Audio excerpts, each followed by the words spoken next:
The room is quiet now, not ordinary quiet, not the soft quiet of a paused conversation or an empty street.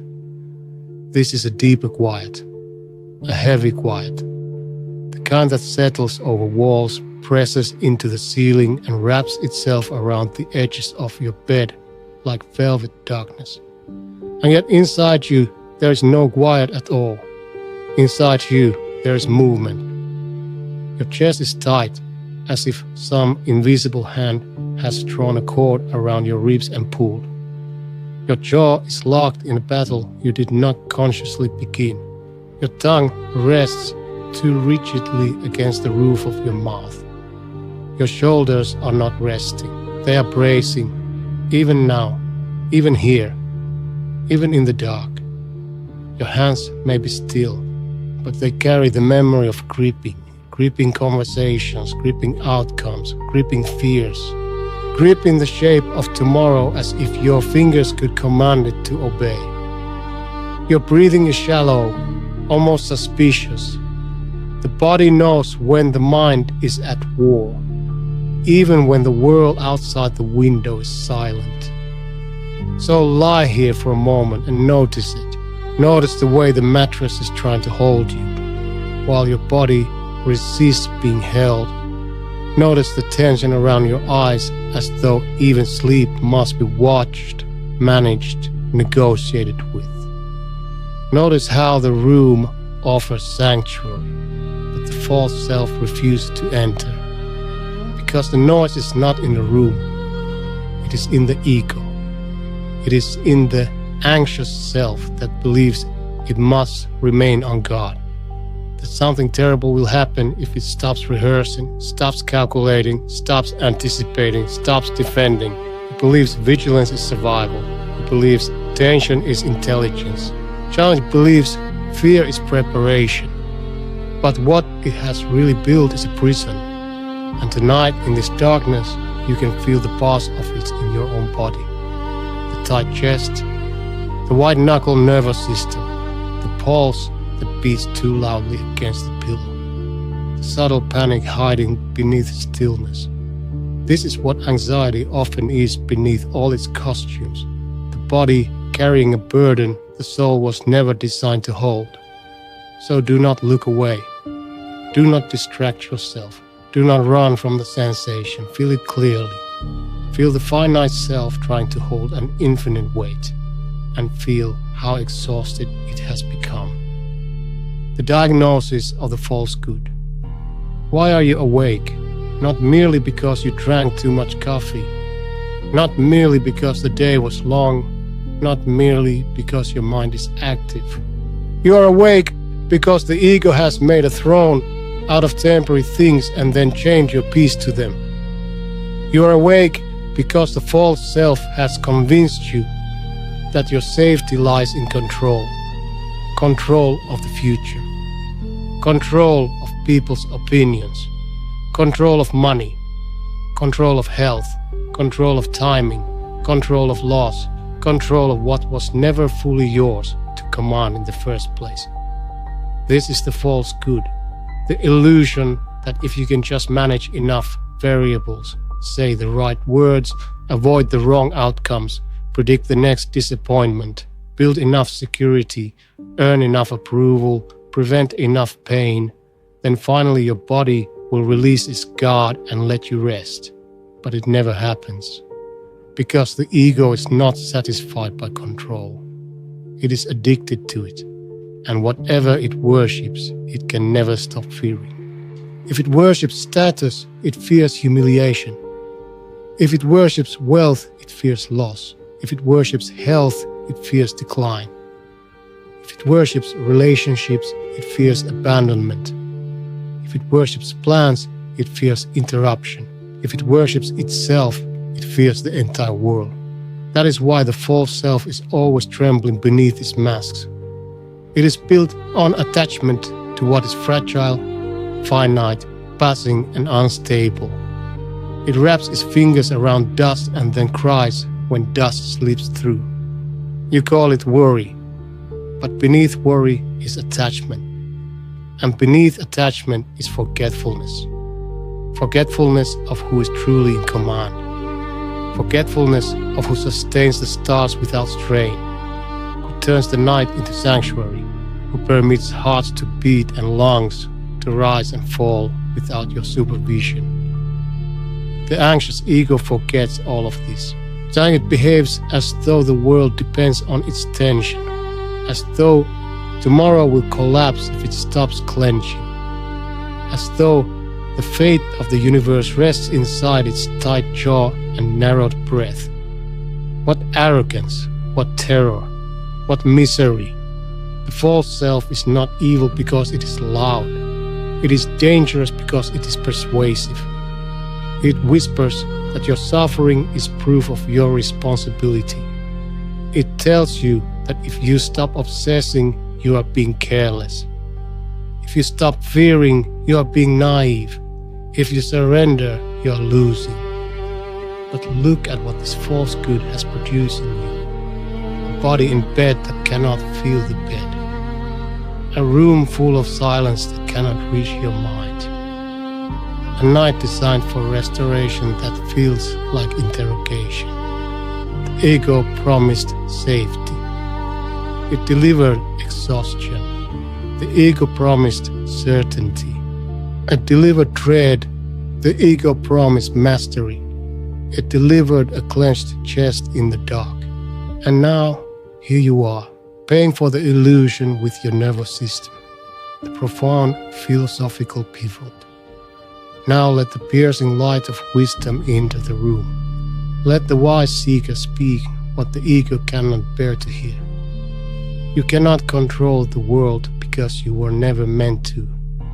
Read that again within yourself, not as defeat, as release. You are not the creator. You are not the supreme architect. You are not the master weaver of consequences, timing, protection, provision, and destiny. You are a servant of reality, not its author. And much of your suffering has come from confusing those two roles. The false self weeps because the world will not obey it. It panics because life keeps proving that it is not sovereign. Yet it rages because events unfold by wisdom larger than its preferences. It calls this injustice. It calls this chaos. But often it is simply being reminded of the truth. You do not own what you cling to, not in the ultimate sense, not your money, not your image, not your body, not your plans, not the people you love, not even your next breath. All of these are entrusted for a time. Given, not possessed, experienced, not controlled, passed through your hands, not chained beneath them. And the reason this truth feels so sharp is because the ego survives by pretending temporary things are permanent and entrusted things are owned. But wisdom cuts through this lie with mercy. It says, you are grieving as though you lost what was eternally yours, when in truth you were only ever passing through a world of borrowed forms. This is not nihilism. This is clarity. This does not make love meaningless. It makes love cleaner. It does not make effort pointless. It makes effort honest. It does not make the world empty. It puts the world in its rightful place. The temporal world is not the foundation. It is the passing scene. Beautiful sometimes, painful sometimes, useful, dangerous, dazzling, disappointing. But always changing, always moving, always slipping. And yet the false self keeps trying to build an unshakable home in what was designed to move. No wonder it cannot sleep. It has tied its piece to a spinning wheel. The wise seeker does something else. The wise seeker stops demanding permanence from what is passing, stops demanding divinity from what is created, stops demanding security from what is fragile. And in that refusal, a doorway opens. A doorway into harder truth, yes, but also into mercy. Because the moment you stop asking the world to be your God, it stops having the power to terrify you so completely. realignment with the Creator. Now turn away from the spinning realm of created things. Turn inward and beyond inward.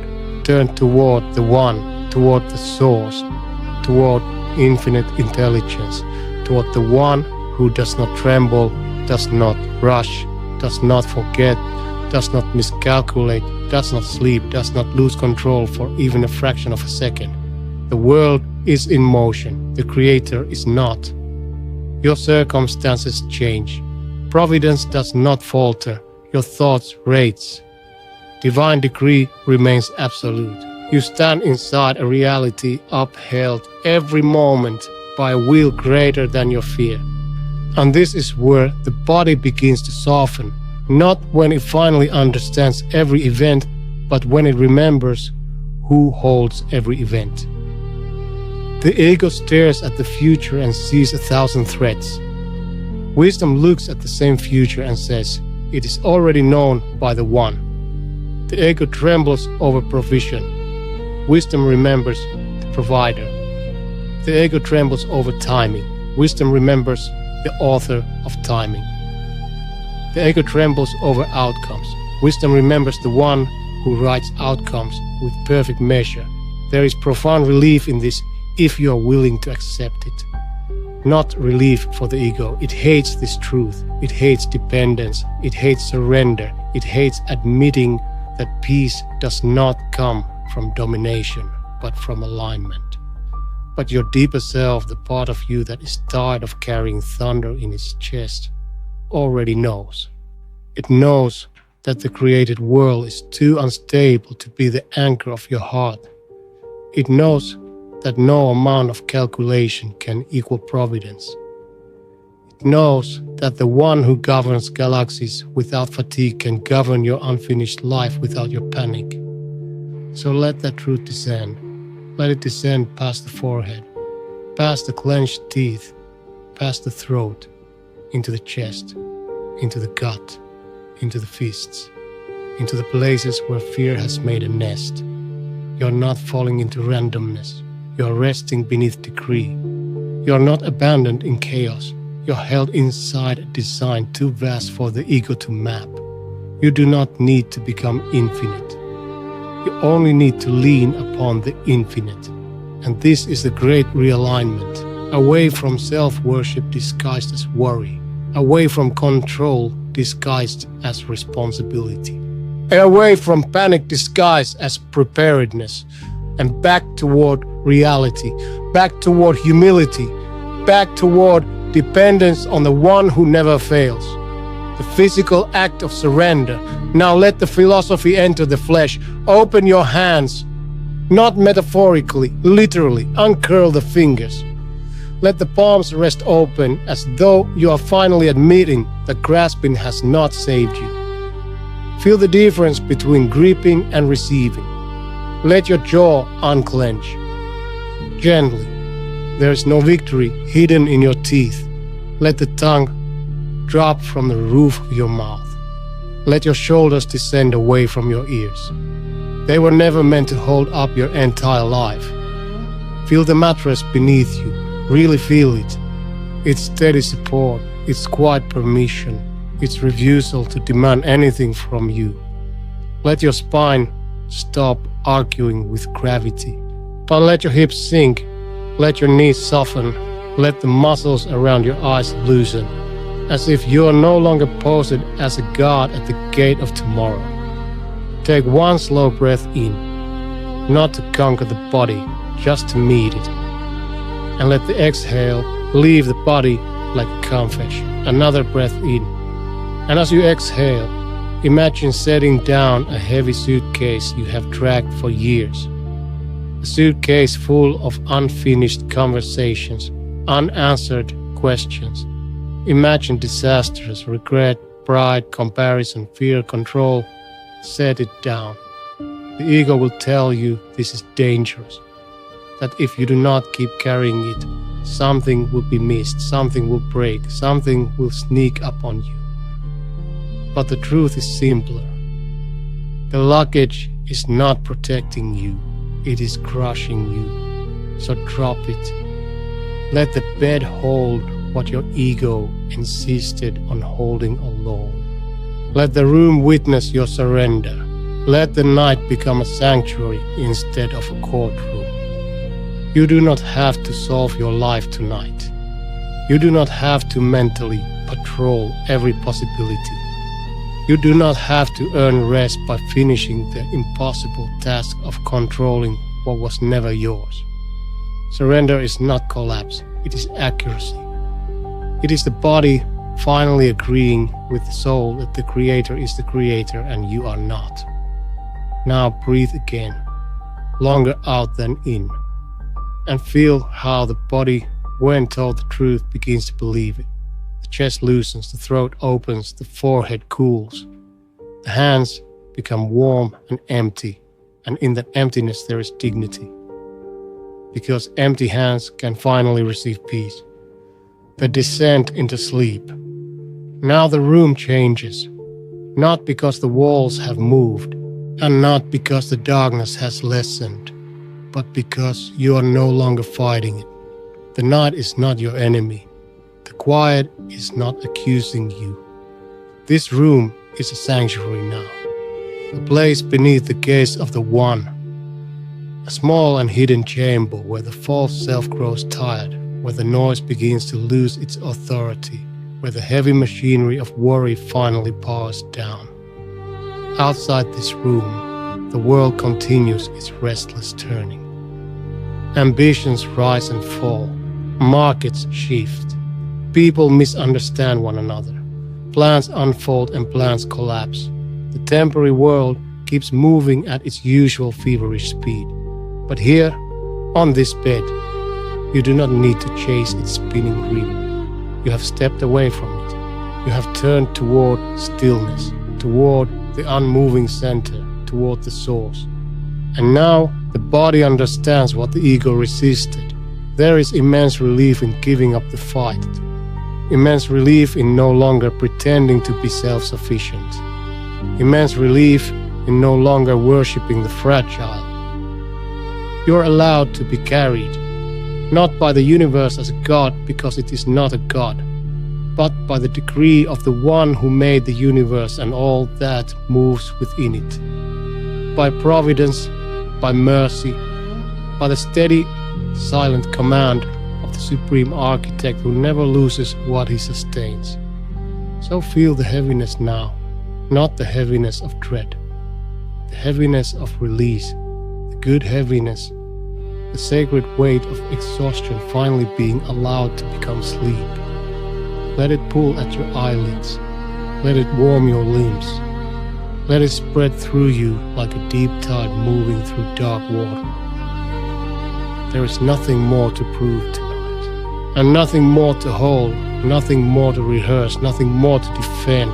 The ego can stand down, the false self can loosen its armor, the anxious God at the gate can go home. Because the One who watches over all things does not require your insomnia to do his work. And now, slowly, beautifully, irresistibly, you begin to descend, deeper into the mattress, deeper into stillness, deeper beneath thought. The room grows softer, the body grows heavier. The mind, once sharp with fear, becomes blurred at the edges like a distant light disappearing into mist.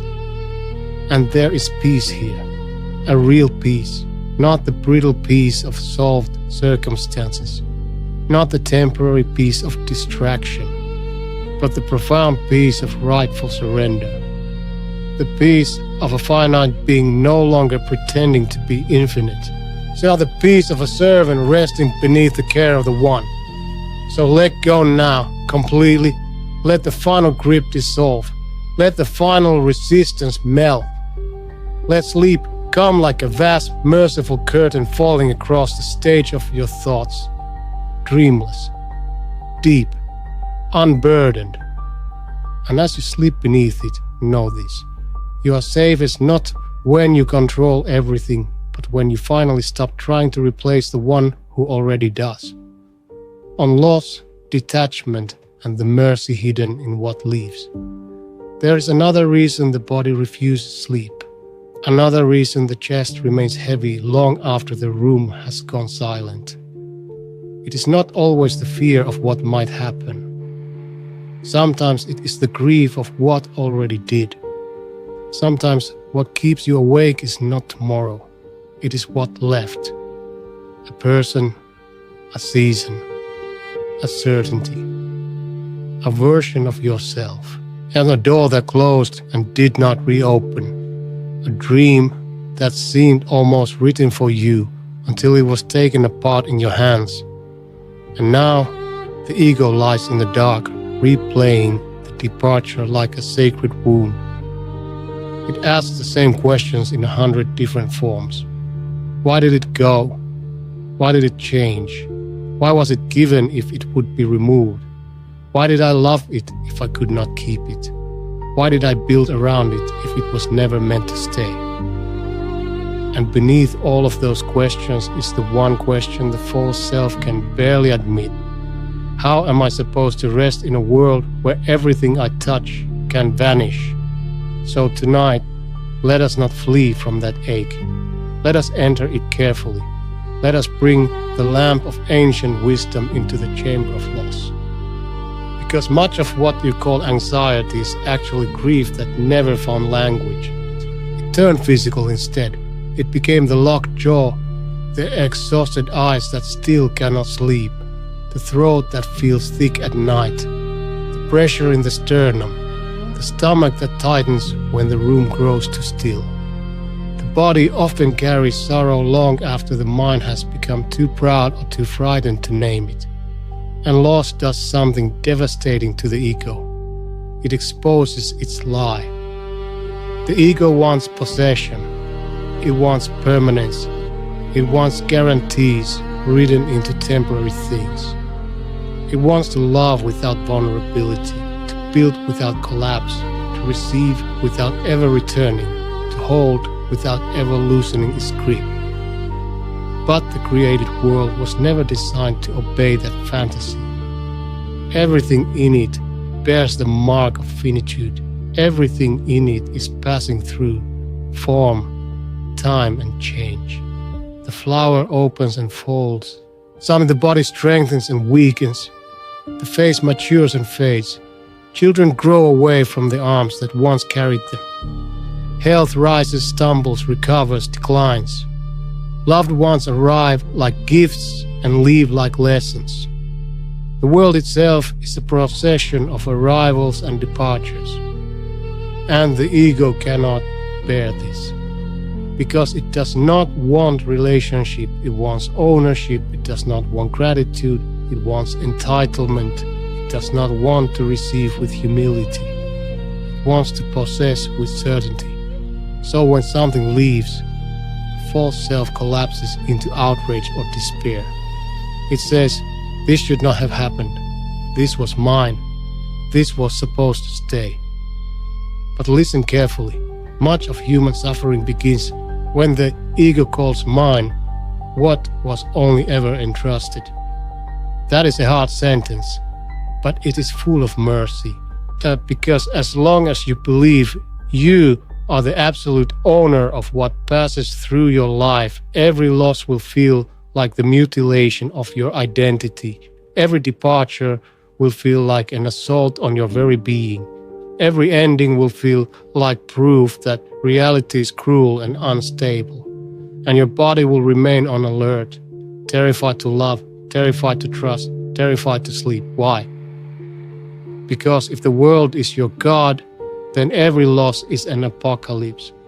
If your peace depends on what can leave, then peace itself becomes fragile. If your soul is anchored to created things, then your soul must tremble whenever creation changes. And creation always changes. This is why detachment is not coldness. It is not indifference. It is not refusing to love. Detachment is the purification of love. It is loving deeply without worshipping. Holding gently without claiming divinity over what you hold. Receiving joyfully without forgetting who gave it. Let the wise seeker enter here. Let that voice of piercing clarity stand beside your bed and speak into your grief without flattery. It says, what left you was never the foundation of your existence. Read that slowly inside yourself. It mattered. Yes. It touched you. Yes. It may have changed the shape of your life. Yes. But it was never the axis upon which all reality turned. The ego made it that. The ego crowned it. The ego wrapped your identity around it and called that devotion. But wisdom removes the crown from created things. Wisdom says, beautiful things are still created things. Precious things are still passing things. Meaningful things are still contingent things. They are signs, not the source. Gifts, not gods. Windows, not the sun. This is where grief begins to become breathable. Not because the pain disappears, but because the pain is a return to proportion. You are no longer asking a finite thing to bear infinite significance. You are no longer asking a passing form to secure your eternal peace. You are no longer collapsing before loss, as though the supreme architect has lost control of his design.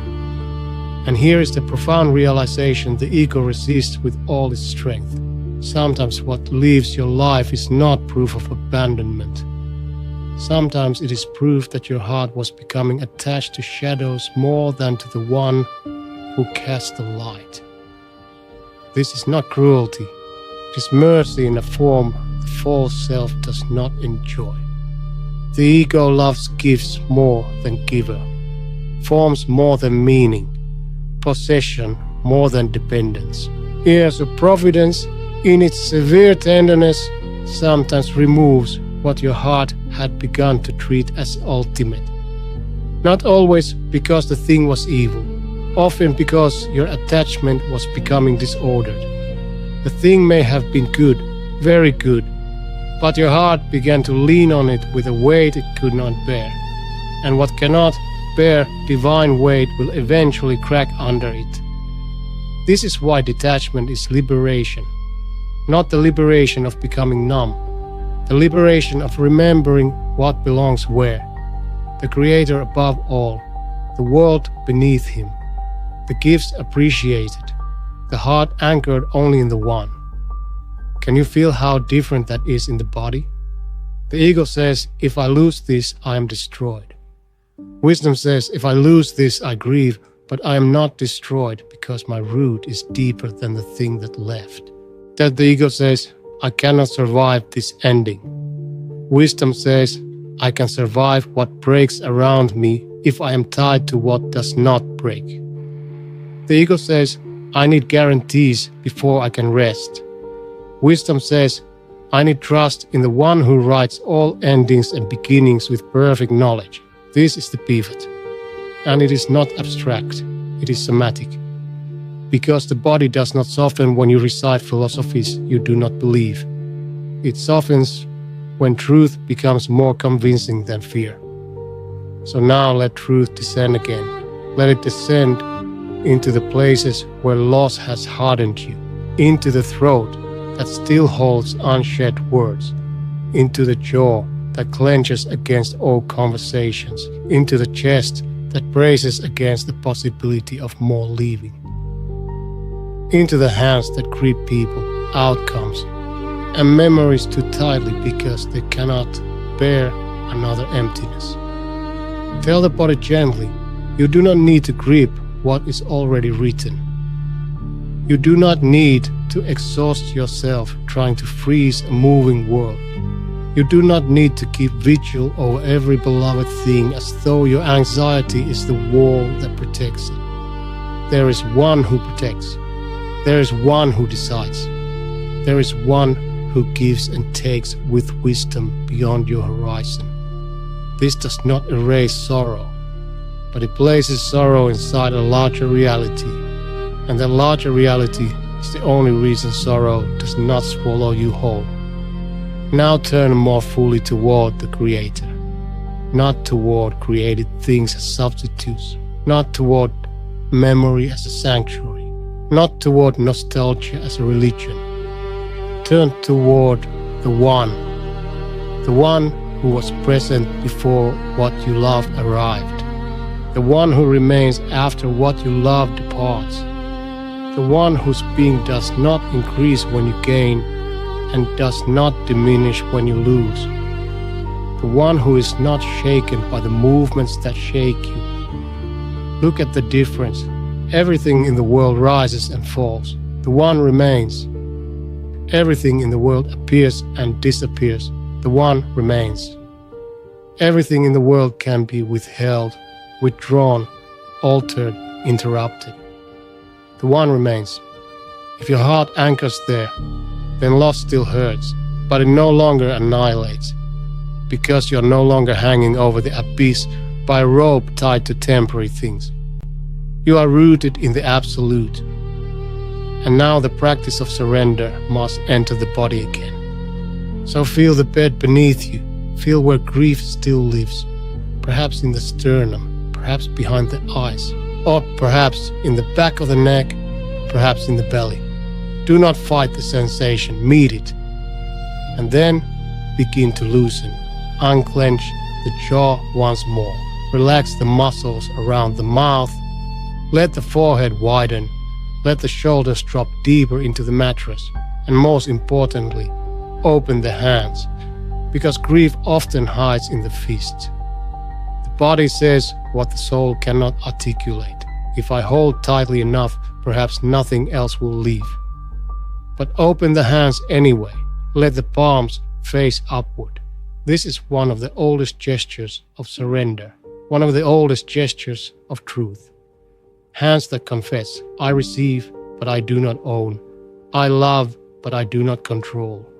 I grieve, but I do not rebel against reality itself. I let go, not because nothing mattered, but because everything belongs first to the one.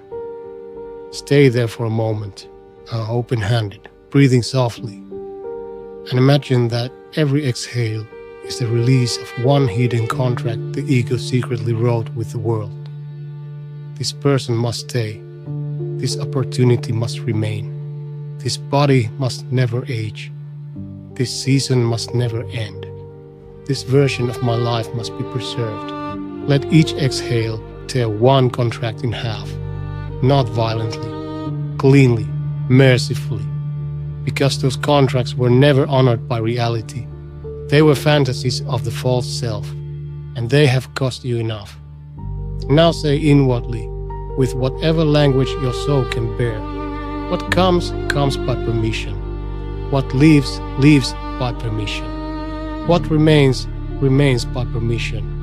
And I belong before all things to the one. Feel what happens in the chest when you stop arguing with the architecture of existence. Feel the strange dignity of not needing to possess what you are permitted to love. Feel the relief of no longer trying to make permanence out of what was designed as passage. The room is still dark, still quiet, but it is changing again. Because now your grief is no longer wandering without a home. It is being returned to the care of the one who authored every chapter. The sanctuary deepens. The mattress feels heavier, kinder. The air in the room feels less sharp. The mind is not fully silent yet, but it is less defiant, less feverish, less determined to resurrect what was written to pass. This is the beginning of peace, not the peace of getting everything back, the peace of no longer requiring that to survive, not the peace of replacing every loss, and the peace of knowing you were never sustained by the lost thing in the first place. You were sustained by the one through it, and you will be sustained by the one after it. So let sleep begin to gather at the edges again. Let the eyelids grow heavy with trust. Let the spine surrender another inch. Let the chest release another layer of old bracing. There's no need to keep standing guard over what has already been written. There's no need to keep carrying departed things through the corridors of the night. You can set them down now, tenderly, without betrayal, without denial, without pretending they meant nothing. You set them down because they were never ultimate. You set them down because your soul cannot heal while bowing to what was temporary. So you set them down because the Creator of all things is more worthy of your dependence than anything He has made. And as you lie here in this velvet darkness, a final realization descends like a cool weight across the body. Detachment is not losing love, it's rescuing love from idolatry. Hold that gently, let it settle. You can love and still let go. You can grieve and still trust. You can lose and still remain held. You can close your eyes in a changing world, because the one beneath all change does not change. So now, slowly, let yourself descend. Not into despair, into trust. Not into emptiness, into shelter. Not into oblivion, into rest. The room is a sanctuary. The night is not hostile. Your losses are not your God. Your grief is not your ruler. Your ego is not your guide. The one is enough. And beneath that truth, the body begins at last to believe that it may sleep. On envy, comparison, and the quiet violence of wanting another man's portion. There is a more hidden fire that keeps many people awake. It does not always announce itself as anxiety. It wears subtler clothes. Sometimes it appears as restlessness, sometimes as irritation, sometimes as a vague heaviness in the chest when you think of someone else's life, someone else's success, someone else's beauty, someone else's marriage, someone else's wealth, someone else's opportunities, someone else's ease. And the ego, always hungry, always insecure, always measuring, begins its whispering in the dark. Look at them. Why not you? Why them and not you? Why is their road smooth while yours feels full of stones? Why do they receive what you begged for? Or why are their hands full while yours feel empty? And now the body responds. The jaw tightens, the stomach hardens, the chest grows hot. The mind becomes alert again, not because danger is near, but because the false self has begun comparing degrees. This is one of the quietest poisons of the soul, and one of the most exhausting. Envy is not merely wanting something beautiful, it is not merely noticing goodness in another life. It's something darker. It is the ego's rebellion against the distribution of providence. It is the false self looking at the portion written by the supreme architect and whispering, I do not accept this. Look carefully at what comparison does to the nervous system. It does not make you peaceful. It does not make your breathing deeper. It does not untie the knots in your body. It agitates. And it inflames. It fills the mind with a strange and bitter electricity, because comparison is a form of war, a hidden war against reality, a war against timing, a war against wisdom, a war against the fact that the Creator gives differently, withholds differently, opens differently, delays differently, and shapes each life by knowledge far beyond the tiny courtroom of your preferences. The ego cannot tolerate this. It wants symmetry according to its own appetite. It wants visible fairness according to its own ignorance. It sees one fragment of another person's story and makes a verdict against the whole architecture of existence. This is madness, and yet modern people do it all day. They scroll through fragments, images, announcements, victories, polished outcomes, and the false self turns each one into a blade. I says, see, you are behind. See, you are lacking. See, you are forgotten. See, others are being chosen while you are left in the dark. But the ego is a liar. It compares your inner wounds to another person's public service. It compares your hidden fears to their visible rewards. It compares your difficult chapter to their edited moment, and then it asks your body to carry the poison of that distortion into the night. No wonder sleep does not come. How can the chest soften when the heart is secretly contesting the wisdom of the one? How can the jaw unclench when the false self is grinding itself against another person's portion? How can the mind rest when it has turned life into a courtroom of endless comparison? Listen carefully now. Envy is exhausting because it makes you carry two lives at once. Your own and a fantasy of someone else's. That is too much weight for any soul, too much noise for any mind, too much pressure for any body.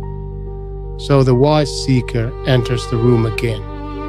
And this time, wisdom is severe, merciful but severe. It says, you do not know what has been written for them. You do not know what they were spared by being denied what you wanted. You do not know what they are burdened with beneath what you admire. You do not know the cost hidden inside their gift. You do not know the cracks behind their polished image. You do not know what mercy took from you by withholding what your ego still demands. You do not know. And this not knowing should humble you. Because the false self becomes venomous when it forgets how little it sees. It acts as though it understands the map of every soul, as though it knows what should have been given when, to whom, and why. But you do not see with total sight. You do not know the invisible threads. You do not know what would have corrupted you had it arrived early. You do not know what would have crushed you had it stayed. You do not know what another person's gift is doing to their heart. You see fragments. The master weaver sees the whole tapestry. And here is the cold truth that frees you if you let it. Another person's portion does not diminish yours. Read that again within yourself. Their provision is not your theft. Their opening is not your closure. Their timing is not your rejection. The infinite source is not a poor king dividing crumbs from a fading table. The Creator is not made less generous because another person received. But the ego lives as if goodness is scarce, as if someone else's beauty insults yours, as if someone else's peace accuses your struggle, as if someone else's rise proves your abandonment. This is the psychology of spiritual poverty, and it destroys rest. Because comparison traps you in constant vigilance. Who is ahead? Who is more loved? Who has more? Who is winning? Who is seen? Who is chosen? The false self turns life into a scoreboard and then wonders why the body cannot sleep. But life was never meant to be lived as a scoreboard. It was meant to be lived as a trust. Your breath is a trust. Your body is a trust. Your trials are a trust. Your delays are a trust. Your talents are a trust. Your limits are a trust. Your portion is a trust. And if it is a trust, then your task is not to compare it. Your task is to carry it with dignity. Now the pivot must deepen. Turn away from the faces, the timelines, the polished surfaces, the imagined superior lives. Turn away from the market of comparison. Turn away from the endless hunger of the ego that cannot enjoy what it has because it is hypnotized by what someone else has been given. Turn toward the one, toward the source of all portions, toward the one who distributes with exactness, toward the one who does not make mistakes when he gives, and does not make mistakes when he withholds. This is where peace returns, not when you finally become the most admired, not when you finally outpace everyone who stirred your insecurity, not when the world confirms your ego's superiority. Peace returns when you stop arguing with divine allocation, when you stop treating providence like a personal insult, When you stop looking sideways so much that you forget to look upward. The world teaches you to compare horizontally. Wisdom teaches you to surrender vertically. One path leads to a hot mind, a constricted throat, a restless body, and a heart forever unsatisfied. The other leads to gravity, silence, stability, enoughness. And no, enoughness does not mean passivity. It does not mean you stop striving, building, learning, growing. It means your striving is no longer poisoned by resentment. It means you can work without worshipping outcomes. It means you can admire without envying. It means you can witness another person's success without secretly accusing the Creator. That is strength, that is refinement, that is freedom. Now let this truth enter the body. Notice where comparison lives in you physically. Maybe behind the sternum as a hard pressure. Maybe in the throat, like swallowed heat. Maybe in the forehead, like a constant inward frown. Maybe in the gut, like a subtle twisting every time another person's life enters your awareness. Take one slow breath and tell the body, you may stop competing now, not forever in the worldly sense, but in the inward sense that has been devouring you. You may stop making war against what has been written for others. You may stop measuring your worth against moving images. You may stop begging the ego to feel secure through superiority. That path has not healed you. It has only inflamed you, so unclench again. Let the jaw loosen, let the tongue rest, let the shoulders drop. And this time, now imagine all the invisible measuring tools falling from your hands. The ruler you used against someone else's success. The scale you used against someone else's body. The timeline you used against someone else's marriage, career, influence, or peace. Drop them. They are instruments of torment. The ego loves them because they give it a temporary illusion of orientation. But they do not orient you. They disfigure you. They pull your gaze away from your actual life, your actual duties, your actual soul, and trap you in a theater of spectatorship and resentment. Drop them, open the hands. Yes, again, because envy also hides in the fist. The closed hand says, why not me? The open hand says, what is written for me will not miss me. The closed hand says, I reject this portion. The open hand says, I trust the wisdom of the one, or even where I do not yet understand it. The closed hand burns, the open hand can rest. Stay here, open palm in the dark, and now imagine that with every exhale, one thread of comparison leaves the body, someone else's beauty. Exhale, someone else's wealth.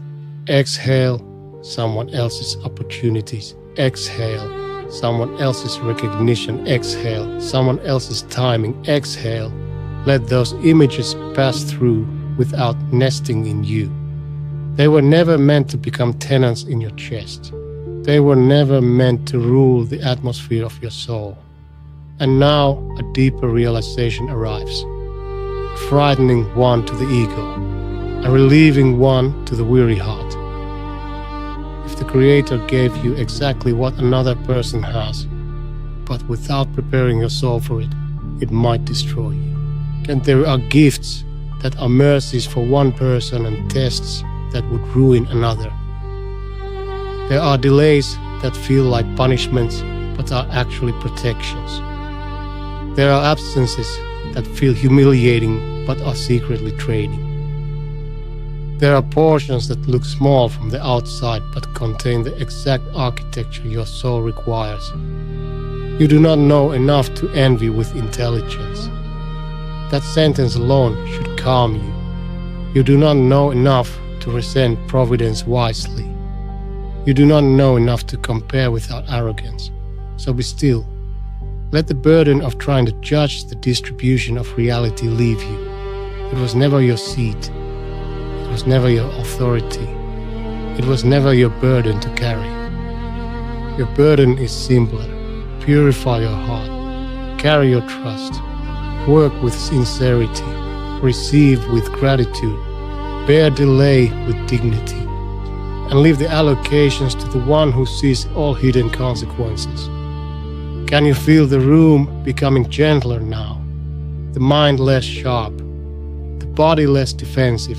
Because comparison is noisy, but truth is quiet. Comparison scatters, truth gathers. Comparison makes the world feel crowded. Truth returns you to a solitary and clean dependence on the one. And in that dependence, there is immense relief. You do not need to be everyone. You do not need to have everything. You do not need to arrive on another person's schedule. You do not need to extract your worth from their reflection. You need only to stand where you have been placed and become truthful there. That is enough, more than enough. Now let the room become sanctuary again. The darkness is no longer a courtroom of comparison. It is a shelter from it. And the bed is no longer a place where the ego rehearses other people's lives. It is a place where your body can finally return to its own. Your own breath, your own story, your own portion, your own Lord. And now sleep draws nearer, not as escape, but as mercy. A mercy from the endless sideways gaze. A mercy from the exhausting theater of envy. A mercy from the false self that can never enjoy what is present because it is starving itself on what is absent. Let your eyelids grow heavier. Let the chest grow quieter. Let the heat of comparison cool into submission. Let the mind release one final need to understand why another person was given what they were given. It is not your decree. It is not your map. It is not your throne. You are allowed to step down. You are allowed to rest. Because the one who apportions all things does not need your resentment to refine his wisdom. And as you descend now, slowly, softly, honestly, let this final truth settle like a stone into deep water. Peace begins when you stop envying another man's portion and begin trusting the one who wrote your own. Hold that. Then release even that. And let the great mercy of sleep take you. On the dread of the future, the burden of tomorrow, and the illusion that worry can save you. There is a particular kind of fear that grows stronger at night. In daylight, it disguises itself as planning, as responsibility, as caution, as intelligence. But when the room goes dark and the distractions fall away, it reveals its real face. It is dread. The dread of tomorrow, the dread of what may happen, the dread of what may fail, what may collapse, what may arrive uninvited, what may never come at all. And now, as you lie here in the quiet, you can feel what that dread has done to your body. The chest is not simply tight. It is braced for an event that has not happened. The jaw is not merely clenched. It is holding a conversation with a future that does not yet exist. The stomach is not just unsettled. It is trying to digest possibilities. The forehead is tense with invisible mathematics, as though the mind can calculate its way into safety. And the false self whispers its old command, stay awake. Think harder. Prepare for everything. Do not let tomorrow catch you unguarded. This is how the ego seduces the anxious mind. It presents worry as a form of protection. It says, if you suffer in advance, you will be safer when suffering arrives. If you rehearse disaster, you will weaken its power. If you keep scanning every angle, perhaps you can corner the future and force it to reveal itself. But this is a lie, a sophisticated lie, a lie that modern people almost worship. Because worry feels productive while it is destroying you. It feels active, serious, responsible. It gives the false self a feeling of participation in events it cannot control. It lets the ego pretend that tension is a kind of authorship. But what has this authorship produced? Has it changed what is written? Has it secured the unseen? Has it cancelled tomorrow's decree? No. It has only stolen tonight. This is one of the cruelest tricks of anxiety. It convinces you to sacrifice the present in exchange for a future it cannot guarantee. It takes the one real hour in your hands and offers it to an imaginary hour that may never arrive. And the ego calls this wisdom, but it is not wisdom. It is distrust dressed in respectable clothing. The false self cannot bear uncertainty because uncertainty reminds it that it is not sovereign. It wants access to what has not yet unfolded. It wants guarantees before obedience, guarantees before peace, guarantees before sleep. It wants the map of all outcomes laid open before it will unclench its fists. But listen carefully. The future is hidden not because the Creator forgot you, but because you were never meant to rule by sight alone. That hiddenness is not an accident. It is part of your design. It humbles you. It purifies intention. It forces the ego to confront its limits. Then it exposes the illusion that you can become secure by knowing everything in advance. The wise seeker understands this. The wise seeker does not love uncertainty, perhaps, but he stops treating uncertainty as a personal insult. He stops demanding to be given what belongs only to the knowledge of the One. And this is the turning point, because so much of what keeps you awake is not tomorrow itself. It is your rebellion against not knowing tomorrow. The false self says, if I cannot see it, I cannot rest. Wisdom replies, if you insist on seeing everything before you rest, you will never rest at all. The future has always been veiled, for kings and beggars alike, for the healthy and the ill, for the loved and the lonely, for the brilliant and the simple. Everyone walks toward a hidden horizon. And the difference is this. Some walk there with clenched fists and burning lungs. Others walk there under providence. The first are ruled by dread. The second are steadied by trust. Now let the severe mercy of truth enter. Worry is not control. It is the body's punishment for trying to control what has not been given to you. Feel the sharpness of that. The ego wants tomorrow before tomorrow arrives. It wants answers before events, outcomes before effort, protection before surrender. And because it cannot have these things, it turns the body into a battlefield. It floods the nerves, it tightens the muscles, it shortens the breath, it trains the heart to beat as though imagination itself were danger. And night after night, the body pays. This is why you are tired in ways sleep alone has not fixed. And because the body is not only carrying today, it is carrying 10,000 imagined tomorrows. Possible humiliations, possible losses, possible failures, possible illnesses, possible rejections, possible griefs. The ego gathers them like stones and stuffs them into the chest, then asks why breathing feels heavy. But tomorrow does not become lighter because you dragged it into tonight. It only makes tonight unbearable. So the wise seeker asks a devastating question. What exactly do you think your worry is accomplishing? Say it honestly. Is it changing divine decree? Is it extending your lifespan? Is it guaranteeing success? Is it protecting everyone you love? Is it bending reality into obedience? Or is it only making your body live through pain? Twice. Once in imagination, and once again if it ever arrives. Then the false self does not want this question. Because if it answers honestly, much of its activity is exposed as ritualized helplessness.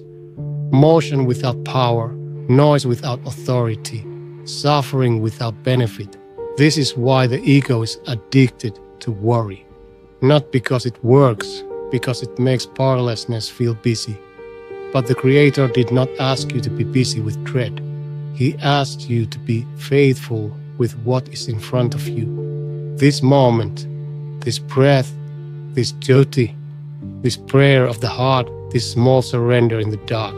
Not tomorrow's storm, not next year's ending, not every possible sorrow your mind can invent before dawn.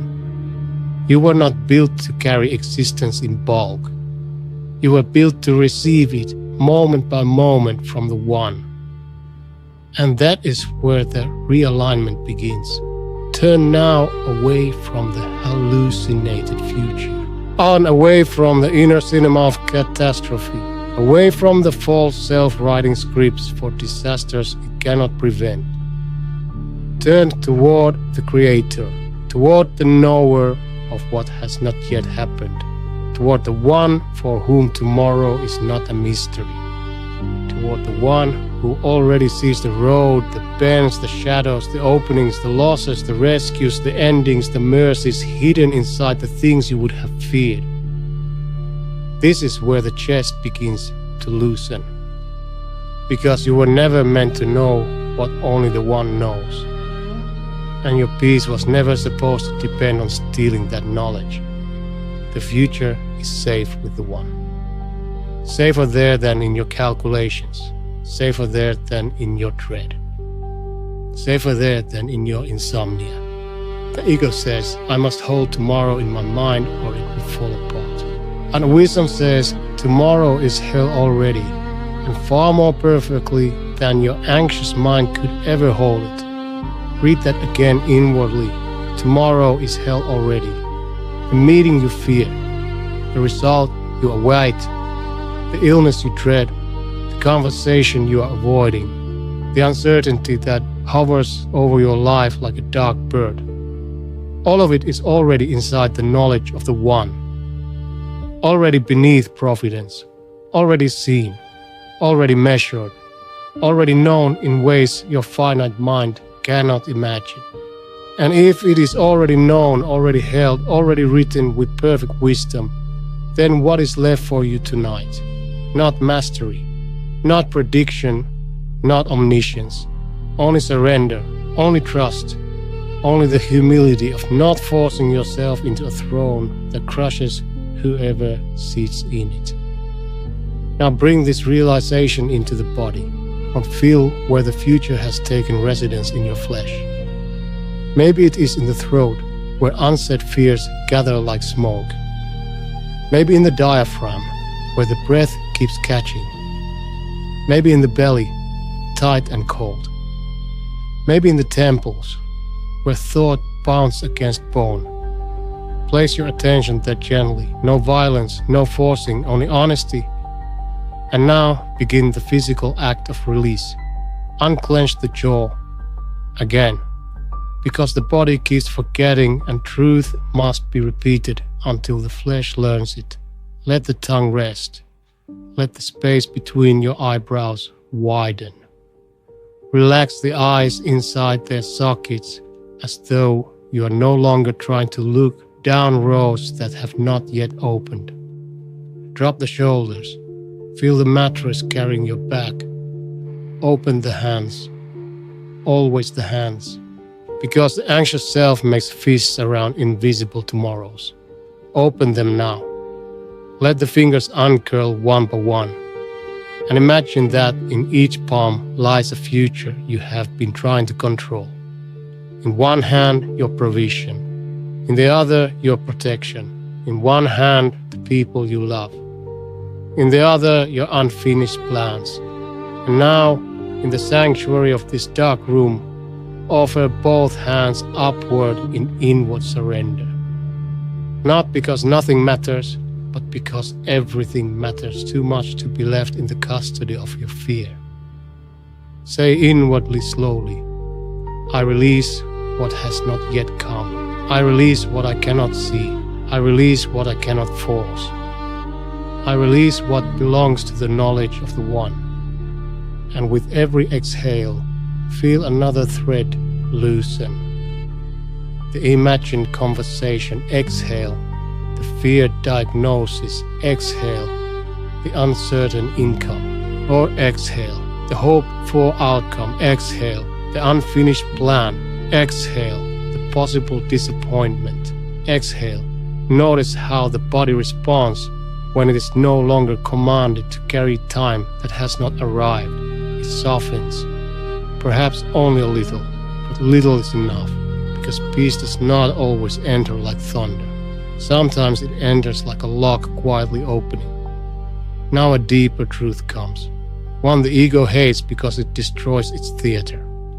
You have survived every tomorrow you once feared, and the ones you did not survive as planned were still not outside the decree of the one. There it is, the humiliation of the false self, the mercy of reality.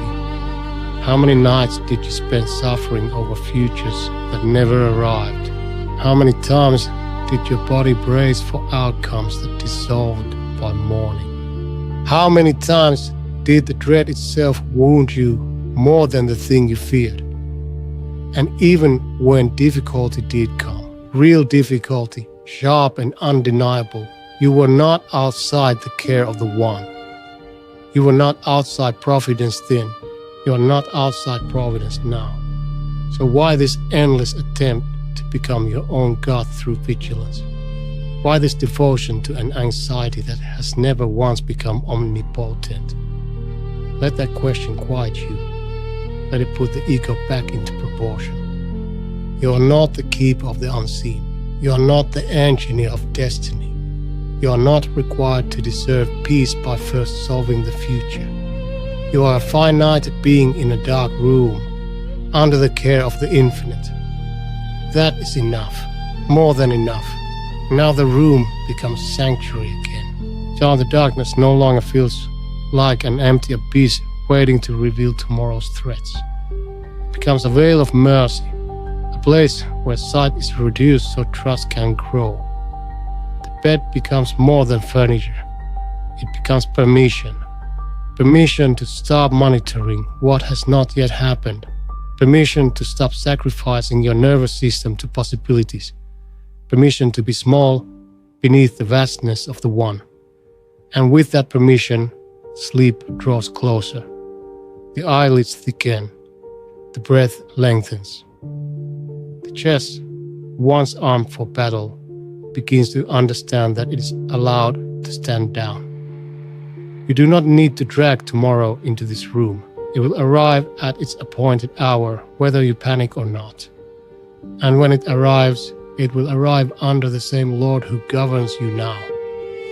The same source, the same providence, the same master weaver. So let tomorrow remain where it belongs, outside your hands, inside divine knowledge, and let tonight return to what it was always meant to be, a sanctuary, a surrender, a descent.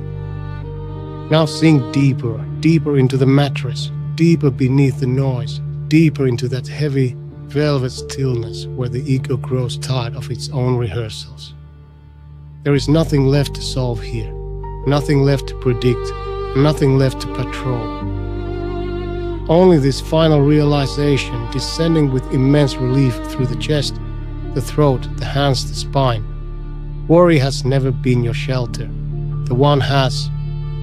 Hold that for one breath, then let even that go, and enter sleep unburdened, unregret the weight of the past and the ego's refusal to let yesterday die. There is another kind of wakefulness, a more backward-facing torment, not fear of what is coming, not envy of what others have, but the old ache of what has already been done or left undone. Words you should not have spoken, truths you should have spoken earlier, doors you closed too quickly, warnings you ignored, time you wasted, people you hurt, people you failed to love well, years that seem when viewed from the silence of night to have been spent in confusion, vanity, distraction, pride or negligence. And so the room goes dark, but the tribunal inside you remains lit. The ego gathers evidence. It replays scenes. It edits them, sharpens them, returns to them with a strange mixture of pain and fascination. And now your body becomes the courtroom floor. The chest tightens with remembered shame. The throat thickens with unsaid apologies. Now the jaw hardens against the old humiliation. The stomach sinks as if the past were not memory, but an active hand pressing into your body now. This is the violence of regret when it has not yet been purified. It does not merely remember, it accuses. And the false self pretending to be moral says, go back, fix it, redo it, punish yourself enough and perhaps the past will open. Hate yourself long enough and perhaps the story will change. Refuse peace and perhaps that refusal will prove sincerity. This is one of the ego's darkest disguises. It can even wear the clothing of conscience. But conscience and self-torment are not the same thing. Conscience is clear. It points, it convicts with precision. It invites return, humility, repair, repentance, responsibility. The ego is different. The ego wallows, it circles. On it lashes. It turns moral pain into identity. It does not want transformation. It wants imprisonment. Because imprisonment keeps you turned inward, obsessed with your own image, even if that image is broken. Look carefully. Even regret can become a form of ego, a terrible one. It says, my mistake is too central to reality to be absorbed by mercy. My failure is too great to be rewritten into wisdom. My past is more powerful than the decree of the One. My shame is more final than providence. These are not humble thoughts. They are disguised arrogance. The false self would rather remain the tragic center of its own story than bow before the possibility that the Creator can forgive, transform, conceal, redeem, and rethread what has been torn. So it keeps the wound open, keeps touching it, and keeps proving its seriousness by refusing to heal. And the body pays. Night after night, the body pays. Because shame is heavy. Not the clean shame that leads to return. The swollen shame that leads only to paralysis. It sits in the sternum like stone. It creeps into the breath. It wraps around the neck. It hollows sleep from the inside. Why? Because the ego is trying to relive what cannot be relived. It is trying to negotiate with time, and time does not bargain. Yesterday is not waiting in the next room. It is gone, its doors are closed, its air has moved on, its choices have been written into the architecture of your life and lifted beyond your reach. This is painful, but it is also merciful. Because if the past remained fully open, the ego would never stop mutilating itself inside it. So wisdom enters the room again. And tonight, wisdom is almost surgical. It says, you do not suffer only because you made mistakes. You suffer because the ego cannot accept being a creature who needed mercy. Feel how severe that is. The false self wanted to be admirable without dependence. Righteous without correction, wise without being taught, clean without repentance. But to be human is to need return. To be human is to need forgiveness. To be human is to discover, often painfully, that you're not self-purifying. And the ego hates this discovery. It wanted glory, it got limitation, it wanted control, it got consequence, it wanted innocence by nature, it got responsibility before the One. So now it clings to regret, not only because regret hurts, but because regret preserves the illusion that you could have been perfect if only you had tried harder, seen earlier, calculated better. But that too is vanity. You were never the flawless author of your own existence. You were always a dependent being, always in need of guidance, always in need of correction. always in need of the mercy of the source. This does not excuse wrongdoing. It places wrongdoing in truthful proportion. Yes, what happened matters. Yes, some apologies may be owed. Yes, some repairs may still be necessary. Yes, some consequences remain. But the ego adds a lie to all this. It says, because you failed, you're now disqualified from peace. Wisdom says, because you failed, you are invited into humility. Those are not the same path. One path leads to obsessive self-consumption, just the other leads to return. One leads to the body becoming a prison, the other allows the body to become a place where truth can finally settle. Now hear the cold and merciful pivot. The past is not your Lord. Read that inwardly. The past is not your Lord. It is not sovereign. It is not the final author of your meaning. It is not the ultimate interpreter of your worth. It is not greater than the one who knows every hidden motive, every weakness, every blind place, every sensitivity, every unfinished attempt to return. The ego bows to the past as though it were absolute. Wisdom refuses this idolatry. Wisdom says, yes, remember honestly. Yes, account for what must be accounted for. Yes, repent where repentance is due. Yes, make amends where possible. But do not turn yesterday into a second God. Now this is where the room begins to change. Because as long as the past is enthroned, the body will remain on its knees before it. The jaw will continue to lock around all scenes. The chest will continue to brace against memories that cannot presently strike you. The mind will continue digging through ashes looking for a door. But there is no door there. Only a lesson, only a reckoning, only an invitation. The wise seeker understands this. He does not deny wrong. He does not perfume it. He does not baptize negligence in pretty language. But he also refuses the ego's theater of endless self-punishment. He knows that remorse is meant to move, to rise, to return upward, not to sink into narcissistic despair.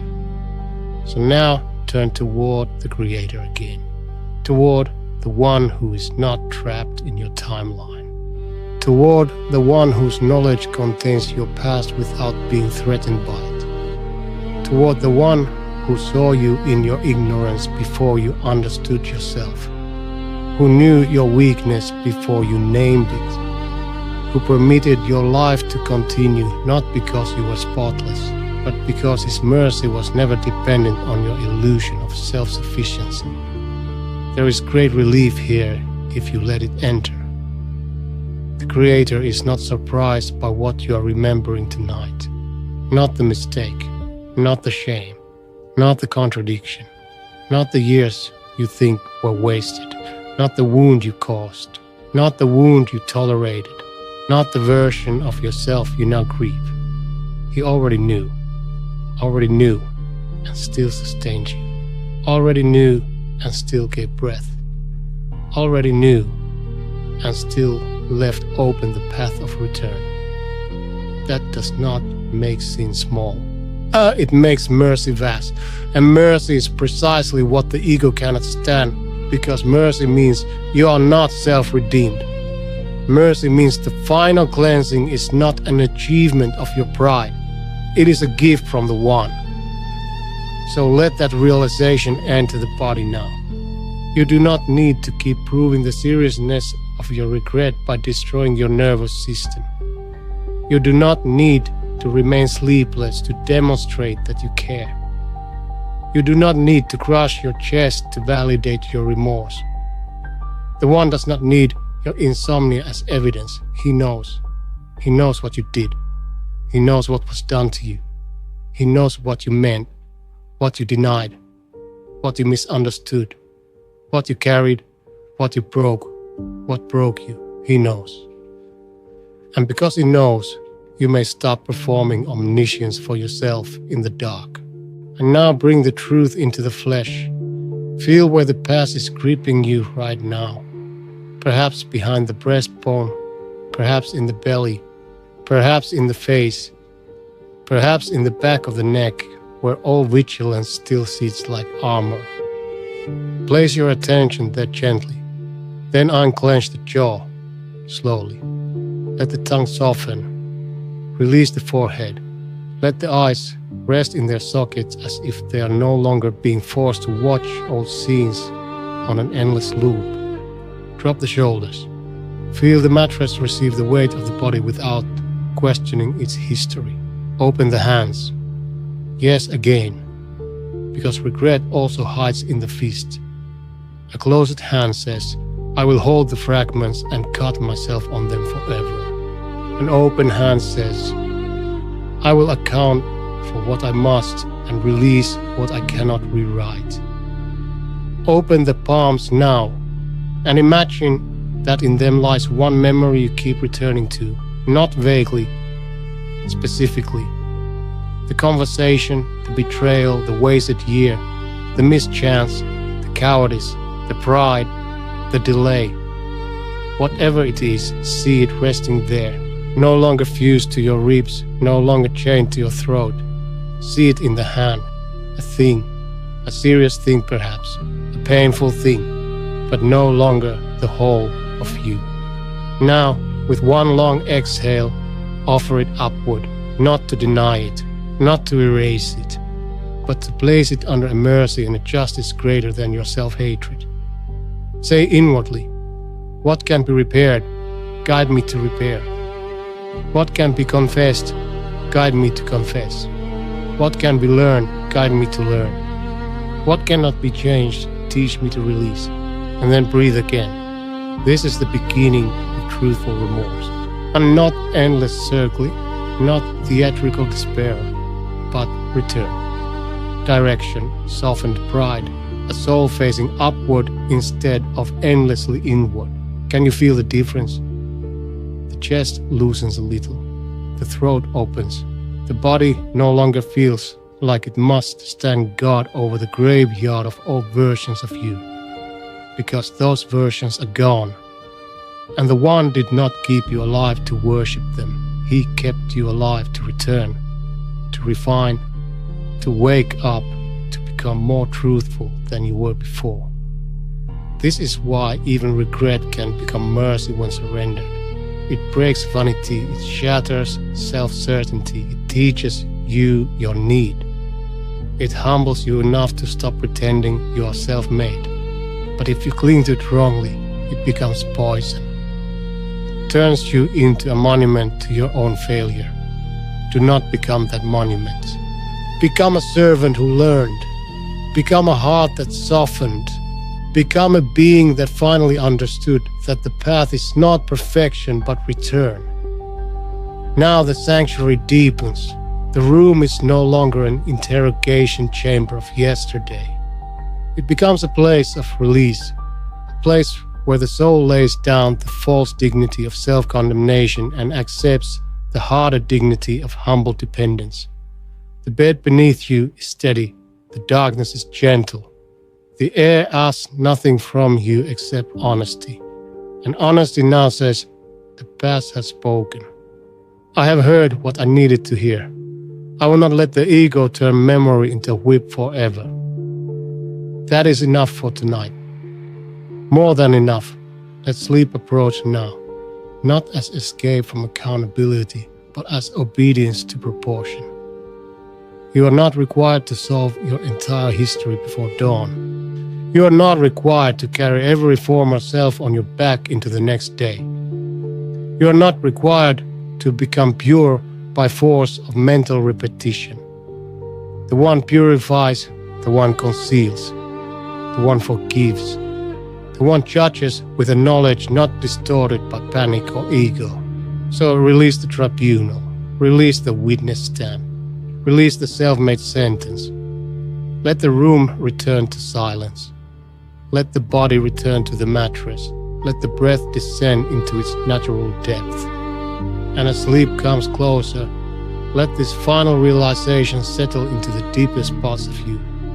Regret becomes mercy when it leads you back to the one.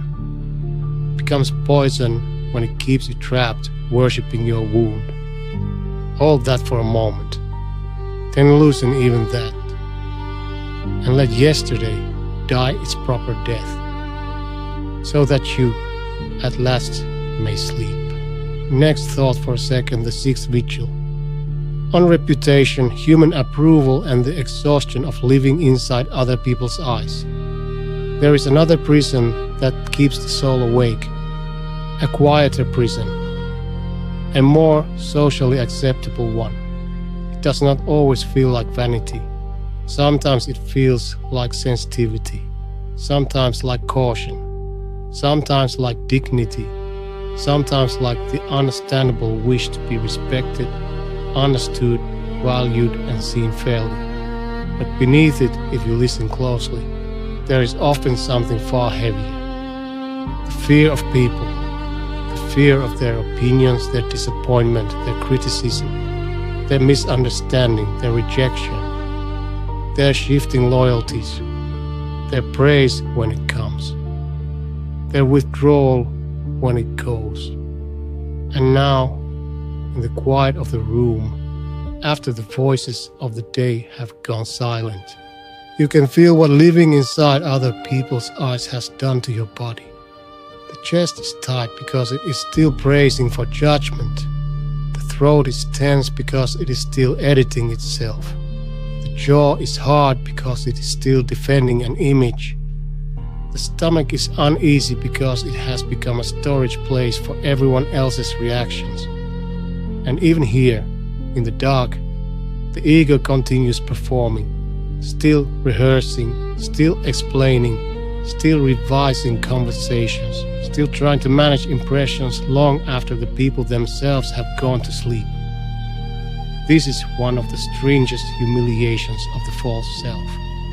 It can turn a human being into an unpaid servant of invisible audiences.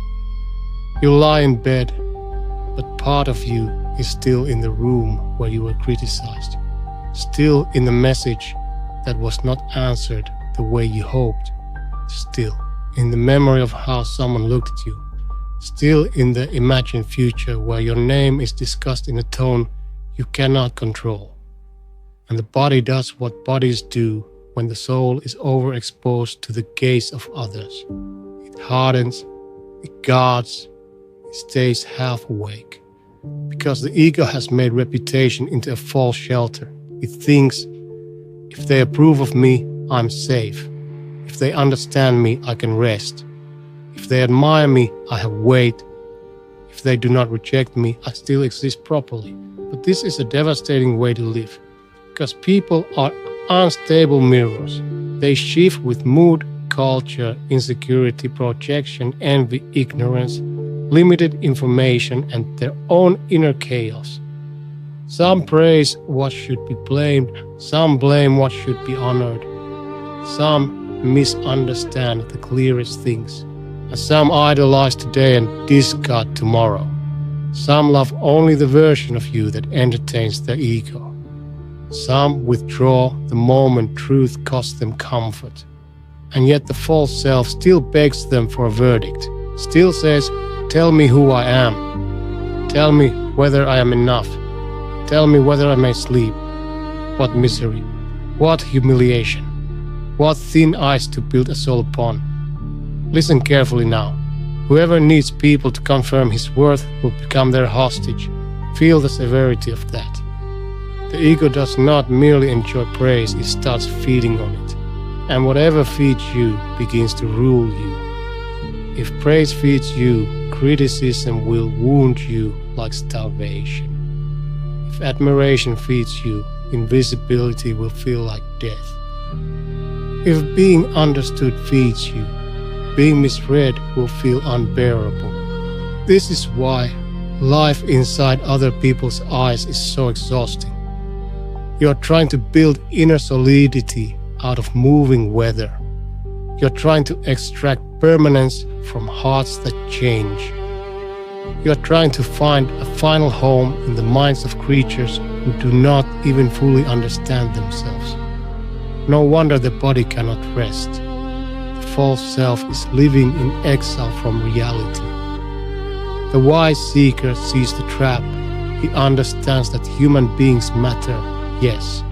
Their rights matter, their dignity matters, kindness matters, justice matters, good character matters. But he refuses to turn their opinions into a throne. He refuses to let their gaze become his God. Because once that happens, the soul begins to bow in directions it was never made to bow. You start saying what keeps you liked, hiding what keeps you safe, just performing what keeps you included, shrinking truth to maintain approval, polishing weakness into marketable virtue, becoming skillful at being seen while becoming estranged from being real. And the body feels this betrayal. The body knows when you are split. It knows when the mouth speaks one thing and the heart kneels before another. It knows when your nervous system is being trained to survive socially rather than stand truthfully.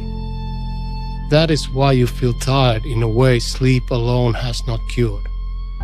Because impression management is labor, constant labor, invisible labor. The labor of carrying versions of yourself in the minds of many people and panicking whenever one of those versions cracks. But hear this cold and merciful truth. You were never created to fit inside everyone's understanding of you. Read that inwardly. So let it hit the places in you still begging to be perfectly interpreted. You will be misunderstood, even when you are sincere. You will be judged unfairly, even when you are careful. You will be criticized, even when your conscience is clean. You will disappoint people. Not always because you failed, but sometimes because they wanted from you what was never righteous to keep. The ego cannot bear this.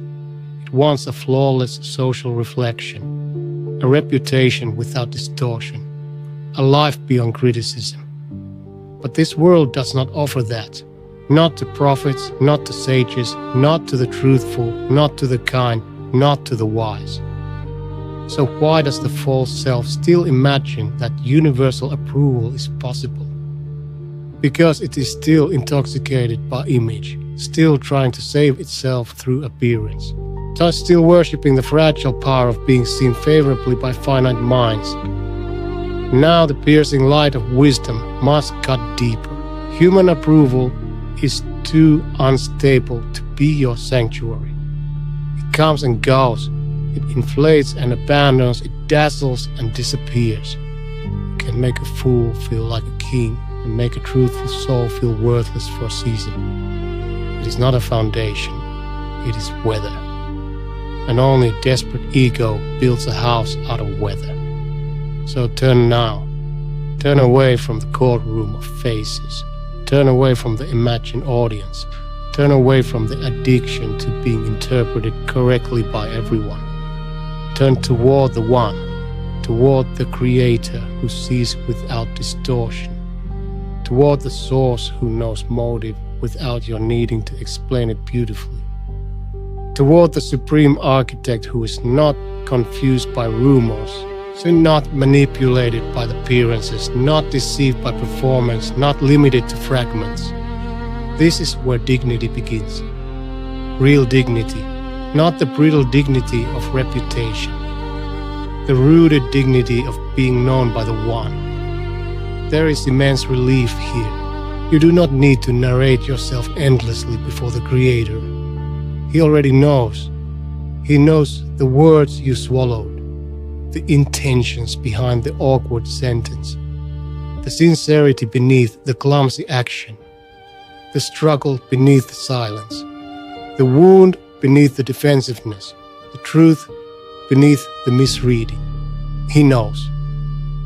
And because he knows, the soul can't stop begging the world to be omniscient. This does not mean you become careless. It does not mean you stop apologizing when you are wrong. It does not mean you reject counsel or hard truths. Now it means you stop making people's unstable opinions the axis of your peace. The ego says, if they reject me, I collapse. Wisdom says, if my standing with the One is intact, I can survive being misunderstood by the world. That sentence alone can free a body. Because think of what it would mean physically to no longer live under the whip of perception. The chest would not need to brace so much. The throat would not need to rehearse every conversation. The jaw would not need to clench against imagined verdicts. The stomach would not need to digest entire rooms full of social tension. The shoulders could finally descend. The nervous system could stop acting like every human reaction is a revelation from heaven. Now bring that truth into the body. Feel where the fear of people lives in you. Maybe in the throat, where self-censorship still grips. Maybe in the chest, where criticism echoes long after it was spoken. Maybe in the face, where old humiliation still burns. Maybe in the belly, where social dread sits like cold iron. Place your awareness there gently.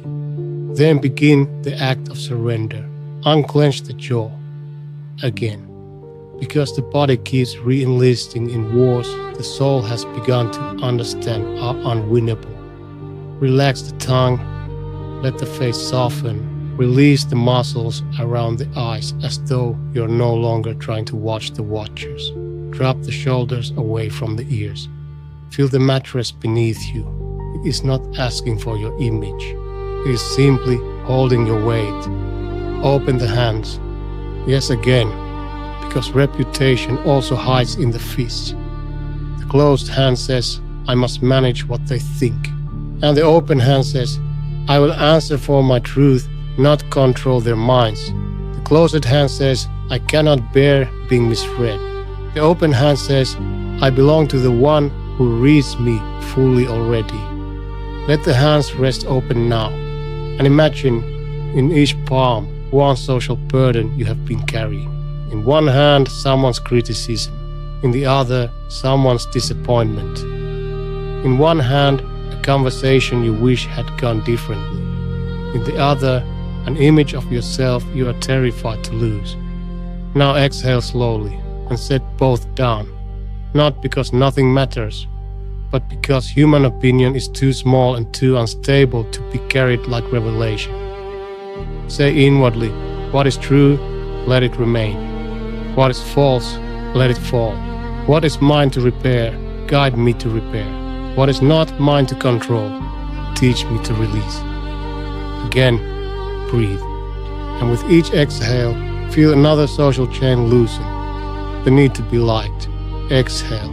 The need to be seen as impressive. Exhale. The need to be understood by everyone. Exhale. The need to control the story. Exhale. The need to protect an image at all costs. Exhale. Notice what the body does when it is no longer ordered to perform. It grows heavier, softer, more honest. As though the flesh itself has been waiting a long time for permission to stop acting. And now a deeper truth descends. A truth that wounds the ego and heals the soul. Some of your exhaustion comes from trying to preserve a version of yourself the Creator is already asking you to outgrow. Yes. There are identities you keep polishing because they win human approval. Competent, unbothered, always kind in the approved way. Always strong in the admired way. Always articulate, always needed, always impressive, always pure in public. But some of these identities are cages, beautiful cages perhaps, socially rewarded cages, but cages all the same. And the One, in mercy, sometimes allows criticism, misunderstanding, and even social diminishment to crack those bars.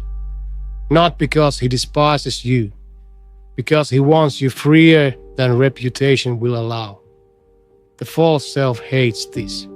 It would rather be celebrated and trapped than misunderstood and liberated. But the wise seeker chooses differently. He chooses truth over display, conscience over applause, reality over image, and in that choice, the body can finally begin to rest. Because it no longer has to defend a costume through the night. Now the room changes again, and the darkness becomes protection. A place where faces disappear, a place where the audience dissolves, a place where the soul is returned to the one-to-one reality it had almost forgotten. You and the Creator, not you and 100 imagined judges. You and the Creator, not you and every reaction you carried home in your nervous system. You and the Creator, that is the axis. That is enough, more than enough. So let the room become sanctuary. Let the bed become a place where masks are not needed. Let the night become a mercy from visibility. Let your body return to itself. The throat no longer explaining. The chest no longer defending. The jaw no longer negotiating image. The hands no longer clutching reputation. And now sleep approaches, not as defeat, as release. The release of stepping out of other people's eyes. And the release of not needing universal approval to deserve peace. The release of being small, finite, and fully seen by the one already. Let the eyelids grow heavier. Let the spine sink deeper. Let the mind stop replaying the rooms where you were judged, admired, misread, praised, ignored, or discussed. Those rooms are not your final home. Those voices are not your final measure. Those faces are not your sanctuary. The one is. And as you descend now into that heavy, merciful quiet, let this final realization settle into the deepest part of your being. You do not need the world to see you correctly in order to be safe. You need only to remain turned toward the one who already does. Hold that for a breath. Then release even that. And let yourself disappear, at last, from the tyranny of human eyes into the shelter of sleep. On the need to be in control, the terror of surrender and the false self that mistakes tightness for strength. There is a deeper root beneath many restless nights, beneath envy, beneath regret, beneath fear of the future, beneath the exhaustion of reputation. There is often one central hunger feeding them all, the hunger to control, not only to influence wisely, not only to act responsibly, but to control outcomes, to control timing, to control people's responses, to control the pace of healing, to control whether doors open or close, to control who stays, who leaves, what succeeds, what fails, what arrives, what is delayed, what is protected, what is exposed. And when that control is threatened, the body tells the truth immediately. The chest tightens. The breath climbs upward and becomes shallow. The jaw hardens as if bone itself could force reality into obedience. The hands curl slightly, even in bed, as though they are still trying to grasp the edges of a world too vast to fit inside them. This is the physical signature of the false self. It does not trust stillness. It does not trust waiting. It does not trust mystery. It certainly does not trust surrender. It hears surrender and thinks of defeat. It hears dependence and thinks of humiliation. It hears divine decree and thinks, then what is left for me? Everything. What is left for you is everything that actually belongs to you, and nothing that was crushing you by false claim. Listen carefully. Much of your fatigue comes from trying to sit in a seat that was never built for a human being. The seat of total control. The seat of final authorship. As the seat from which outcomes are commanded, preserved, cancelled, rearranged, and guaranteed. The false self keeps climbing toward this throne, and every time it does, it bleeds. Because the throne burns whoever is not the creator. Still, the ego persists. It says, if I remain alert enough, maybe I can prevent loss. If I prepare hard enough, maybe I can force security. If I think long enough, maybe I can tame uncertainty.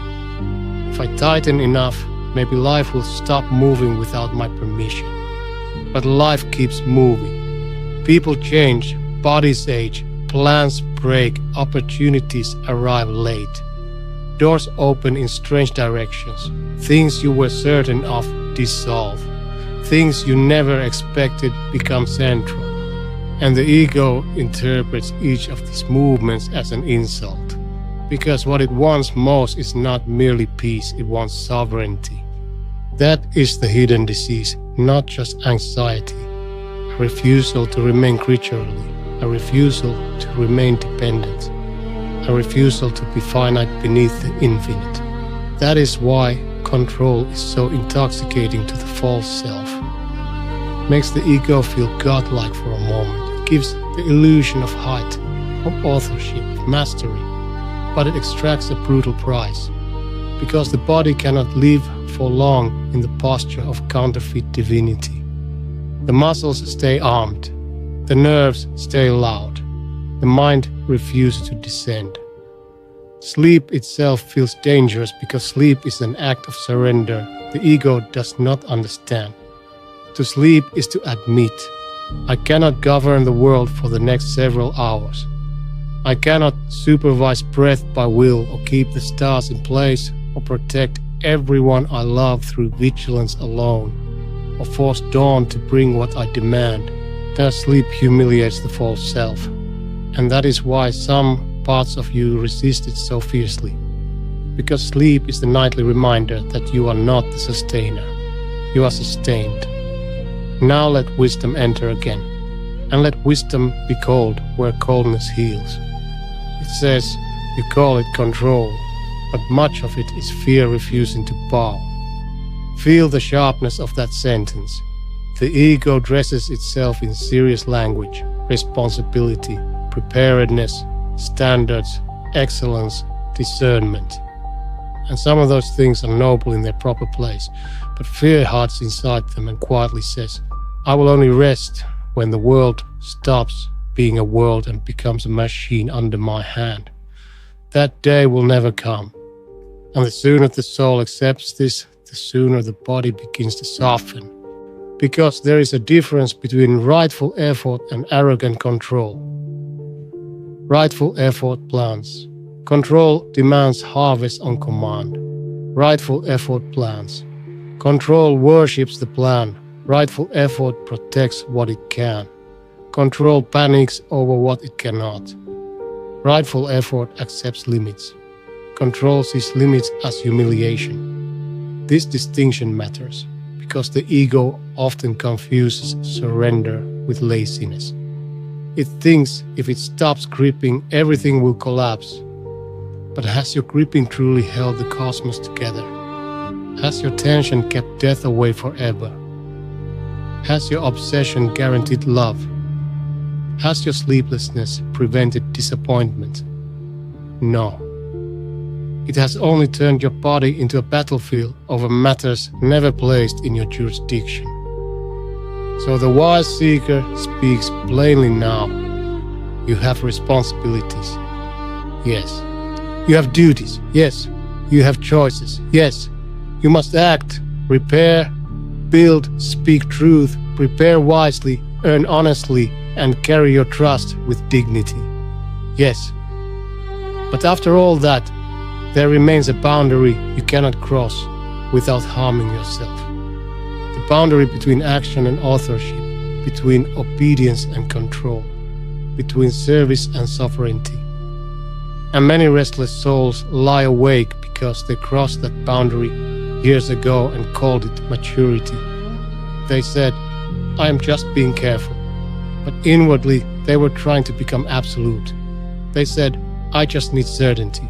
But inwardly, they were demanding from life what only the Creator possesses. This is why surrender feels terrifying at first. Not because surrender is unsafe, because it strips the ego of its favorite illusion.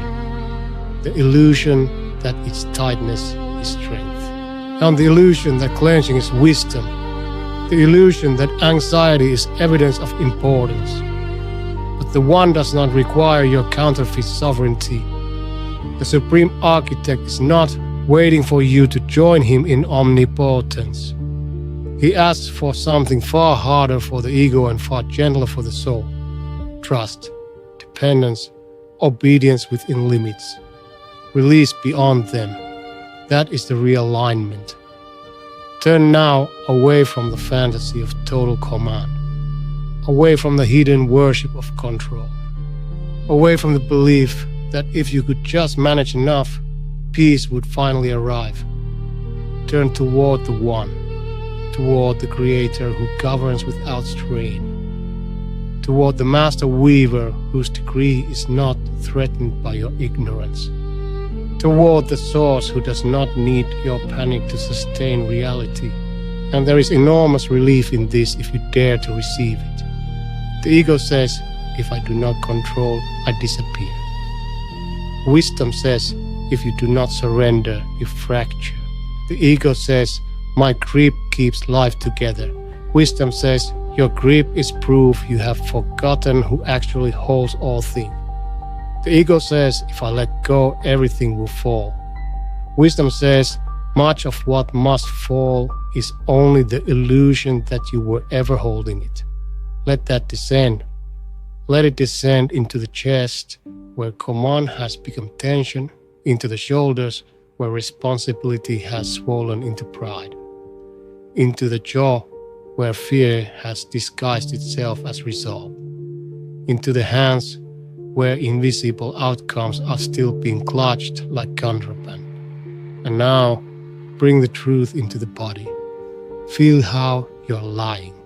Maybe not morally, physically. How you are lying on a mattress, yet still subtly resisting support, still carrying yourself, still holding internal weight in muscles that should have released hours ago. This is control made flesh. A body that does not know how to be carried. So begin the surrender deliberately. Unclench the jaw. Again. Let the teeth separate slightly, not in weakness, in truth. Let the tongue rest. Let the forehead smooth. Relax the eyes behind the closed lids, as if you are no longer trying to keep watch over every possible outcome. Drop the shoulders, deeper and then deeper still. Feel the mattress receiving you without argument. It does not ask whether you earn rest through mastery. It simply holds you. Now open the hands, slowly, finger by finger, because control always hides in the fist. And the closed hand says, I must manage this. The open hand says, I will do what is mine and release what is not. The closed hand says, I cannot bear uncertainty. The open hand says, uncertainty is unbearable only when I forget who rules it. Let the palms rest open. And imagine now that in each hand you're holding one area of your life you've tried to control far beyond your limits. In one hand, a relationship. In the other, an outcome. In one hand, your future. In the other, your image. In one hand, your health. In the other, your provision. Feel how heavy they are when the ego insists on carrying them as master rather than receiving them as trust. Now, with a long exhale, set them down inwardly before the One. Not because they do not matter, because they matter too much to be left in the custody of your fear. Now breathe again and say inwardly, what is mine to do, strengthen me to do. What is not mine to command, teach me to release. What is delayed, let me bear with dignity. What is withheld, let me meet with trust.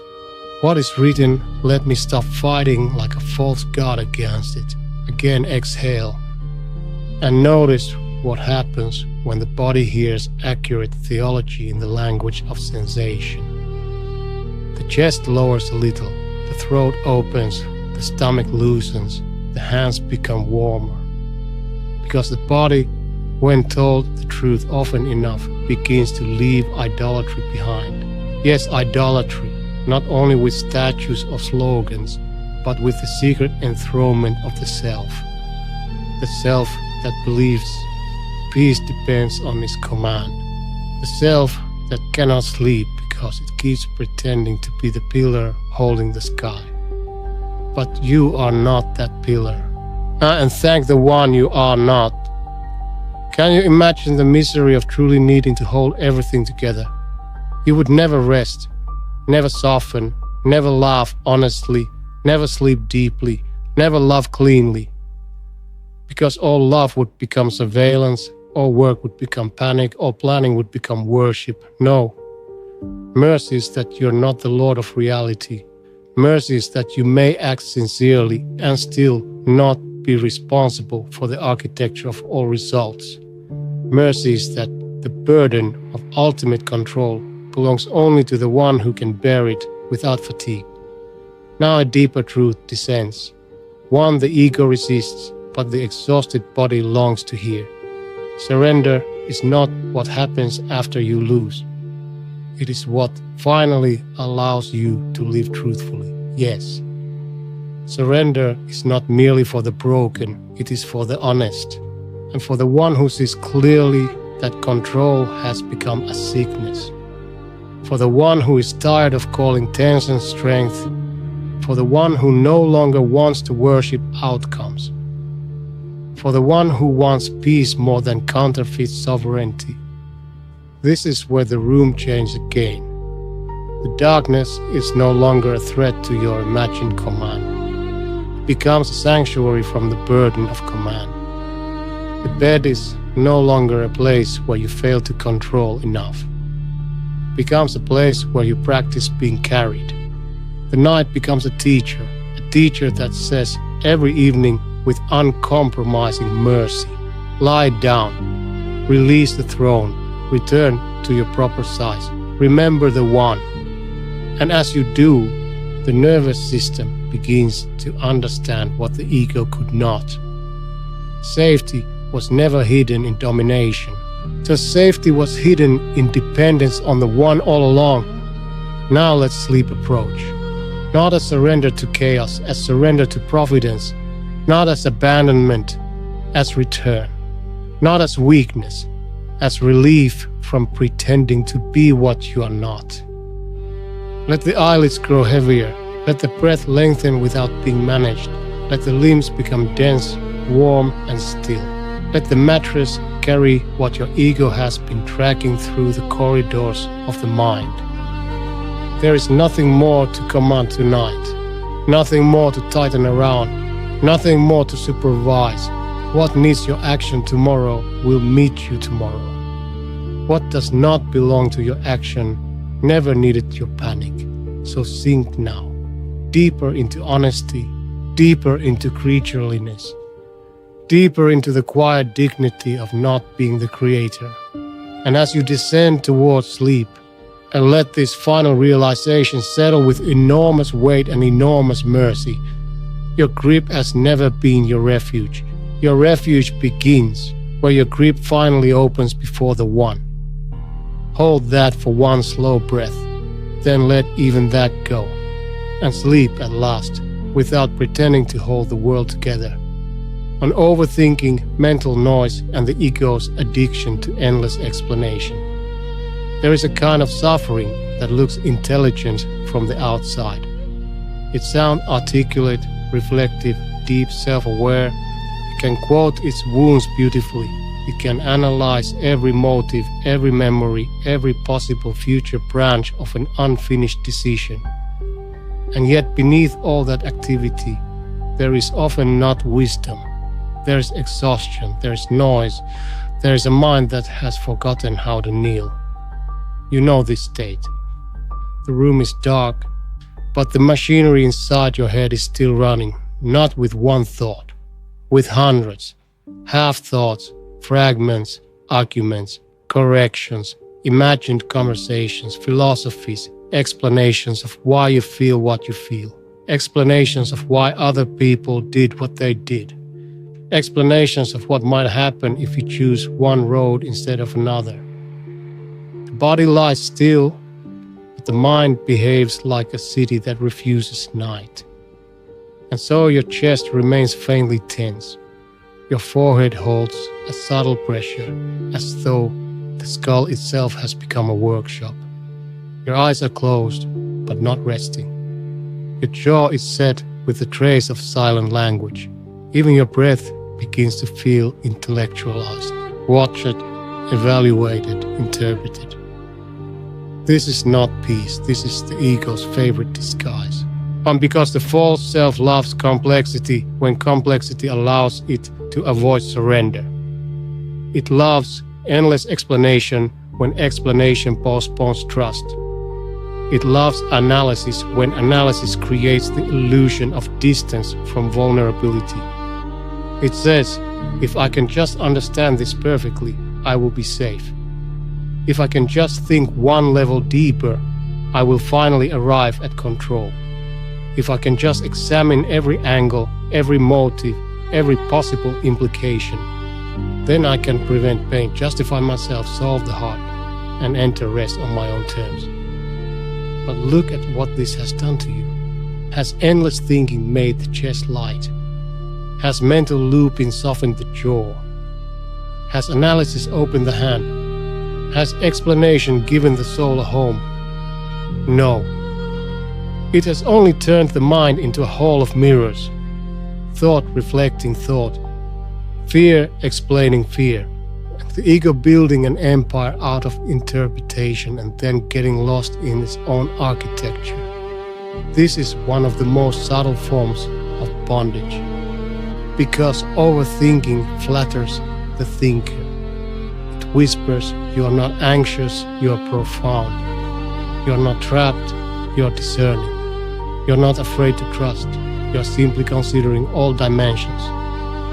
Sometimes this is true, often it is not. Often overthinking is just fear, with better vocabulary. It is the ego refusing to remain finite, refusing to accept that not every knot can be untied by thought, refusing to accept that some truths are entered only when the mind stops circling and the soul bows. Listen carefully.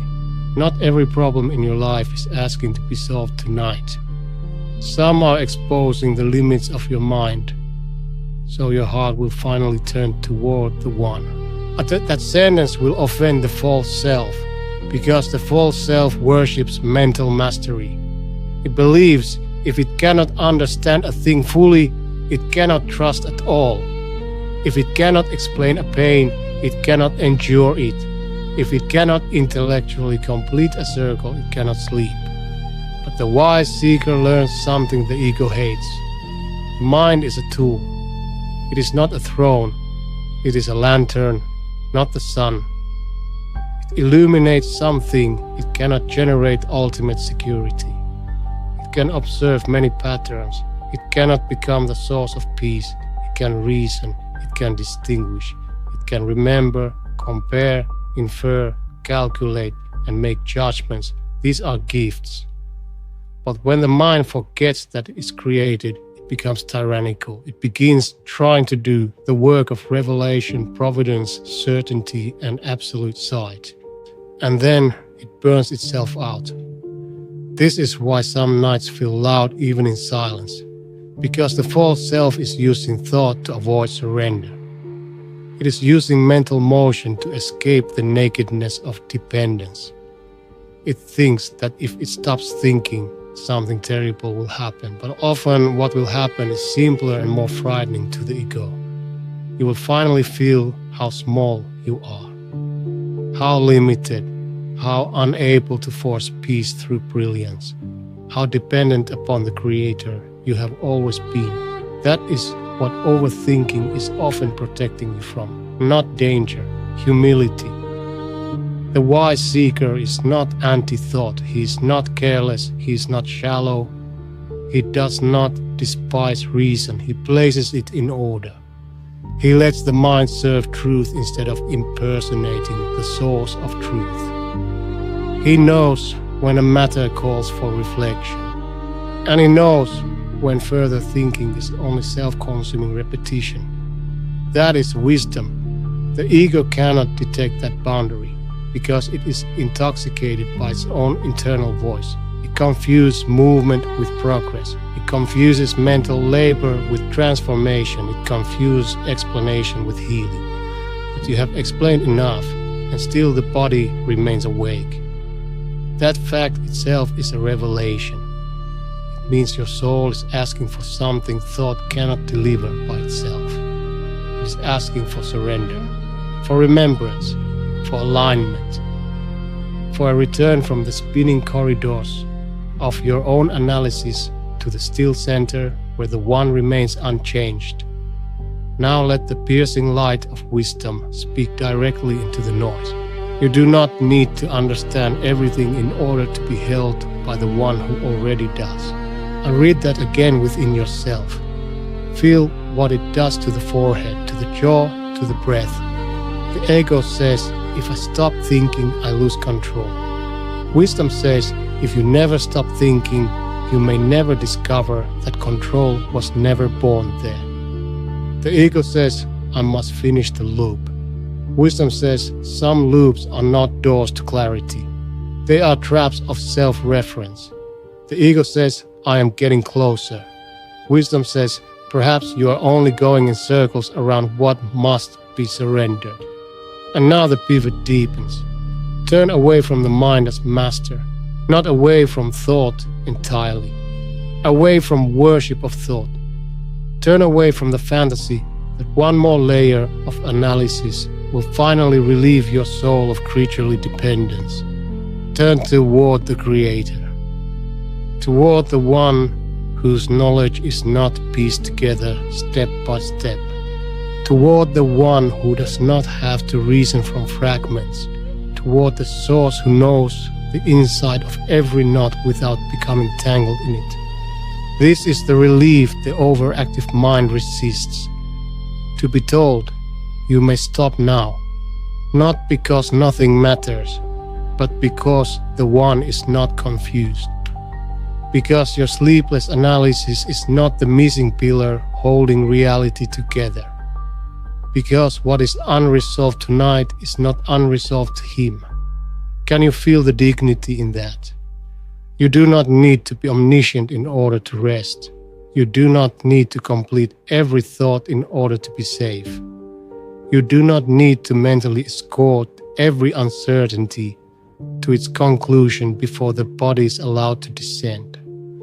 The ego cannot bear this mercy, because mercy means the mind is not the savior. Mercy means peace may arrive before perfect comprehension.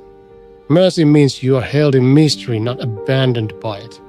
Now bring this truth into the body. Notice where thinking has become physical in you. Perhaps in the temples, hot and overused. Perhaps in the eyes, strained even under closed lids. Perhaps in the jaw, subtly working as though silent words are still being formed. Perhaps in the chest, because every thought carries a pulse of urgency with it. Meet those places gently. No war, no more forcing, and now begin the surrender. Unclench the jaw again. Because thought often hides there, turning language into tension. Let the tongue rest. Release the forehead as though the mind itself is being given permission to step down from God duty. Soften the muscles around the eyes. They do not need to keep looking inward with such severity. Drop the shoulders, so I feel the weight of your head on the pillow. A head that has worked too hard trying to become its own refuge. Now open the hands. Yes, again. Because overthinking also lives in the feast. The closed hand says, I must keep hold of every thread. The open hand says, threads belong to the master weaver more securely than they ever belonged to me. Let the palms rest open. And imagine each finger releasing one category of mental noise. Explanation, release it. Rehearsal, release it. Interpretation, release it. Imagined arguments, release them. Unfinished loops, release them. Need to solve before sleeping, release it. Breathe out slowly. And as you exhale, imagine the mind not being shut down by force, but returned to its proper place. A servant. A useful servant, yes, but no longer a ruler, no longer a god, no longer the frantic architect of peace. Now say inwardly, what I need to know, let it become clear in its time. What I do not need to know tonight, let me stop feeding with my attention. What is beyond my thought, let me entrust to the one whose knowledge does not fail. Again, breathe and feel how the nervous system responds when the tyranny of inner commentary begins to fade. The breath deepens a little. The chest loses a layer of pressure. The forehead cools. The mind, though not silent, becomes less absolute, less convincing in its panic, less central. And now a harder truth descends. Some of your loudest thoughts are not guiding you. They are simply afraid of disappearing. Yes, the ego has built an identity around being the one who's always thinking, always pausing, always aware, always processing. Johnny fears silence because silence threatens its self-importance. It fears trust because trust makes all its frantic commentary look unnecessary. It fears stillness because stillness reveals that the one was holding you even when your thoughts were not performing. So let some of those thoughts disappear. Not because thought is evil, because not every thought deserves immortality. Not every question deserves a midnight trial. Not every possibility deserves a home in the mind. Some thoughts should be allowed to pass like dust across a dark window, uninvited, unentertained, uncrowned. And the mind deprived of its old throne begins to quiet, not into emptiness, but into proportion. That is the word, proportion. The mind regains its measure. It no longer needs to dominate the whole inner kingdom. It may serve, it may rest. It may wait, it may not know everything. The room now becomes sanctuary again. A sanctuary from explanation. A sanctuary from the pressure to mentally account for every emotion, every history, every future. The darkness is kind because it does not demand analysis. The bed is merciful because it does not ask you to defend a thesis about your life before it will hold your body. The night itself seems to whisper, enough thinking, enough circling, enough worship of your own unfinished conclusions. Come back now. Come back beneath the care of the One. You and your Lord. Not you and your endless inner commentary. You and your Lord. That is simpler, cleaner, truer. And under that truth, sleep begins to gather again. At the edges of thought, at the edges of language. At the place where explanation loosens and weight returns to the body. Let the eyes grow heavier. Let the limbs become dense. Let the mind lose interest in its own theater. You do not have to solve your existence before sleep. You do not have to untangle every thread tonight. You do not have to understand why every pain arrived, why every person acted, why every road unfolded as it did. The One understands. And that is enough for this hour, more than enough. So now descend, out of the head, into the body, out of the body's tension, into surrender, out of the ego's endless commentary, into the heavy, merciful quiet beneath it. And as you go, let this final realization settle with deep stillness across the forehead, the chest, the hands, the whole weary frame. Your mind was never meant to replace trust, and it becomes clear only when it bows before the One. Hold that for a single breath, then stop holding even that, and let silence at last become stronger than thought. On attachment, possession, and the hidden panic of building a soul on temporary things, there is a softer looking chain that binds the heart. It does not always look sinful. Often it looks loving, devoted, committed, invested. It can hide inside family, work, comfort, health, home, success, memory, routine, beauty, and even noble ambitions. And because it hides inside good things, The ego protects it fiercely, but many sleepless nights are born here. Not because the things themselves are evil, because the heart has leaned on them too absolutely. Because what was meant to be held with gratitude has been held with possession. Because what was meant to remain a gift has quietly become a pillar. And now, in the darkness, the body reveals the truth. The chest tightens at the thought of losing what it loves. The stomach hardens at the thought of interruption. The jaw clenches at the possibility of change. The breath shortens when the mind touches the edge of impermanence. This is attachment when it has become disordered, not love. Fearful possession, not gratitude. Dependence on forms, not appreciation. A subtle enthronement of created things. Look carefully. The ego is not content to receive the world, it wants to secure it. Not enjoy but freeze, not cherish but keep, not be thankful but own. It does not say this openly. It says, this matters to me, and indeed it does. But beneath that sentence, if the false self has taken over, there may be another sentence. I do not know who I am without this. I do not know how to rest if this changes. I do not know how to remain whole if this is touched, delayed, withdrawn, aged, broken, or taken. And now, the body enters vigilance, not because danger is present, but because the ego has wrapped survival around what was never stable enough to bear it. This is the hidden panic of attachment.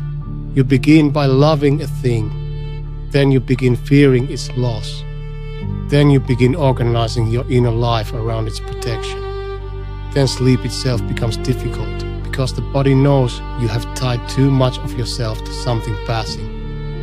A person, a role, a routine, a bank balance, a reputation, a place, a plan, a season of life, a form of health, a dream of how life was supposed to unfold. And it is not that these things are meaningless. It is that they are not absolute. And whenever the ego makes the temporary feel absolute, anxiety appears as its shadow. Because the soul knows, even when the ego refuses to admit it, that everything created moves. Everything. Everything in the world is subject to alteration, interruption, departure, decline, transformation, or death. And the false self cannot bear that sentence. It hears it and feels insulted. Because what it wants from the world is not relationship but permanence. It wants heaven from dust. It wants eternity from flesh. It wants unshakable peace from structures built in time. This is why attachment becomes exhausting. You are demanding from the finite what only the infinite can provide, and the body pays for that demand. The wise seeker sees this clearly. He does not become cold. He does not become detached in the empty, loveless sense. He does not stop loving people, building homes, caring for his body, pursuing provision, or delighting in beauty. He simply refuses to ask created things to do the work of the Creator. That is the distinction the ego hates. Because the ego wants nearness to created things without vulnerability, love without surrender, possession without loss, enjoyment without dependence on the one. It wants gifts severed from giver. But severed gifts become idols, even beautiful idols, even socially admired idols, even noble idols. And idols always make the nervous system restless because deep down, the soul knows it is leaning too heavily on what can break. Listen carefully. What you cling to beyond its rightful place will begin to frighten you. That is the law, not because love is wrong, because worship is exhausting when directed at what is fragile. The more ultimate a thing becomes in your heart, the more terrifying it becomes to imagine life without it. The more your identity fuses with it, the more your body interprets any threat to it as a threat to your existence. And so you remain half-armed, half-braced, half-awake, trying to protect what you cannot keep forever, trying to force the world to stop being a world, trying to convince your nervous system that dust can be trusted like divinity. It cannot. And that realization, painful as it is mercy. Now let the piercing light of wisdom enter. Let it speak without flattery. You're not suffering only because you love deeply. You're suffering because the ego has begun to call borrowed things permanent. I read that inwardly. Borrowed things permanent, that is the lie. Everything in this life is entrusted. Nothing here is self-owned in the ultimate sense. Not your body, not your beloveds, not your achievements, not your home, not your opportunities, not your health, not your timeline. All of it is passing through your hands beneath the will of the One. This is not meant to make you despair. It is meant to make you truthful, because truth is the beginning of peace. The ego says, if I admit this, I will become detached in the dead sense, unable to love. Wisdom says, if you refuse this, you will turn love into fear and appreciation into panic. There is a higher form of love, a cleaner one, a freer one. It says, I received this with gratitude, but I do not crown it. I hold this with tenderness, but I do not make it my God. I cherish this, but I do not believe my soul will disappear if it changes form or leaves my side. That is not lovelessness. That is purified love. Love under Tawheed, though the word need not be spoken for the truth to be felt. The one above all, everything else beneath, the giver absolute. The gifts honored but never enthroned.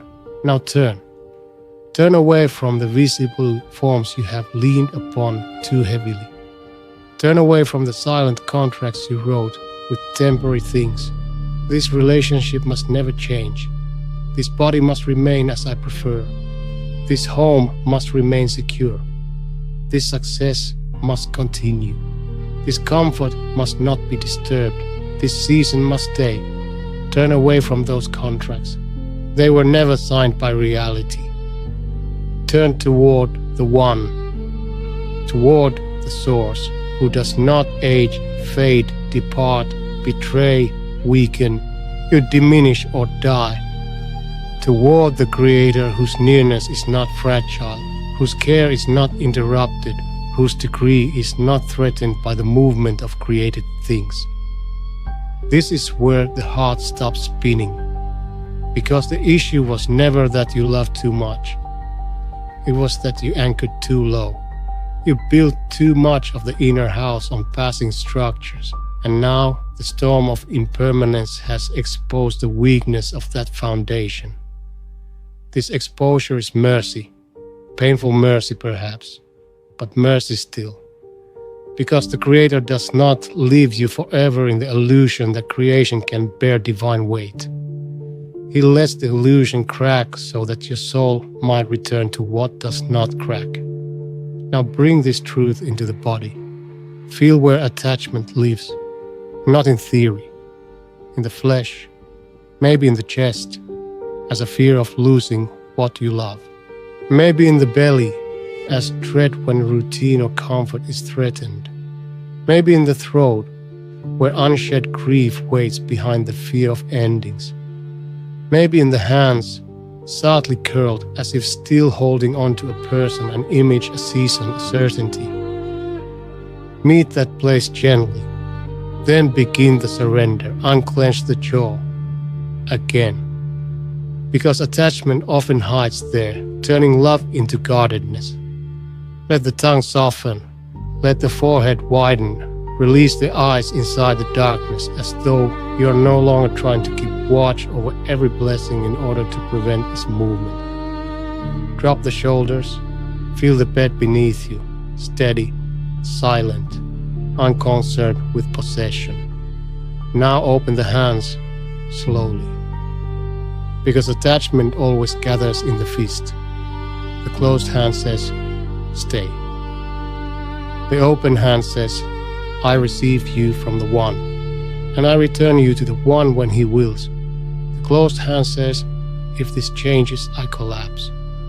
The open hand says, if this changes, I grieve, but I do not collapse, because my root is deeper than this form. Let the palms rest upward, and imagine that in each hand lies one thing you have been clinging to too absolutely.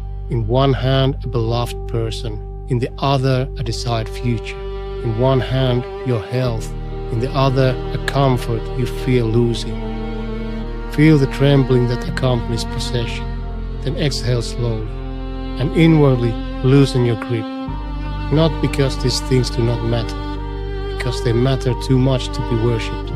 Again, breathe, and say inwardly, what I love, let me love truthfully.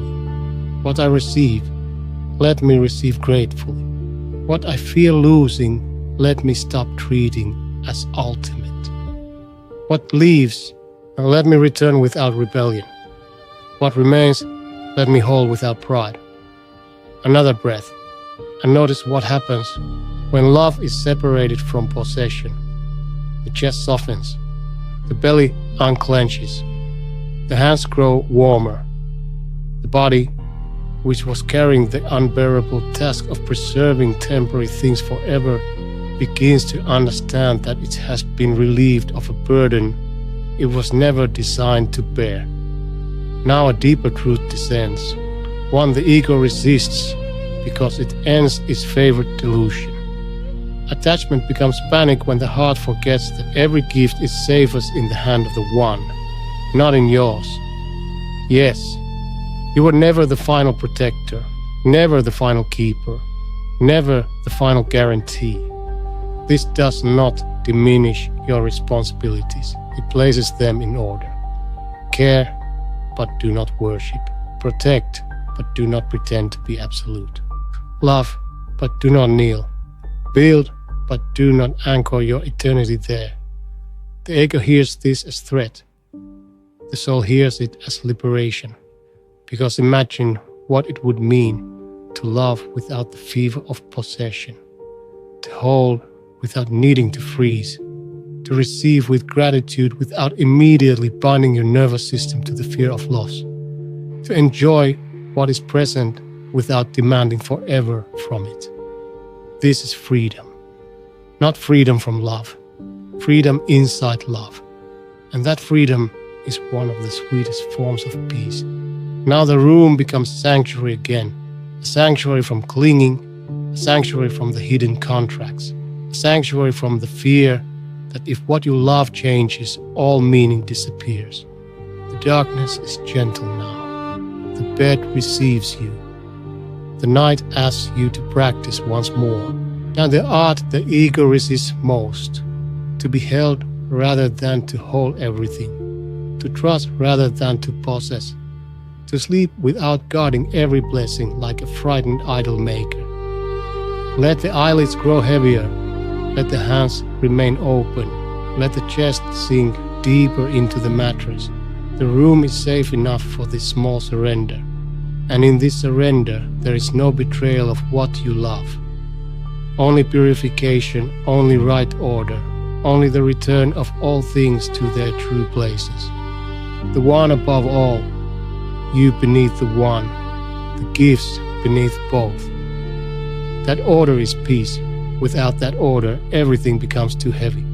Now descend, out of the fear of losing, out of the need to keep, out of the inner contracts that reality never signed, into the quiet dignity of loving what is temporary without asking it to become eternal.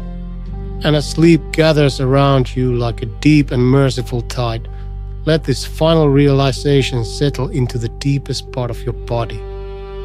What you love does not become safer because you clutch it. It becomes cleaner when you entrust it to the one. Hold that for one breath, then loosen even that, and let your heart at last rest without possession.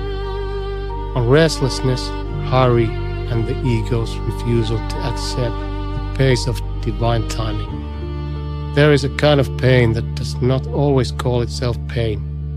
It calls itself ambition, urgency, momentum, readiness, potential.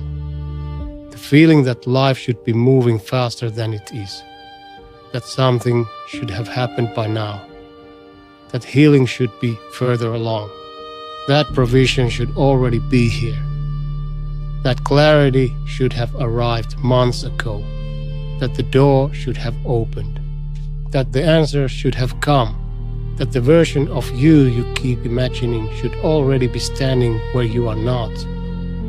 And because of that inward hurry, the body never fully lands, even in bed, even in darkness, even in silence.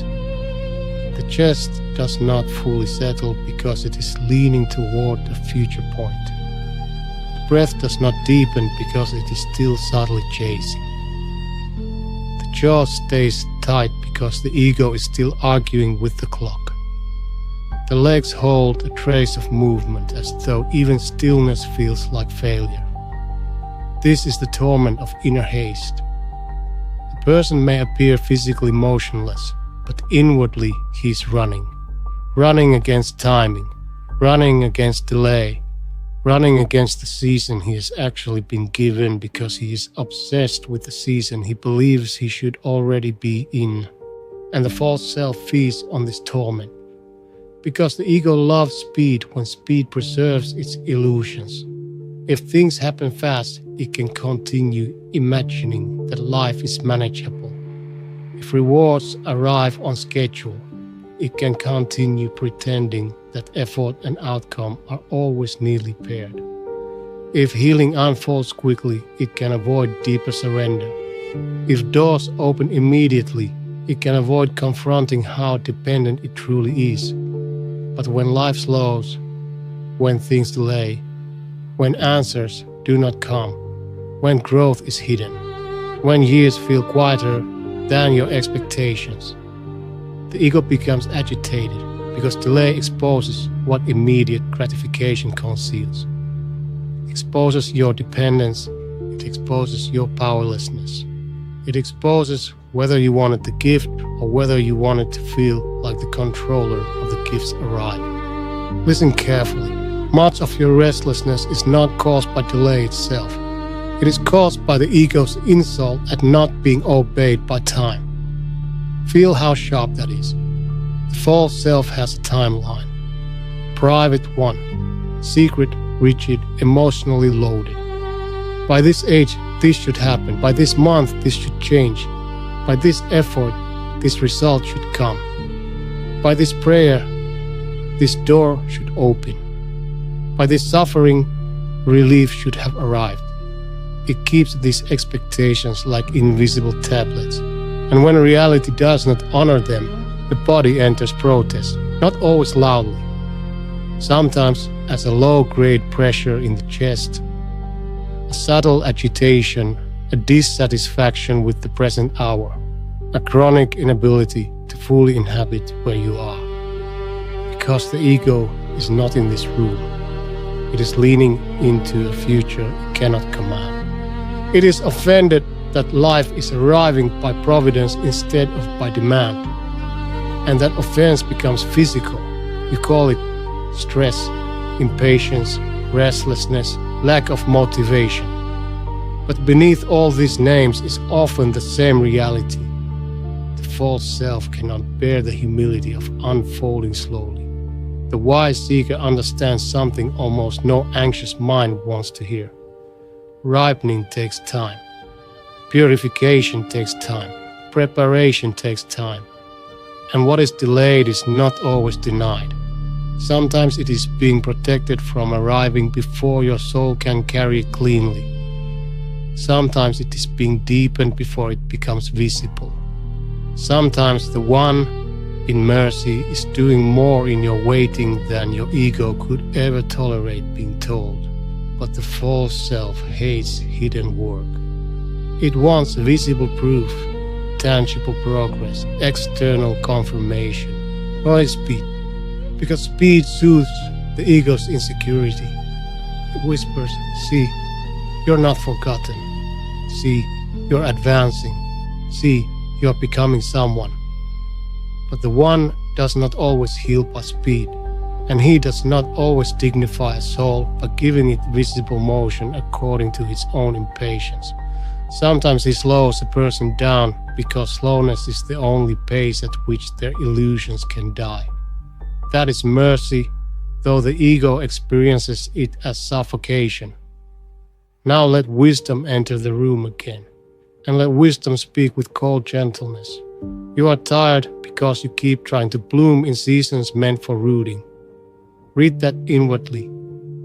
Bloom in seasons meant for rooting.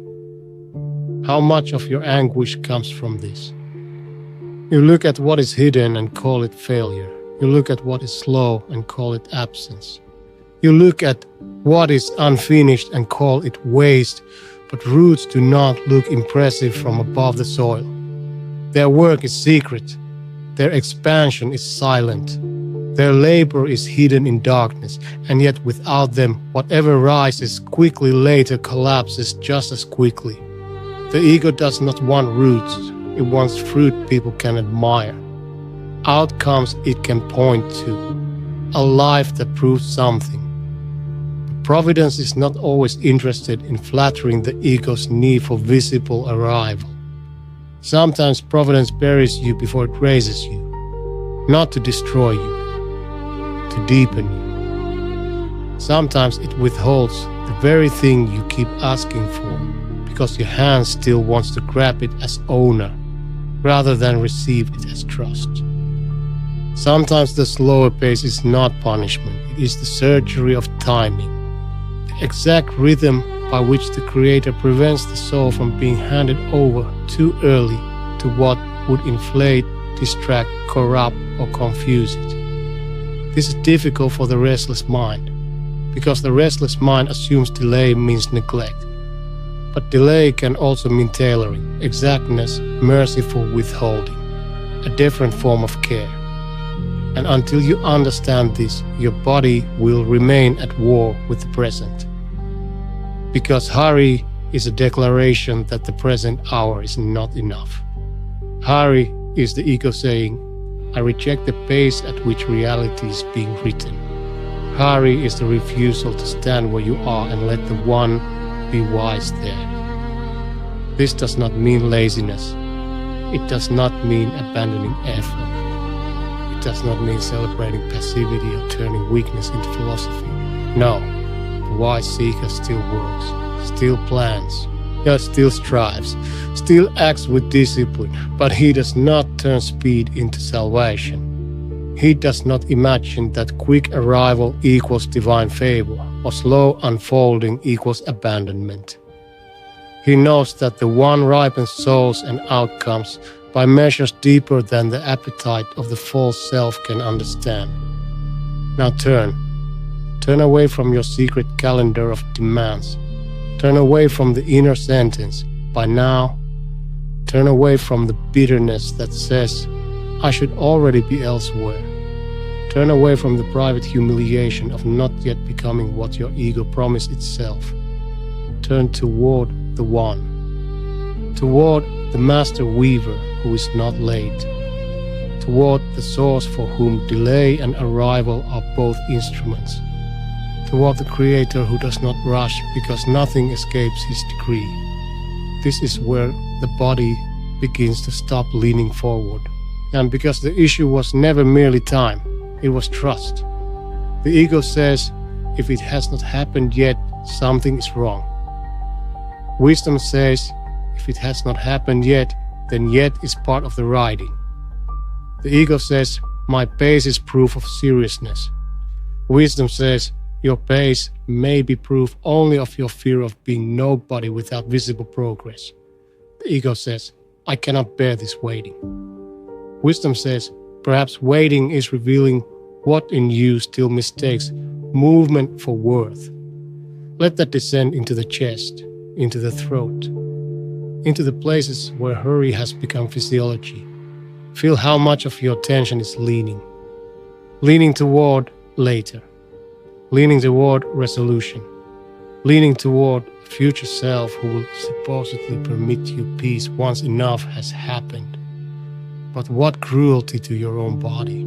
Yet to deny it rest until the story obeys your ideal rhythm. To tell it, not yet, not yet, not yet, until some imagined milestone is reached. The body can only live where it is, not where your ambition wants it to be, not where your fear insists it must be. Here, only here, in this room, on this bed, in this breath. So now bring truth into the flesh. Unclench the jaw again. Because impatience hides there, turning time into resistance. Let the tongue rest. Relax the eyes beneath the lids, as if you are no longer scanning the horizon for proof that your life is valid. Release the forehead, drop the shoulders. Let the back sink deeper into the mattress. Feel how the bed receives you without asking for your progress report, without asking how much you have achieved, without asking whether your life is on schedule.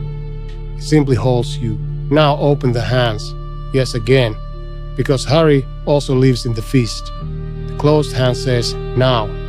The open hand says, in its time. The closed hand says, I cannot bear unfolding. The open hand says, I am not wiser than the one who unfolds all things. The closed hand says, if I am not arriving, I am failing. The open hand says, hidden growth is still growth beneath providence.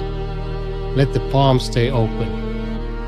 And imagine that in each hand lies one delayed thing that has been making you inwardly restless. In one hand, a door that has not opened. In the other, a healing that has not completed. In one hand, provision you are waiting for. In the other, clarity you still do not have. Feel what the ego does with these delays. It squeezes them into accusations, into timelines, into silent proofs that you are behind. Now exhale slowly and refuse that interpretation. Do not deny the ego, but refuse the ego's conclusion. Again, breathe and say inwardly, what is delayed, let me not call abandoned. What is hidden, let me not call absent. What is slow, let me not call dead. What is unfolding, let me not violate with panic. What is meant for me, let it arrive in the wisdom of the One, not in the hunger of my false self. Again, exhale. Let another layer of urgency leave the body. The pressure to become quickly. Exhale. The shame of not already having arrived. Exhale. The fear of being left behind. Exhale. The demand that life explain itself on your timeline. Exhale. Notice what happens. The chest lowers. The stomach releases some of its subtle creeping. The breath becomes less like pursuit and more like receiving. Because the body responds to theological truth even when the ego resists it. Now a deeper realization comes. One the false self hates because it dismantles one of its central fantasies. You are not late to what the One has actually written for you. You are only late to the script your ego wrote without permission. There it is, the hidden grief. Not always that life betrayed you.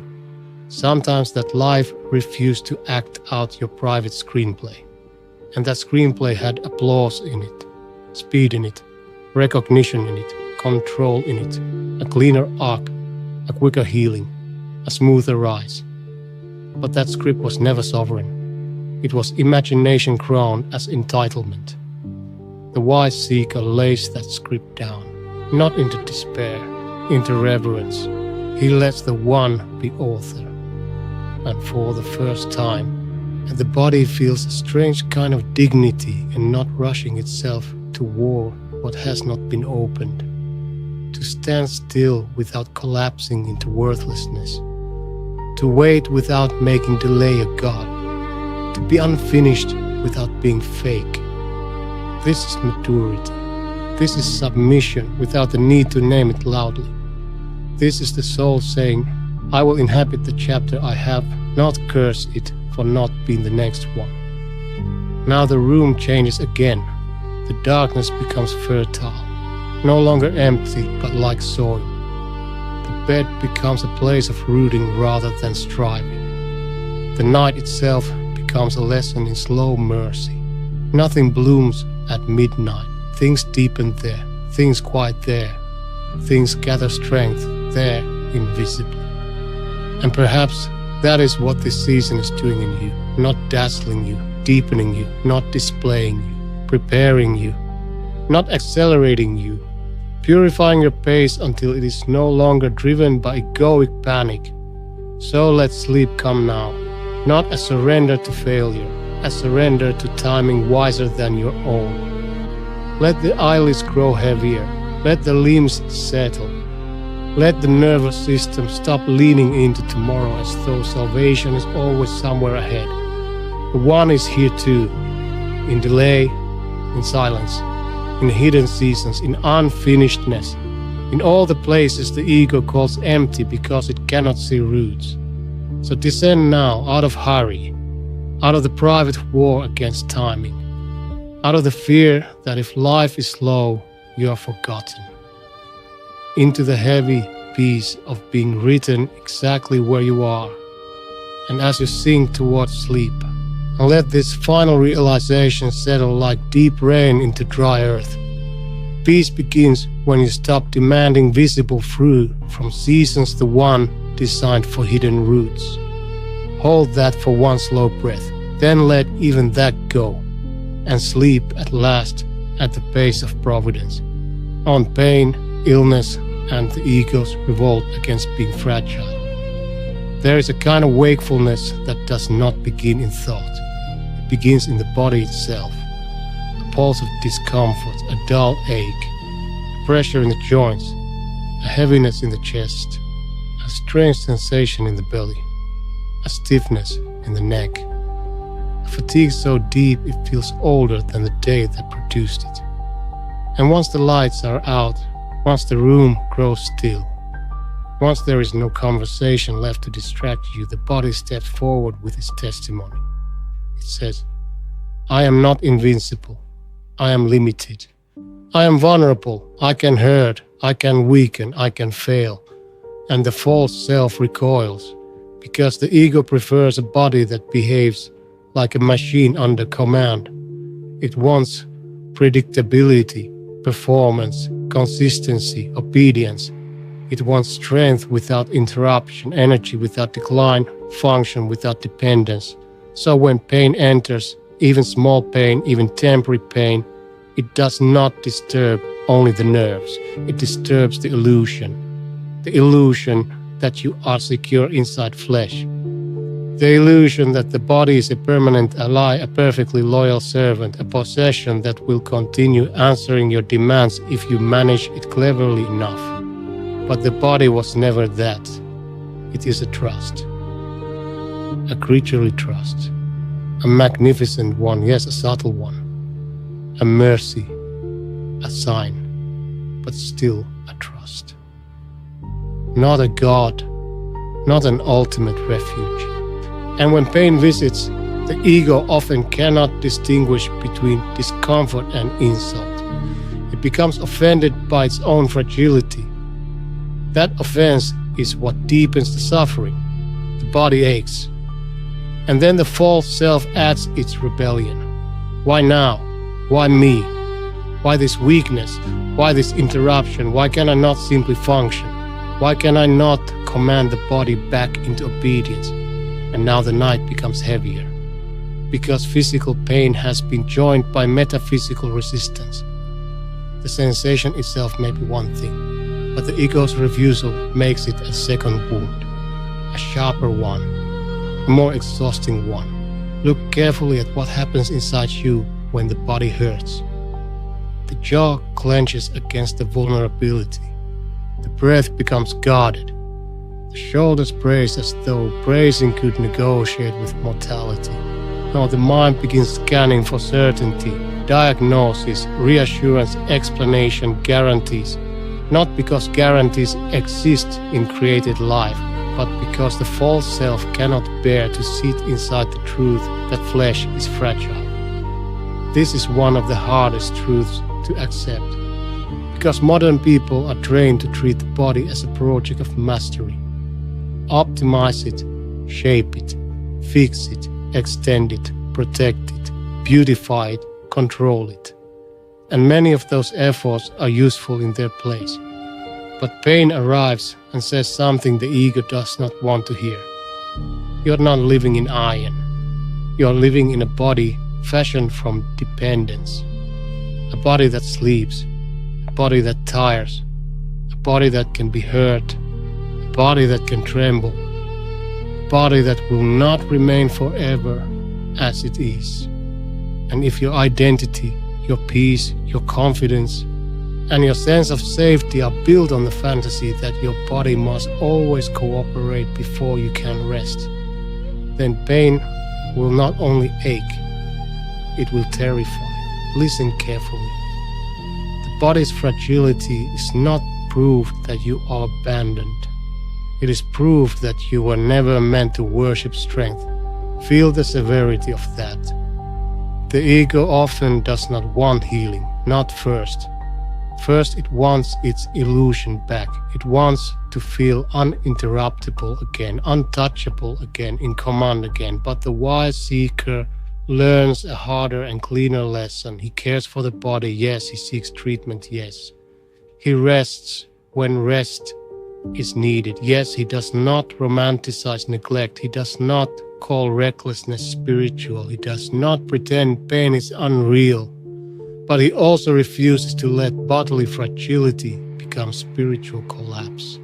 Because he knows the body is not the throne, the body is one of the entrusted chambers of the soul. And it was never designed to bear divine expectations.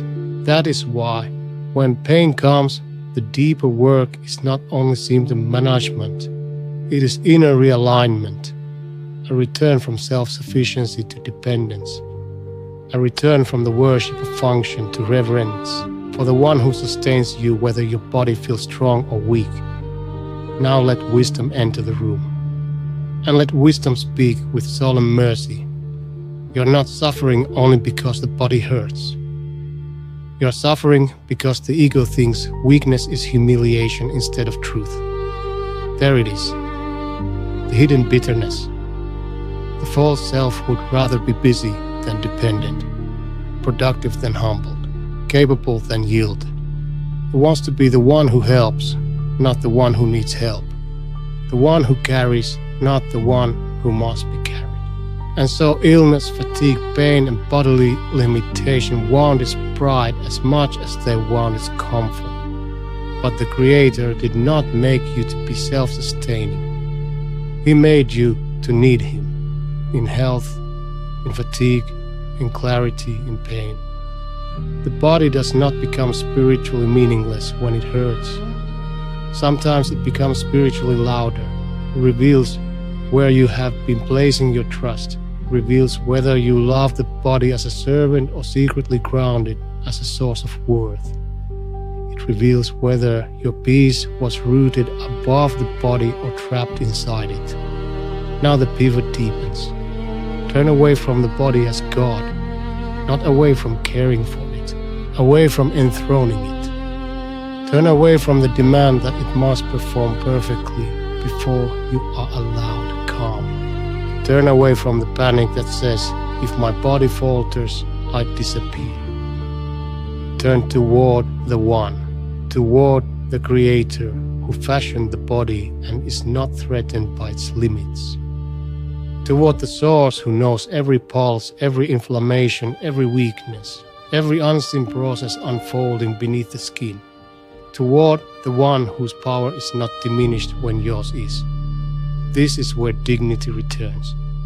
Because the ego thinks dignity means never needing. Wisdom knows dignity means needing the One truthfully. The ego says, if the body weakens, I am less.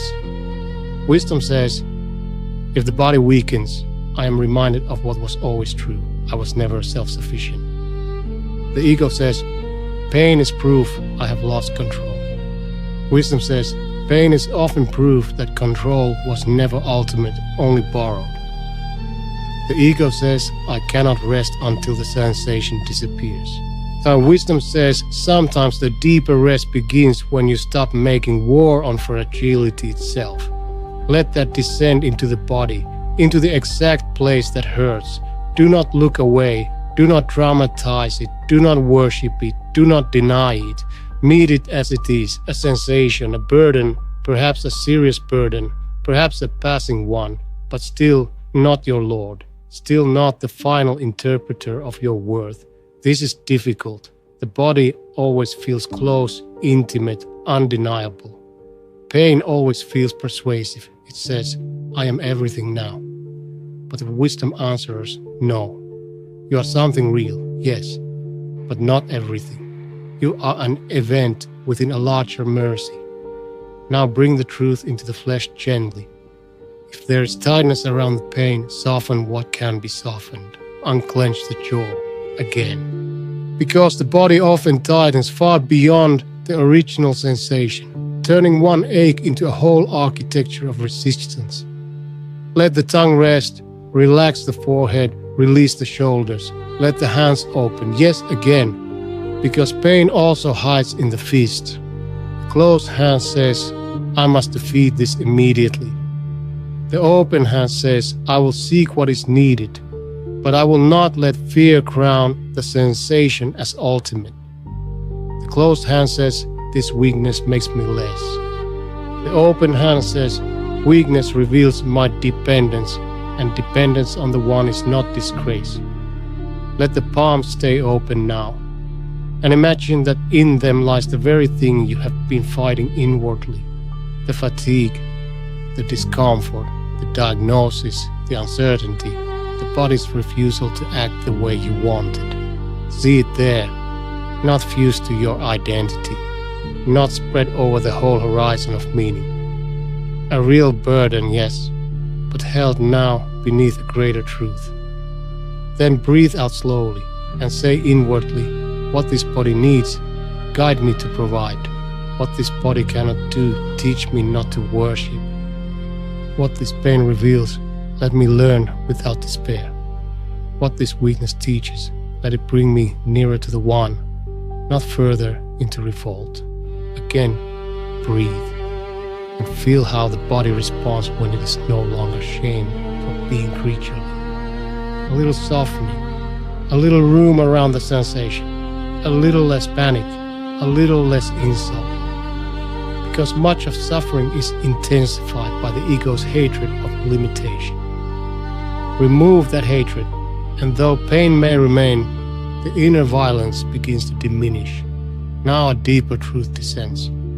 One the false self hates, but the weary soul can finally breathe inside. You are not most valuable when you are strongest. You are most truthful when you remember who sustains you in both strength and weakness. Yes, the world worships vitality, productivity, beauty, performance, output, capability, and these can become silent tyrants.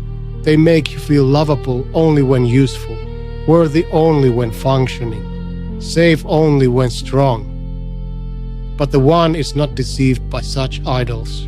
You do not become more real because your body performs well, and you do not become disposable because it hurts. The Creator's knowledge of you does not rise and fall with your energy level.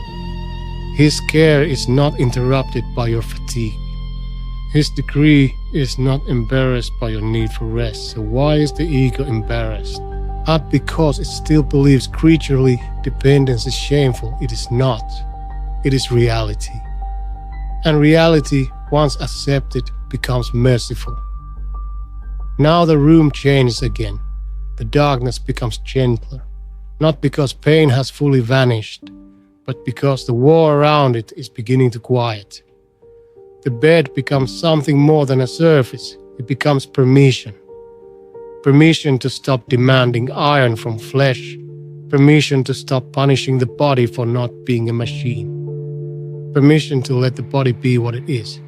A trust that sometimes carries ease and sometimes carries burden. The night does not need you powerful, it needs you honest. And honesty now says, this body is limited. This body is entrusted. This body is not my God. This body can hurt and I can still be held. That is enough for tonight. More than enough. Just so let sleep approach now. Perhaps not in a dramatic wave, perhaps in a slow and careful descent. That is fine. There is no need to conquer the night, no need to force the body into perfect stillness, no need to turn healing into another project of domination. Let the breath deepen where it can. Let the muscles soften where they can. Let the sensation be witnessed without being enthroned. Let the soul lean not on function, but on the one who gives function and withholds it with wisdom. And as you descend, let this final realization settle with profound gentleness across the hurting places, the bracing places, the frightened places. Your body is not failing you by being fragile.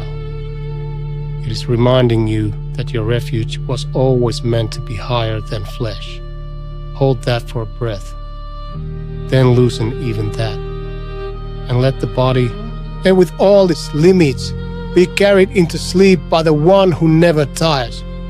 On loneliness, abandonment, and the ego's fear of standing small beneath the vastness. There is a silence that does not feel peaceful at first.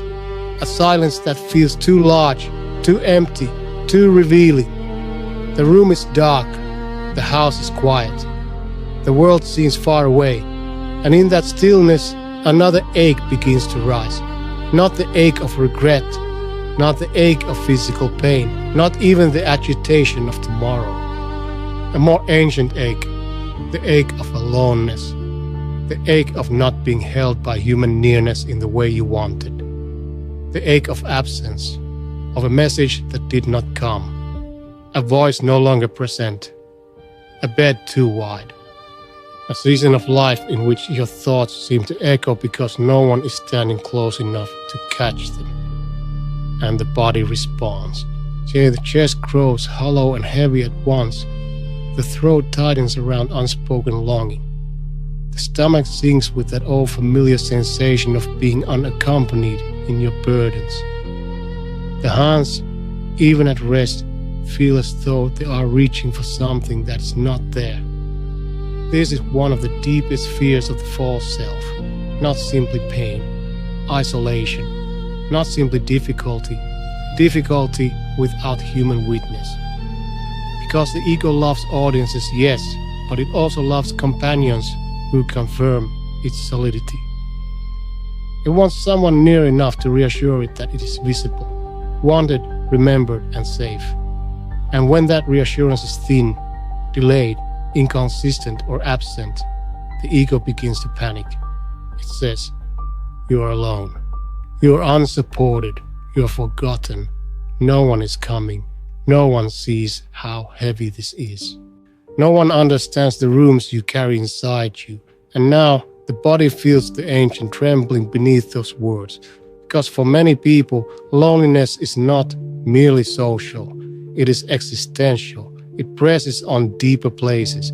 It awakens old wounds, old exclusions, old abandonments, old seasons when you needed tenderness and received distance, needed steadiness and received inconsistency, needed nearness and received silence. So the ego does what it always does. It turns a wound into a worldview. It says, because I feel alone, I am alone.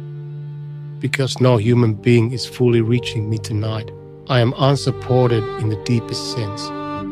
Because the created world feels far away, reality itself has become cold. But this is not the whole truth. It is a partial truth swollen into a false absolute. Yes, loneliness hurts. Yes, human absence is real. Yes, there are nights when the lack of earthly companionship feels like a physical weight in the sternum. Yes, the body can ache for witness, touch, conversation, and ordinary human warmth. None of that should be mocked. None of that should be denied. But the false self commits a second error. It takes human absence and interprets it as total abandonment. And that is where the deepest suffering begins, because the ego only recognizes company in created form, a voice, a body, a message, a presence in the room, and if those are missing, it panics. It does not yet know how to be alone without becoming spiritually empty. It does not yet know the difference between solitude and abandonment. The wise seeker learns that difference slowly, painfully sometimes. But once learned, how it changes the whole architecture of the night. Listen carefully. Loneliness becomes devastating when the ego forgets that human absence is not the same as abandonment by the one. Read that inwardly. Human absence is not the same as abandonment by the one. This is the pivot. The ego wants all reassurance to arrive through created channels. It wants touch, words, immediate responses, visible companionship. And again, these are mercies when given rightly. But when the heart demands them as the only proof of safety, the soul becomes fragile beyond measure.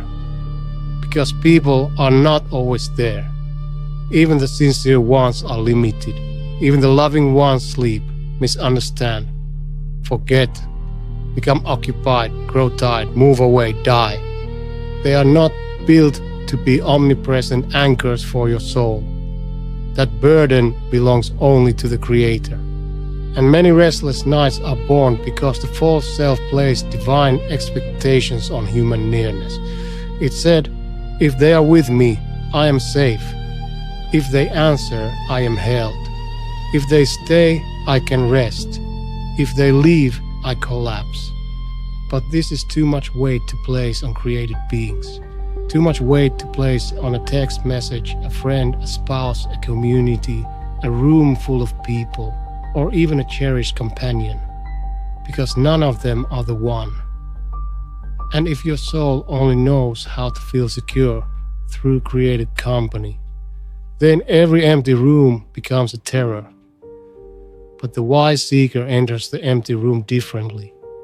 He still feels the ache. He is not made of stone. He does not pretend human longing is beneath him. He does not call loneliness an illusion when the body is clearly feeling it. But he refuses one crucial lie. He refuses to call solitude godlessness. He refuses to call silence abandonment. He refuses to believe that because no created voice is near, he has been left in an empty universe. This is where wisdom enters now with solemn force. You are not most alone when people are absent. You are most alone when you forget the nearness of the One and beg creation to fill a space only the Creator can fill. That sentence cuts, but it heals. Because yes, human love matters.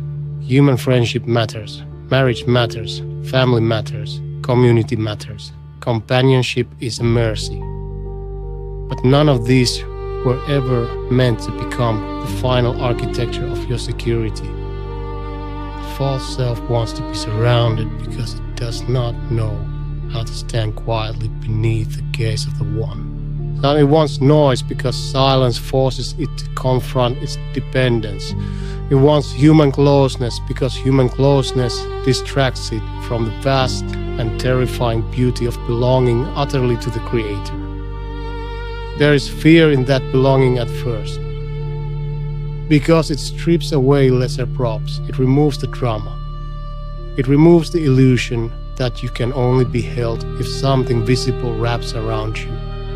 But there is also immense relief there, because the One does not come and go, does not sleep and fail to answer, does not forget, does not get tired of your inwardness, does not misread the shape of your pain, does not require you to simplify your sorrow to make him comfortable. He knows it fully already. That is what the ego cannot grasp. The room feels empty, but it is not empty. The silence feels vacant, but it is not vacant. Or the night feels wide, yes, but it is wide beneath providence, wide beneath knowledge, wide beneath the care of the One who's nearer than your fear understands.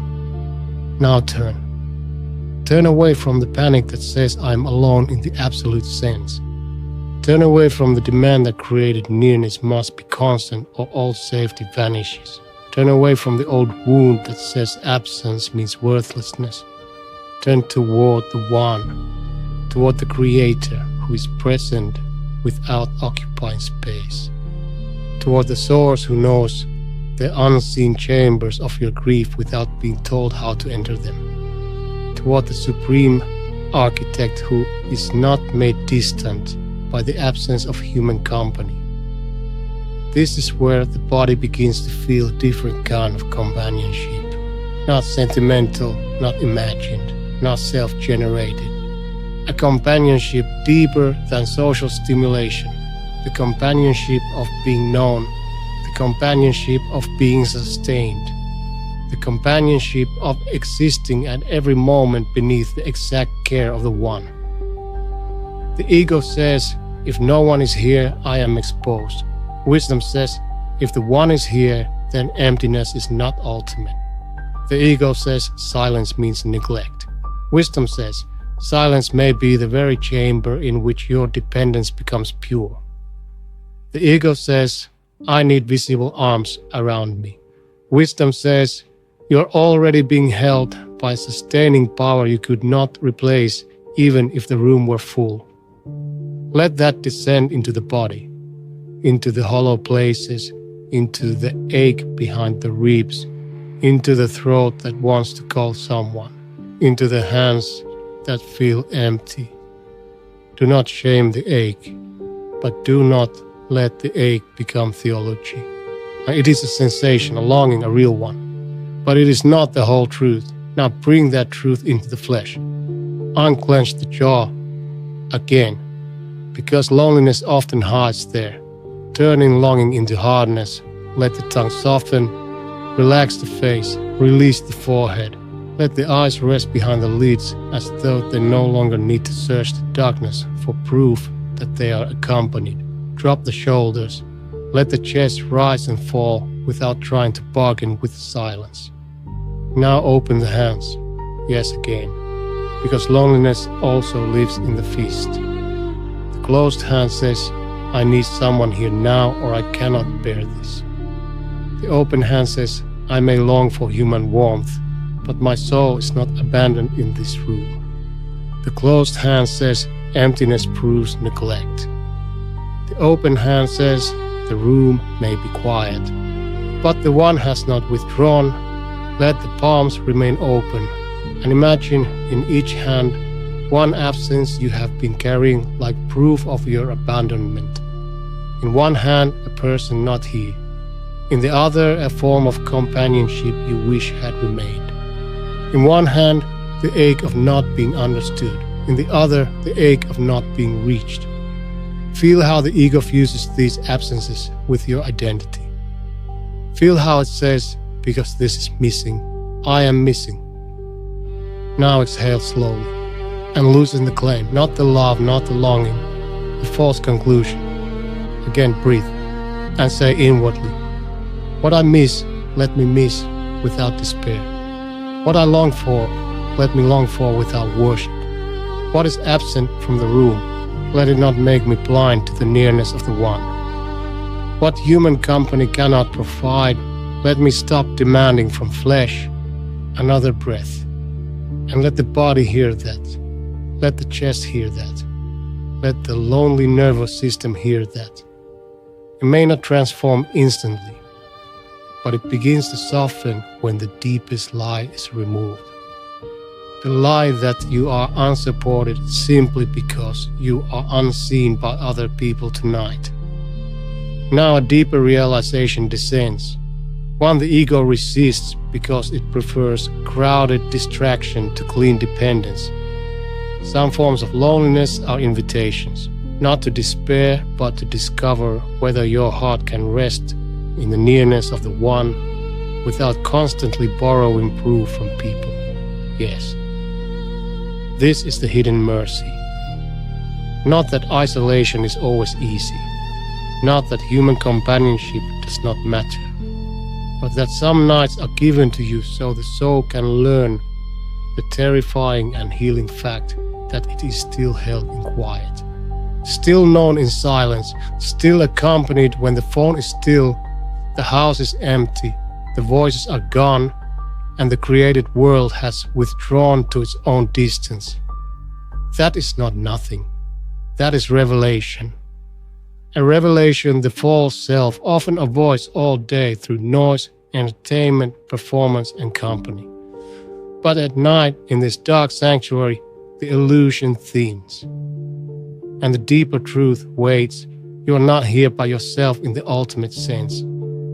You are before the One, always before the One.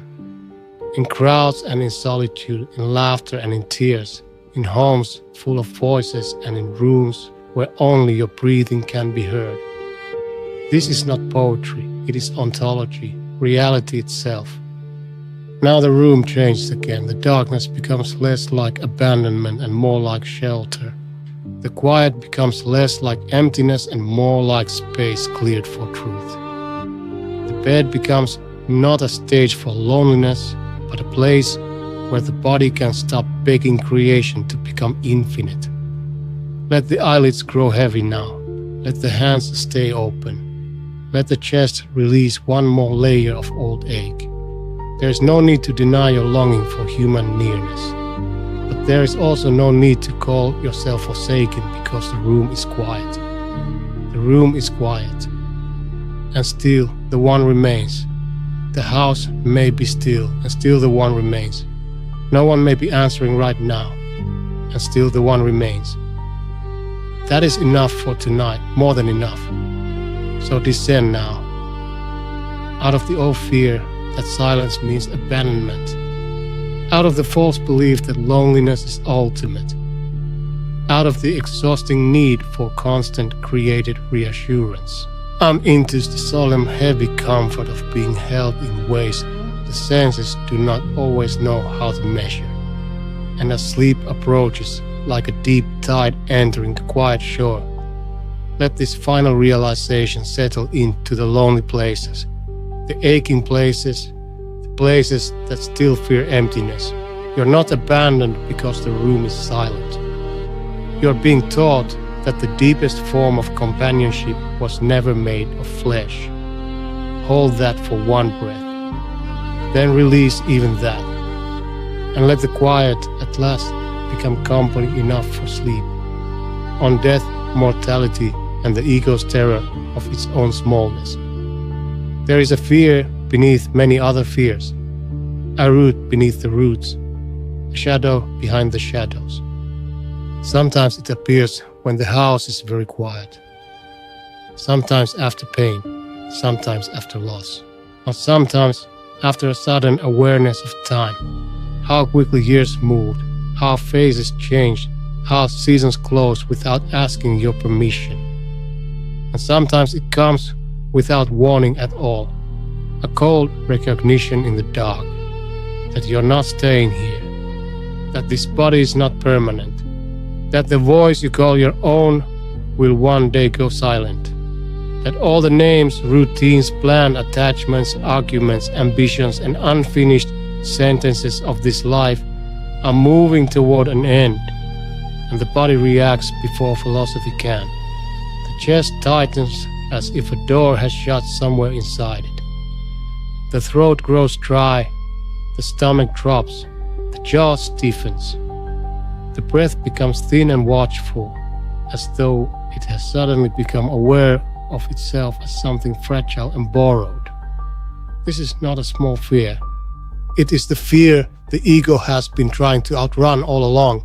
The fear of death, not only the event, the exposure of how little the false self actually owns, how little it commands, how temporary its little kingdoms are, how thin its claims of mastery become when laid beside the fact that one day it will have to release everything at once.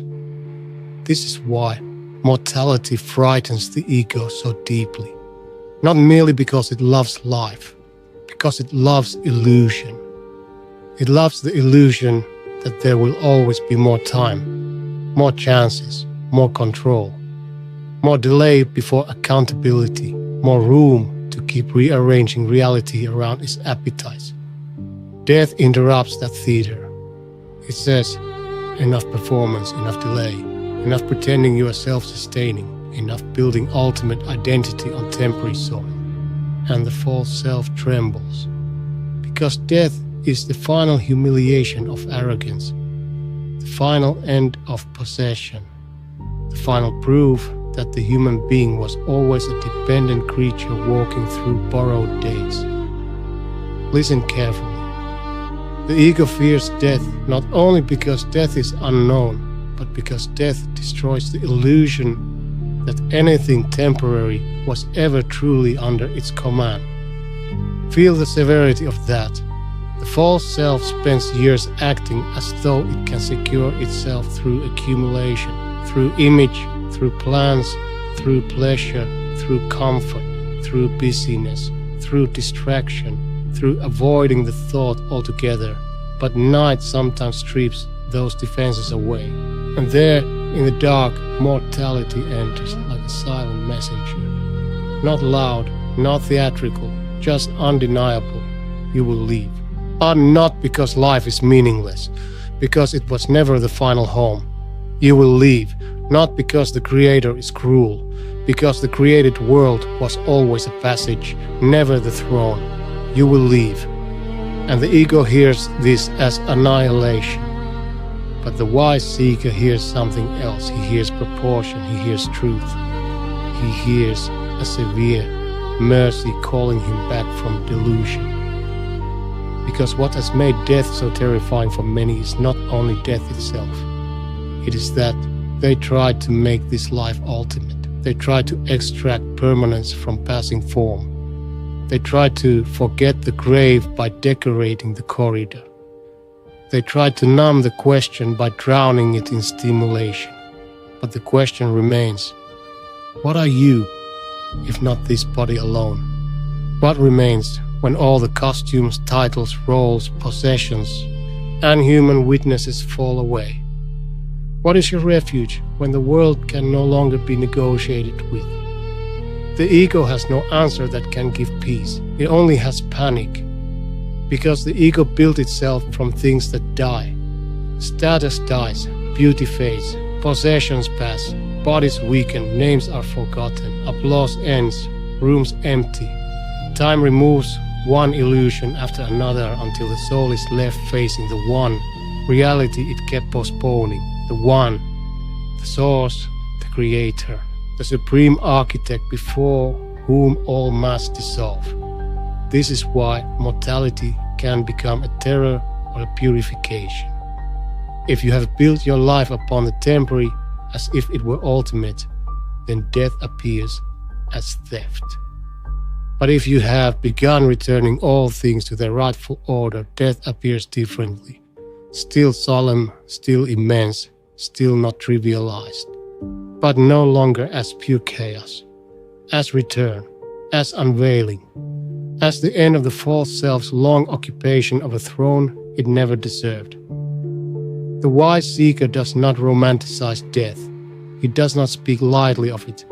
He does not turn it into aesthetic poetry or theatrical darkness. He knows its seriousness, its gravity, its finality within this worldly life.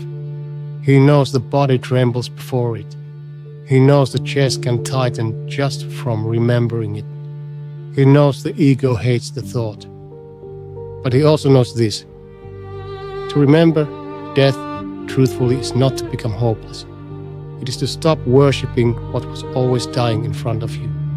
That is the pivot, a hard one, a merciful one. Death, remembered properly, does not make the world worthless. It reveals the world's proper size. It tells you not to build an eternal identity out of temporary mirrors, not to crown comfort, not to act as if delay will continue forever, not to imagine that what matters most can be postponed until after the ego has finished all its smaller idolatries. This is why the false self avoids stillness, because stillness allows mortality to speak. And mortality, when it speaks honestly, destroys many lies at once. It destroys the lie of endless time, the lie of self-sufficiency, the lie that the body is your final refuge, the lie that worldly gain can secure the soul, the lie that if you stay busy enough, you can outrun the question of who you are before the One. Now let wisdom enter the room fully, and let wisdom speak without ornament. You are not dying because life betrayed you. You are mortal because you were never meant to be your own God. Feel the blade in that sentence. The ego wanted permanence without dependence, endurance without surrender, significance without accountability. But mortality says no. Mortality says you are finite, and that finitude is not an accident. It is the architecture of your need. It is the proof that you belong under the Creator, not beside Him. And strangely, this is where peace begins. Not when death disappears from thought, when death stops being interpreted through the ego alone. The ego says, if I die, all is lost. Wisdom says, if you lived only for what dies, then of course death feels like total ruin. The ego says mortality is unbearable. Wisdom says mortality is unbearable only when the soul has anchored itself too low. And the ego says, I do not want to think of the end. Wisdom says, then you will keep wasting the middle. Now turn. Turn away from the panic of the false self. Turn away from the desperate urge to push mortality out of sight. Turn away from the ancient strategy of distraction. Turn toward the One, toward the Creator who gave life and does not lose authority over it when He calls it back. Toward the One before whom death is not confusion, not accident, not interruption. Toward the Source for whom your coming and going are both written in wisdom beyond your horizon. This is the only place the fear begins to soften, not because death becomes small, because the One becomes greater in your awareness than what the ego had made ultimate. The chest loosens not when you convince yourself you will never die. That is fantasy. It loosens when you remember that your existence was never self-authored to begin with. You came by permission. You remain by permission. You leave by permission. And your dignity lies not in denying this, but in bowing to it truthfully. The body needs to hear this, because the body panics when mortality is presented as chaos. But it begins even slightly to release when mortality is returned to providence. So now, bring the truth into the flesh. Feel where this fear lives in you tonight. Maybe in the sternum as a cold pressure. Maybe in the throat, where the thought of endings catches. Maybe in the belly, where the unknown trembles. Maybe in the hands, where life is still being clutched as though it could be kept forever. Meet that place gently. No violence, no dramatics, only truth. Then begin the surrender. Unclench the jaw again. Because fear of death often hides there, turning mortality into resistance. Let the tongue rest. Relax the forehead. Release the eyes beneath the lids as though they no longer need to stare into the unknown and demand guarantees before they can soften. Drop the shoulders. Feel the mattress beneath you. It holds you tonight without asking whether you have solved the mystery of endings. Now open the hands. Yes, again. Because mortality terrifies the feast. The closed hand says stay. The open hand says my staying and my leaving were never authored by me. The closed hand says I cannot release this life. The open hand says this life was a trust, not a possession. The closed hand says I must not think of the end. And the open hand says, remembering the end teaches me how to stop worshipping the middle. Let the palms remain open and imagine that in each hand lies one thing you fear losing at death. In one hand, your body. In the other, your world. In one hand, the people you love, in the other, the self you have built through time. Feel how the ego trembles. Feel how it wants to close the hands immediately, but keep them open and breathe slowly and say inwardly, what I have borrowed, teach me to hold without illusion. What I must leave, teach me not to worship. What is temporary, teach me to use with dignity, not cling to with panic. What awaits beyond my sight, let me meet, not with arrogance, but with dependence on the One. Again, exhale, and let another layer of rebellion leave the body. The need to deny mortality. Exhale. Now the need to act as though death is a personal injustice rather than part of creaturely truth.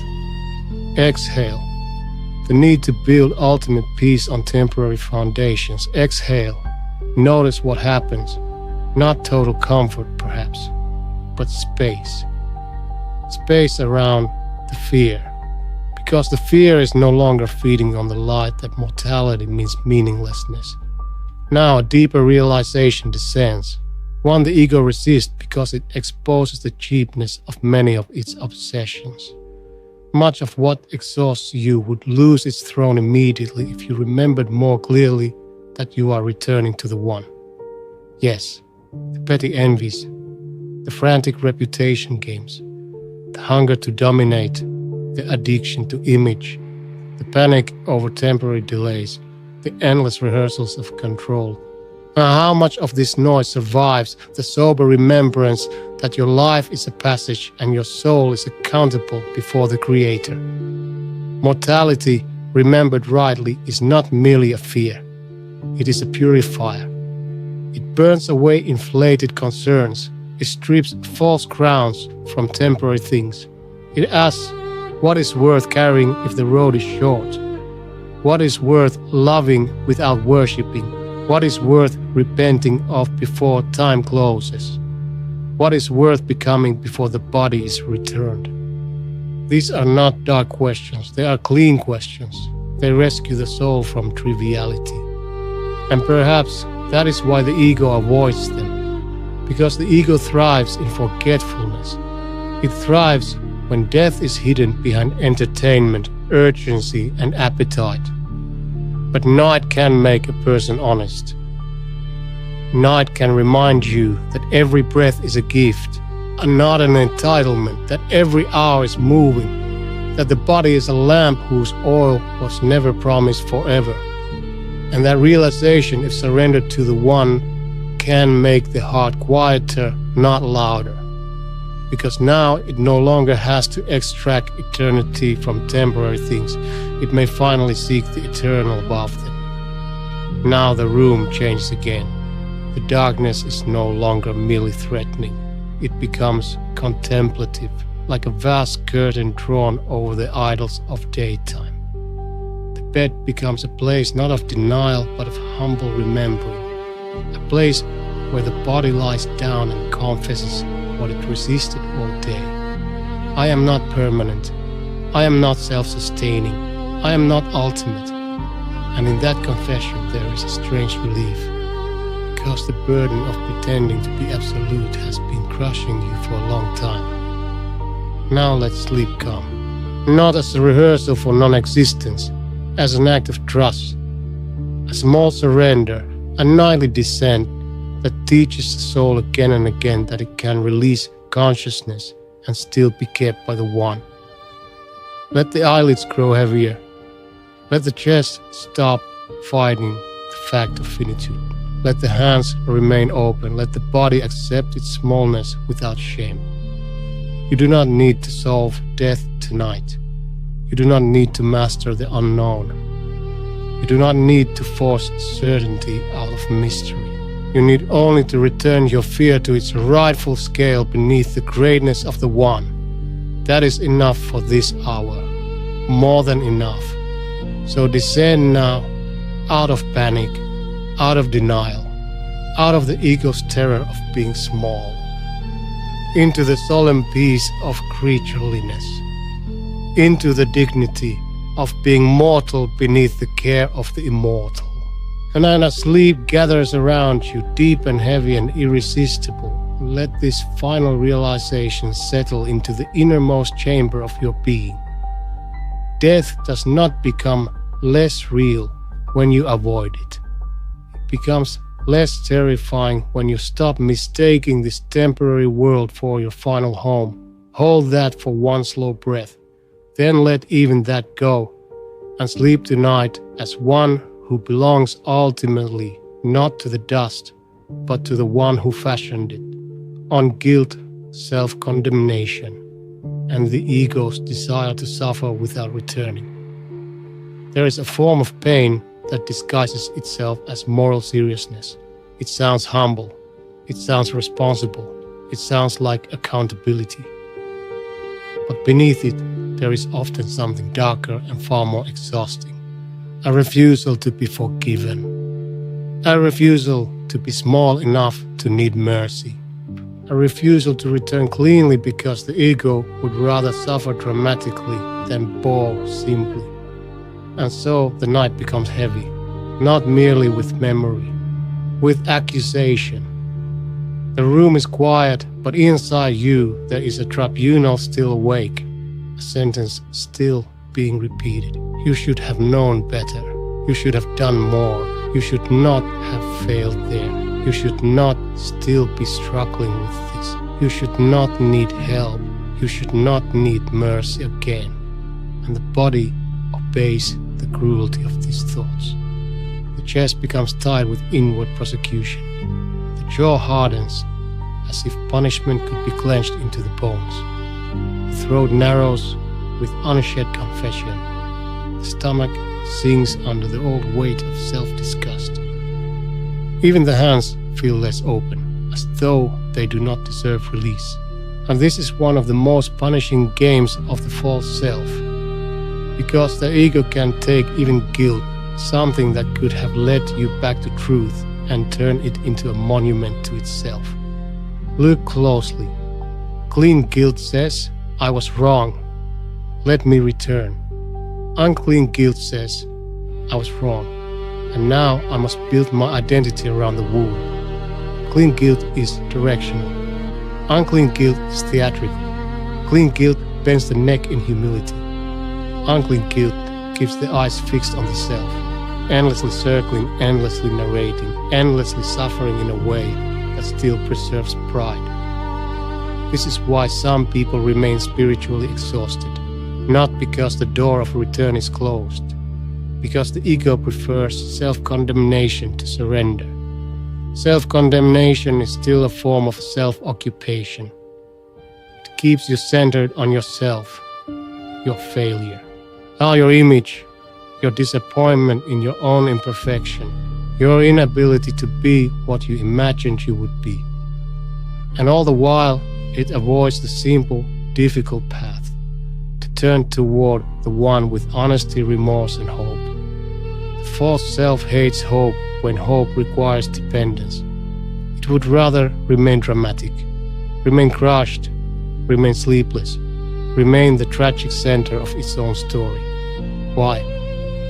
Because to truly receive mercy is to accept a humiliating truth. You could not save yourself through self-hatred. You could not purify yourself by obsessing over your stain. You could not restore yourself by making the wound your religion. The one must forgive. The one must cleanse. The one must carry what you cannot. And that dependence is precisely what the ego resists. Listen carefully. Some guilt is holy, but the guilt that keeps you endlessly turned inward may be pride wearing ashes. Feel how sharp that is. The false self says, I am being sincere because I'm suffering so much over this. But suffering alone is not sincerity. A person can suffer and still refuse truth, refuse humility, refuse clean return, refuse the dignity of saying, yes, I was wrong, and yes, I need the mercy of the one more than I need my own dramatic self-punishment. The wise seeker understands this distinction. He does not make light of wrongdoing. He does not perfume what should be named plainly. He does not turn failure into poetry to avoid repentance, but he also refuses the ego's counterfeit spirituality. He knows there is a difference between a heart that breaks open and a heart that only breaks around itself. That difference matters, not because one leads to rest, the other leads to endless inward noise. The ego says, if I forgive myself too quickly, I am careless. Wisdom says, you are not being asked to worship yourself or excuse yourself. You are being asked to stop replacing return with self-torment. The ego says, I must keep hurting or it means I did not care. Wisdom says, pain may awaken you, but it is not meant to become your permanent dwelling. The ego says, mercy feels too easy. Wisdom says, mercy is not easy. It is humiliating because it forces you to stop pretending you can pay your own debt through misery. Now let wisdom enter the room fully, and let it speak with solemn mercy. The one does not need your self-hatred as proof. He already knows. Read that again inwardly. He already knows. He knows what you did. He knows what you neglected. He knows the motive you mixed with the good deed. He knows the lie, the compromise, the delay, the pride, the cowardice, the weakness, the repetition, the hidden contradiction. He knows. And because he knows, you do not need to keep performing omniscience over your own darkness in the night. You do not need to keep reopening the wound just to prove you are serious.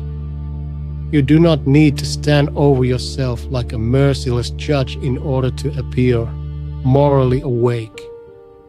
The one is more just than your self-hatred, and more merciful than your despair. That is where the ego trembles. Because once you know that, you can no longer justify endless inward punishment as righteousness. Now turn. Turn away from the courtroom of the false self. Turn away from the exhausting cycle of accusation without movement.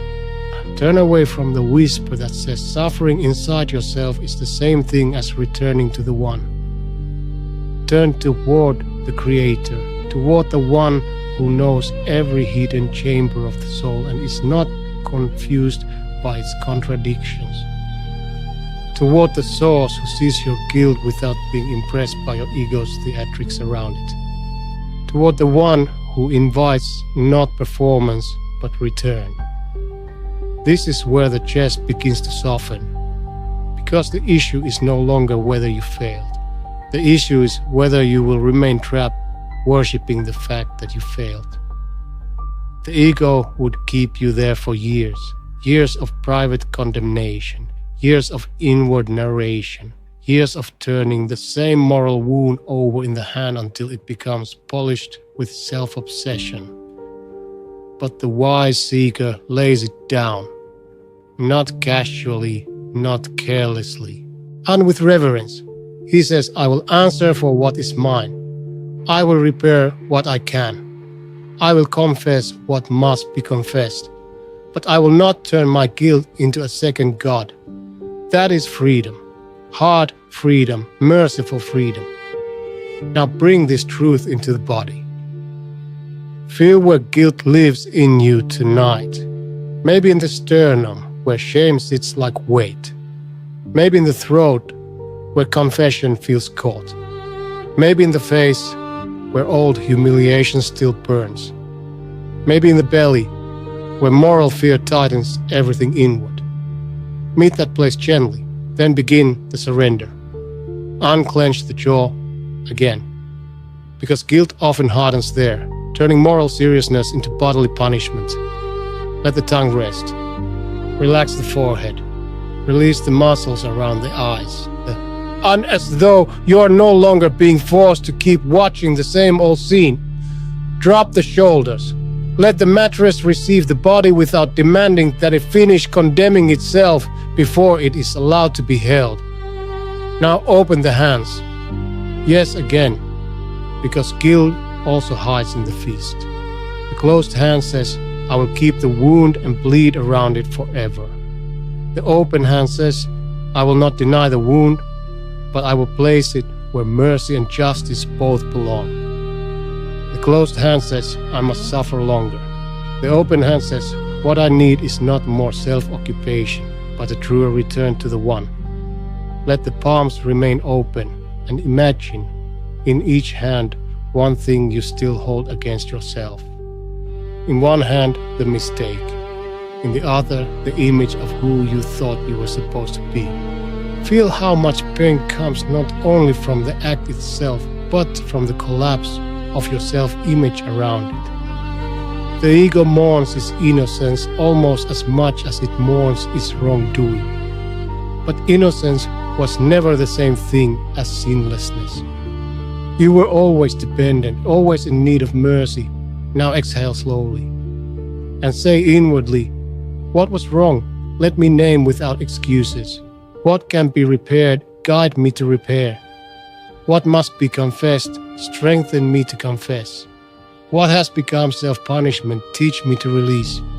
What only your mercy can cleanse, let me stop trying to cleanse through despair. Again, breathe. And let the body hear that. Let the chest hear that. Let the throat hear that. Let the nervous system hear that guilt is not meant to become a permanent architecture inside the body. It is meant to open a door and not become a house. Now a deeper truth descends. One the ego resists because it would rather remain self-condemning than dependent. There is a secret arrogance in refusing mercy while claiming to honor justice. Yes, because what are you saying really when you refuse to return cleanly? You are saying, my stain is more decisive than the mercy of the One.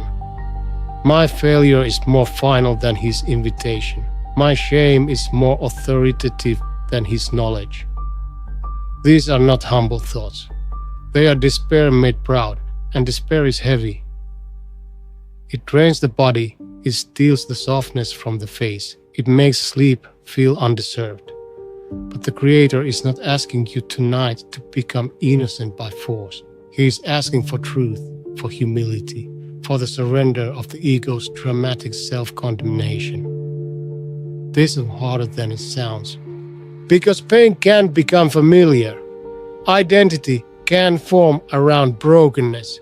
People can grow attached to the moral intensity of endlessly accusing themselves. It makes them feel serious, pure in their suffering, set apart by their torment. But the wise seeker prefers truth over drama. He knows that guilt which does not move upward becomes poison, and poison should not be romanticized. Now the room changed again. The darkness is no longer a courtroom. It becomes a chamber of exposure and release. The bed is no longer a place where the ego keeps sentencing itself. It becomes a place where the soul may finally stop interrupting mercy with self-centered grief. The quiet around you deepens, and in that quiet, a new possibility enters. You may be held tonight without first finishing your private punishment. That is not permission to become careless. It is permission to become honest, honest enough to stop calling self-destruction repentance, honest enough to admit that what you need now is not another hour of inward prosecution. It is surrender, return, hope in the One without childishness and without self-excuse. That is the narrow path. That is the clean path. Now let the eyelids grow heavy. Let the jaw remain loose. Let the hands stay open. There is nothing more to prove through suffering tonight. Nothing more to demonstrate by replaying the wound. What is true remains true. What must be faced can be faced tomorrow with clearer sight. What requires repair still requires repair. But this hour does not belong to the ego's theater. It belongs to the One. So descend now, out of accusation, out of the need to remain the tragic center of your own moral drama, out of the pride that would rather bleed forever than kneel and receive mercy properly, into the solemn relief of return. into the heavy peace of not needing to replace forgiveness with self-hatred. And as sleep gathers over you deep and merciful, let this final realization settle into the deepest chambers of your chest. Guilt becomes healing when it carries you back to the One. It becomes self-worship when it keeps you endlessly circling yourself. Hold that for one breath, then release even that. And sleep now, not as one who denied the wound, but as one who finally stopped kneeling to it. On perfection, inadequacy, and the ego's refusal to be a creature in progress, there is a more polished form of suffering, a suffering that often wins admiration. And it looks disciplined, careful, high-minded, conscientious. It can wear the face of excellence, responsibility, refinement, even virtue. But beneath it, hidden in the marrow, there is often a merciless demand. Be flawless, be complete, be beyond error, be beyond need, be beyond criticism, be beyond the ordinary, unfinished condition of being human. And because of that demand, the body never quite rests. Not even here, not even now. The room is dark, but inwardly you are still being measured, still being reviewed, still being compared against an invisible standard no created being could actually satisfy. The jaw is tense because the self is still being corrected. The chest is tight because there is still a sense of insufficiency hanging over it. And the stomach carries that familiar sinking feeling that you are somehow behind your own ideal. The forehead holds the pressure of self-surveillance, as though one more refinement, one more improvement, one more adjustment might finally earn you the right to soften. This is the prison of perfectionism, not simply wanting to do well, not simply loving beauty, order, seriousness, or discipline. Those can be noble. This is different. This is the ego's refusal to tolerate creatureliness, its refusal to accept limitation without turning limitation into shame, its refusal to be in process, its demand that you must somehow become complete before you are allowed peace. Listen carefully. Perfectionism is often not a love of excellence. It is the ego's terror of being seen as unfinished. Feel how severe that is. Then the false self does not merely want to grow. It wants to escape dependence through self-construction. It wants to present a version of itself so polished that it will never need mercy, correction, patience, or the uncomfortable honesty of saying, I am still becoming, but you are still becoming. And so is every other creature that breathes. That is not a defect in the design, that is the design. You were never created to be self-complete. You were created to be shaped, to learn, to stumble, to refine, to return, to proceed by stages. And yet the ego hears stages as humiliation. It hears process as accusation. It hears incompleteness as personal failure. So it turns life into a workshop of endless self-editing. It says, not enough yet, not wise enough, not pure enough, not accomplished enough, not healed enough, not disciplined enough, not impressive enough, not secure enough, not spiritual enough. And now the body becomes the floor on which these verdicts are delivered. No wonder rest feels distant. How can the body lie down when the ego has not finished redesigning itself into a god? The wise seeker understands something the false self hates.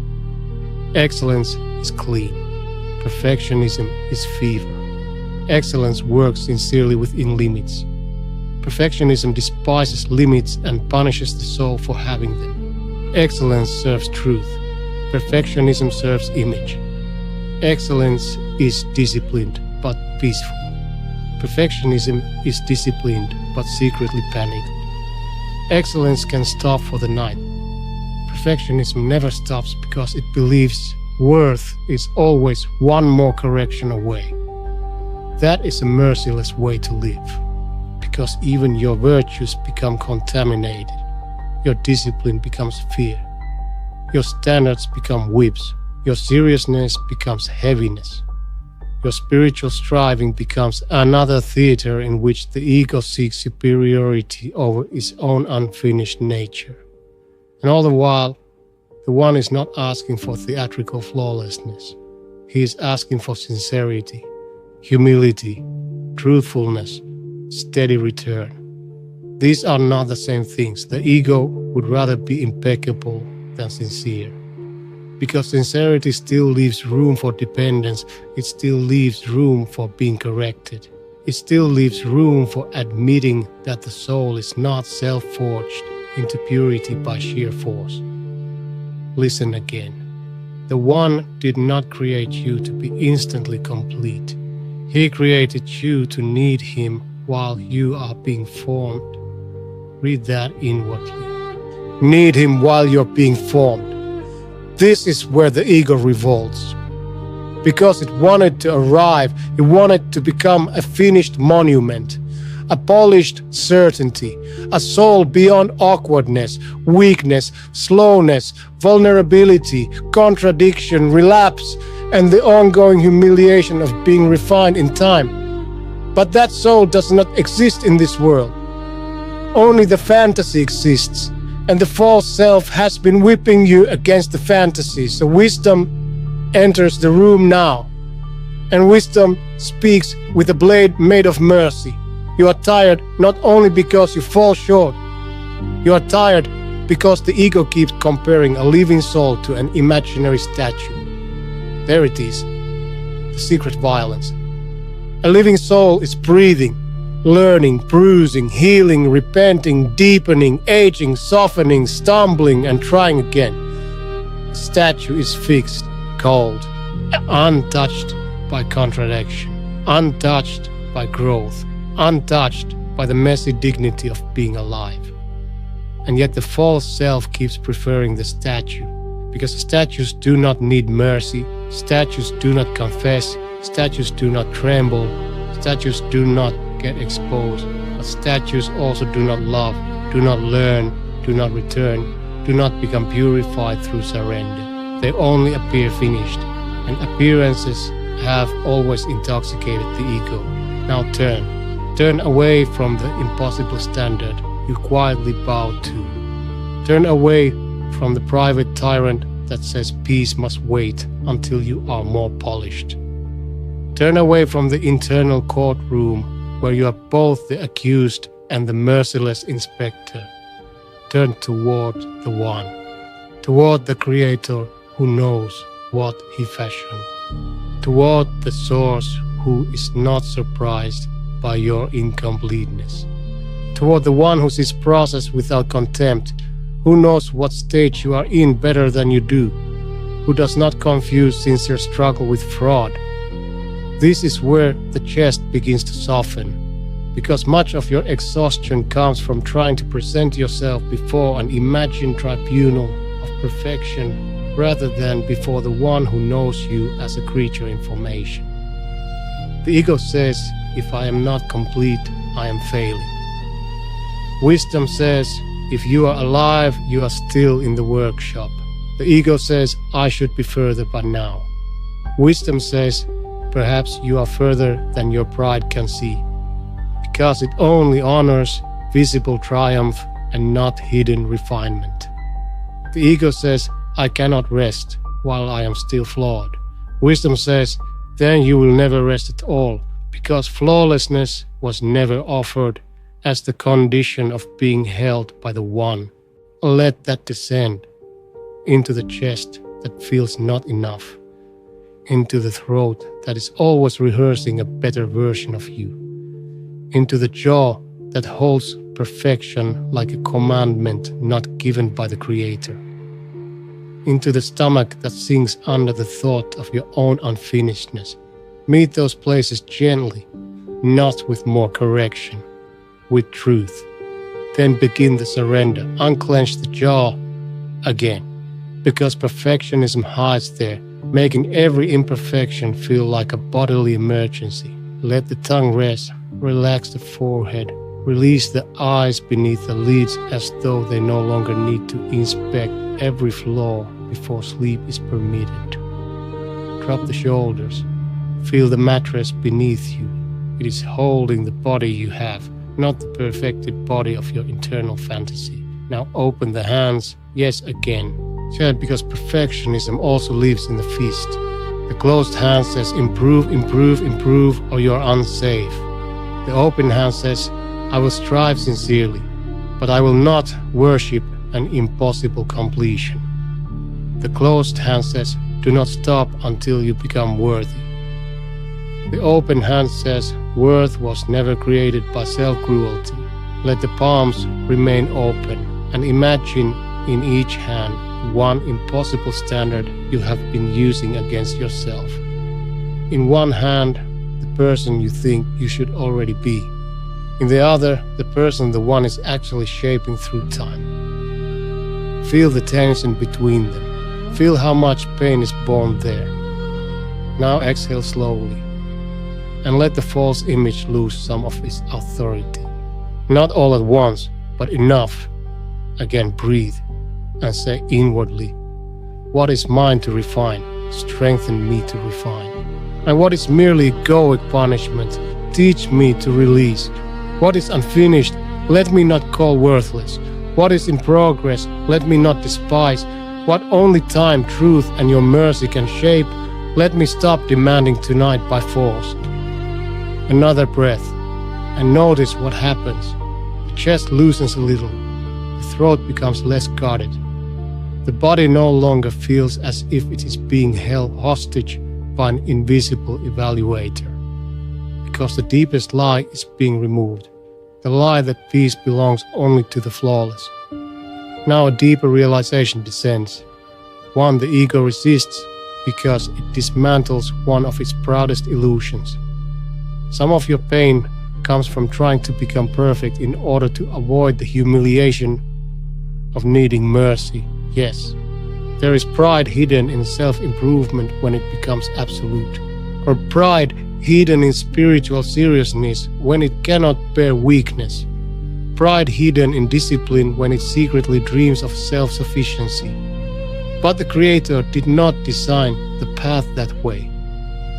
He did not ask you to become your own savior through refinement. He asked you to walk truthfully, to strive, to repent, to endure being unfinished without becoming false, to let the soul be formed under Him, not self-manufactured into a polished idol.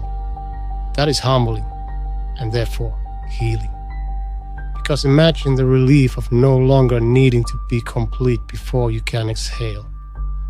Imagine the dignity of being in process without self-contempt. Imagine being able to strive hard without treating your own incompleteness as a scandal. That is freedom, not freedom from effort. Some freedom from the ego's feverish demand for self-manufactured perfection. Now the room changes again. The darkness becomes kinder. Not because you became flawless in the last few minutes, but because the soul is no longer being forced to stand trial before an idol of completion.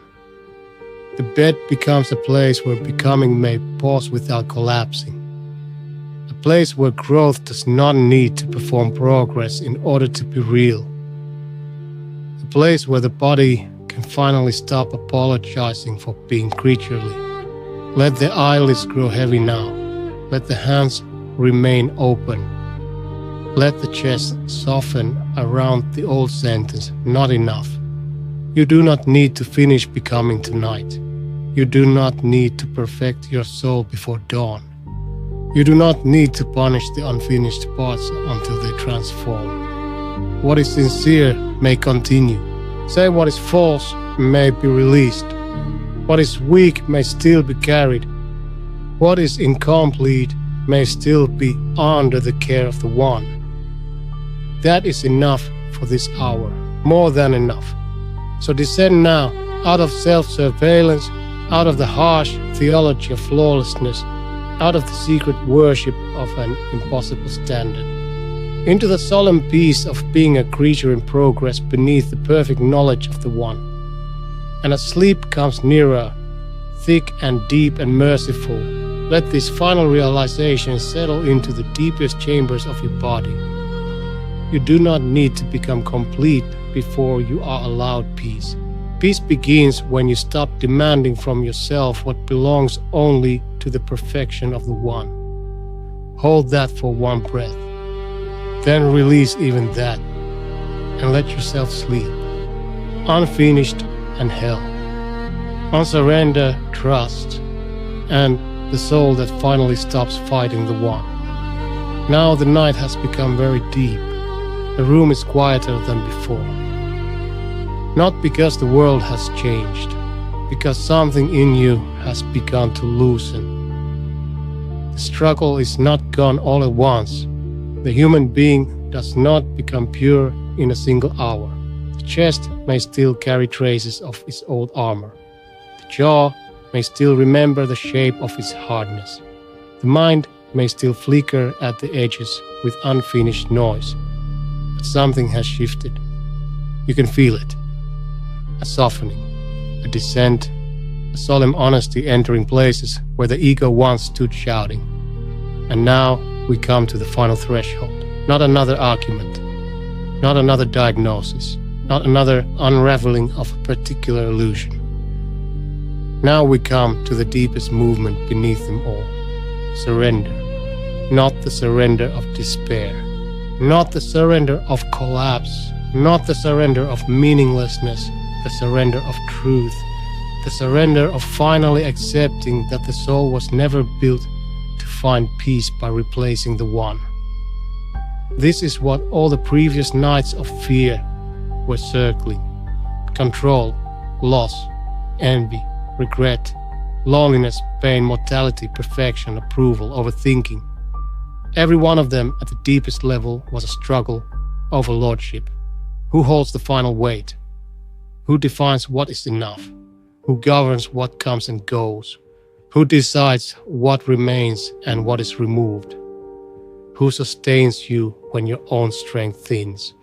Who holds your future, your past, your body, your beloveds, your unanswered questions, your unfinished self? The ego keeps answering, I must. And that answer has made you tired for years. Tired in the bones, tired in the forehead, tired in the breath, tired in the strained inward place where the soul begins to suffocate when it has carried false divinity too long. Because that is what the false self has been trying to carry. False divinity, a private throne, a hidden claim to authorship, a secret insistence that life must submit to your shape of understanding before your body will permit itself rest. But now, the truth stands in the room without decoration. You were never asked to be the center. You were only ever asked to return to the One. Read that inwardly, return to the One. Not by becoming weightless, not by becoming perfect, not by erasing grief, ending uncertainty, solving time, healing every wound, or eliminating every trace of fear before dawn. Return by honesty. Return by dependence. Shall return by letting the illusion of self-sufficiency die its rightful death. The ego hates death in all its forms, not only physical death, the death of control, the death of image, the death of self-authorship, the death of the fantasy that you can become secure through your own internal empire. But this death is mercy. Without it, the soul remains trapped inside itself. Without it, even prayer becomes performance, even discipline becomes self-worship, even virtue becomes another mirror for the false self to admire or condemn. But when the ego finally grows tired of sitting on a throne that burns it, the soul begins to breathe. That is what surrender is. The soul breathing again because it has stopped inhaling its own illusions. Listen carefully now. Surrender is not losing your dignity. Surrender is recovering your real size beneath the greatness of the One. The ego hears surrender and thinks, I disappear. Wisdom hears surrender and says, no. What disappears is the lie that was suffocating you. The ego says, if I stop fighting, I will be nothing. Wisdom says, if you stop fighting the architecture of reality, you may finally become truthful. The ego says, I cannot release the burden. Wisdom says, the burden was never truly yours. Only your injury from trying to carry it as though it were. This is why the body longs for surrender even when the false self resists it.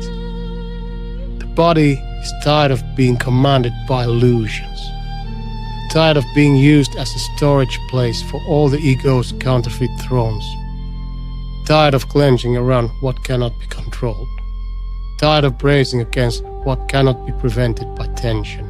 You're tired of rehearsing what cannot be solved in the dark, tired of acting as though finite nerves were designed to hold infinite weight.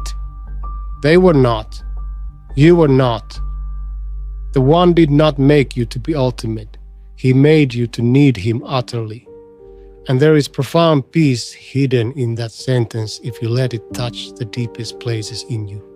Need Him utterly, not occasionally, not after every other strategy fails, not as a decorative spirituality added on top of self-reliance, utterly. Meaning your breath is not self-authored, your provision is not self-authored, your timing is not self-authored, your healing is not self-authored, your death is not self-authored, your meaning is not self-authored, your rest is not self-authored. All of it is beneath the decree, knowledge, mercy, and governance of the One. That reality frightens the ego because it cannot dominate it, but it relieves the soul because the soul was made for it. Now let wisdom speak one final time with all the weight of midnight behind it.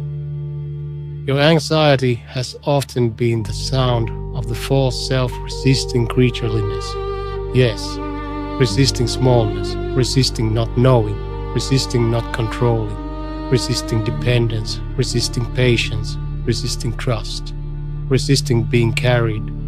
And because of that resistance, the body became a battlefield. The night became interrogation. Silence became threat. The bed became a place where the ego made one final attempt every evening to become God before exhaustion forced it to fail. But tonight you do not need to fail into sleep. You may surrender into it.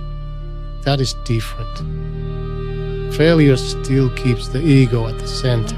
Thus surrender returns the center to the One. So now turn fully. Fully. Do not stand half in the old world and half in the new. Do not keep one secret fist closed. Do not keep one inward contract hidden behind the ribs. Turn fully toward the Creator, toward the source, toward the Supreme Architect, toward the One whose stillness is not fragile, whose decree is not threatened, whose mercy is not exhausted by your need, whose knowledge does not flicker, whose care does not weaken when yours does. This is where all the scattered pieces begin to gather, not because every question is answered, because every question has finally been returned to the proper place, not because you have gained control, because you have stopped kneeling to control as if it were salvation.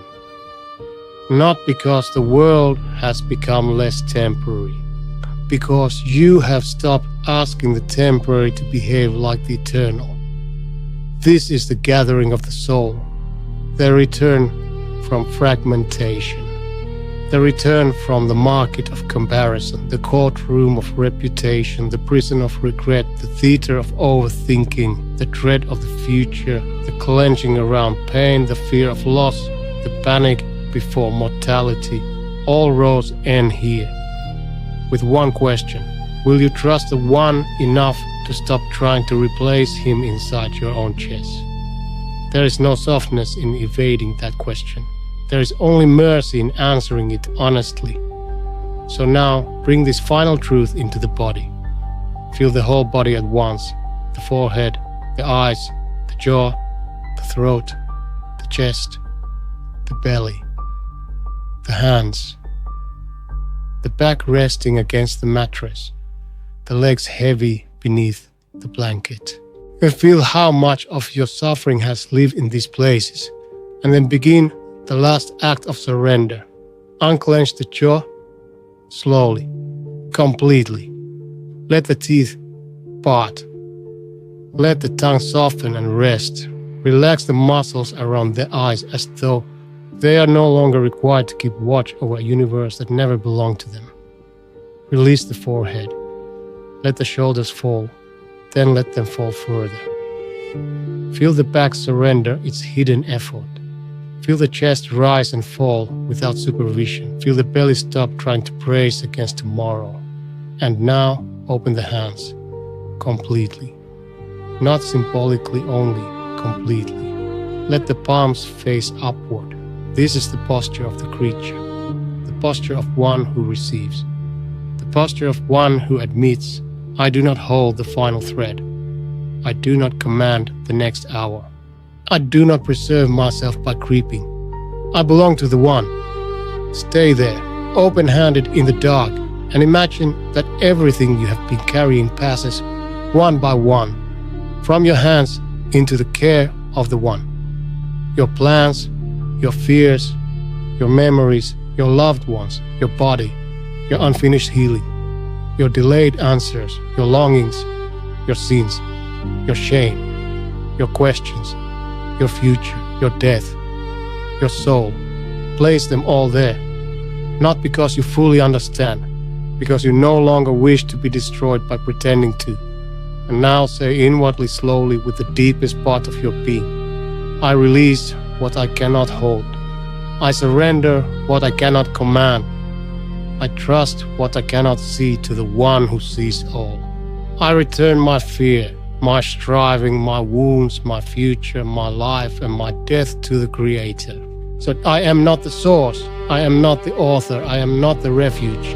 The one is, again, breathe longer out than in, and let those words descend past language into the chest, into the throat, into the belly, into the nervous system, into the exhausted places that have been waiting for years to hear something true enough to finally let go. This is not weakness, this is not resignation, this is alignment. The alignment of the finite beneath the infinite. The alignment of the dependent beneath the sustainer. The alignment of the anxious heart beneath divine decree. And when alignment comes, even imperfectly, the body recognizes it. The muscles lose some of their vigilance. The breath becomes deeper and less suspicious. The forehead cools. The chest grows wider. The hands, once trained for grasping, yet begin to feel almost light because they are empty now.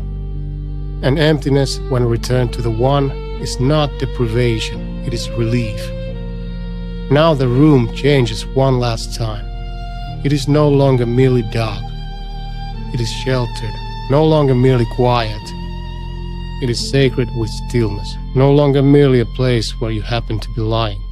It is a sanctuary, a hidden chamber of surrender, a small corner of creation in which a restless soul has finally stopped trying to make itself into God and has chosen instead the severe, beautiful peace of dependence. This is enough. You do not need one more thought, one more correction, one more argument with yourself, one more mental grasp toward an outcome that has already been returned to the one. This hour asks only one thing of you now. Lie down inside the truth. Let yourself be carried. Let the mattress bear the body. Let the night bear the silence. Let the one bear what only the one can bear. And now sleep approaches, not as escape, as trust, not as collapse, as surrender, not as forgetting, as being unburdened. The eyelids grow heavier. The body grows warmer, denser, deeper in the bed. The mind begins to recede from its old throne. The false self, exhausted by its lifelong performance, finally grows quiet, and beneath it all, there is peace. A heavy peace, a midnight peace, a peace not built from answers, but from rightful order. The one above, you beneath the one, everything else where it belongs. And as you descend now into the vast, irresistible mercy of sleep, let this final realization settle over your whole being like a great dark ocean made gentle by divine care. You were never meant to carry life alone. Peace begins the moment you stop fighting the one and let yourself be held by him completely. Hold that for one final breath, then release even that. The room is safe, the night is deep, the burden is no longer yours. Now sleep, deeply, quietly, unclenched, and return at last to the one who was always carrying you.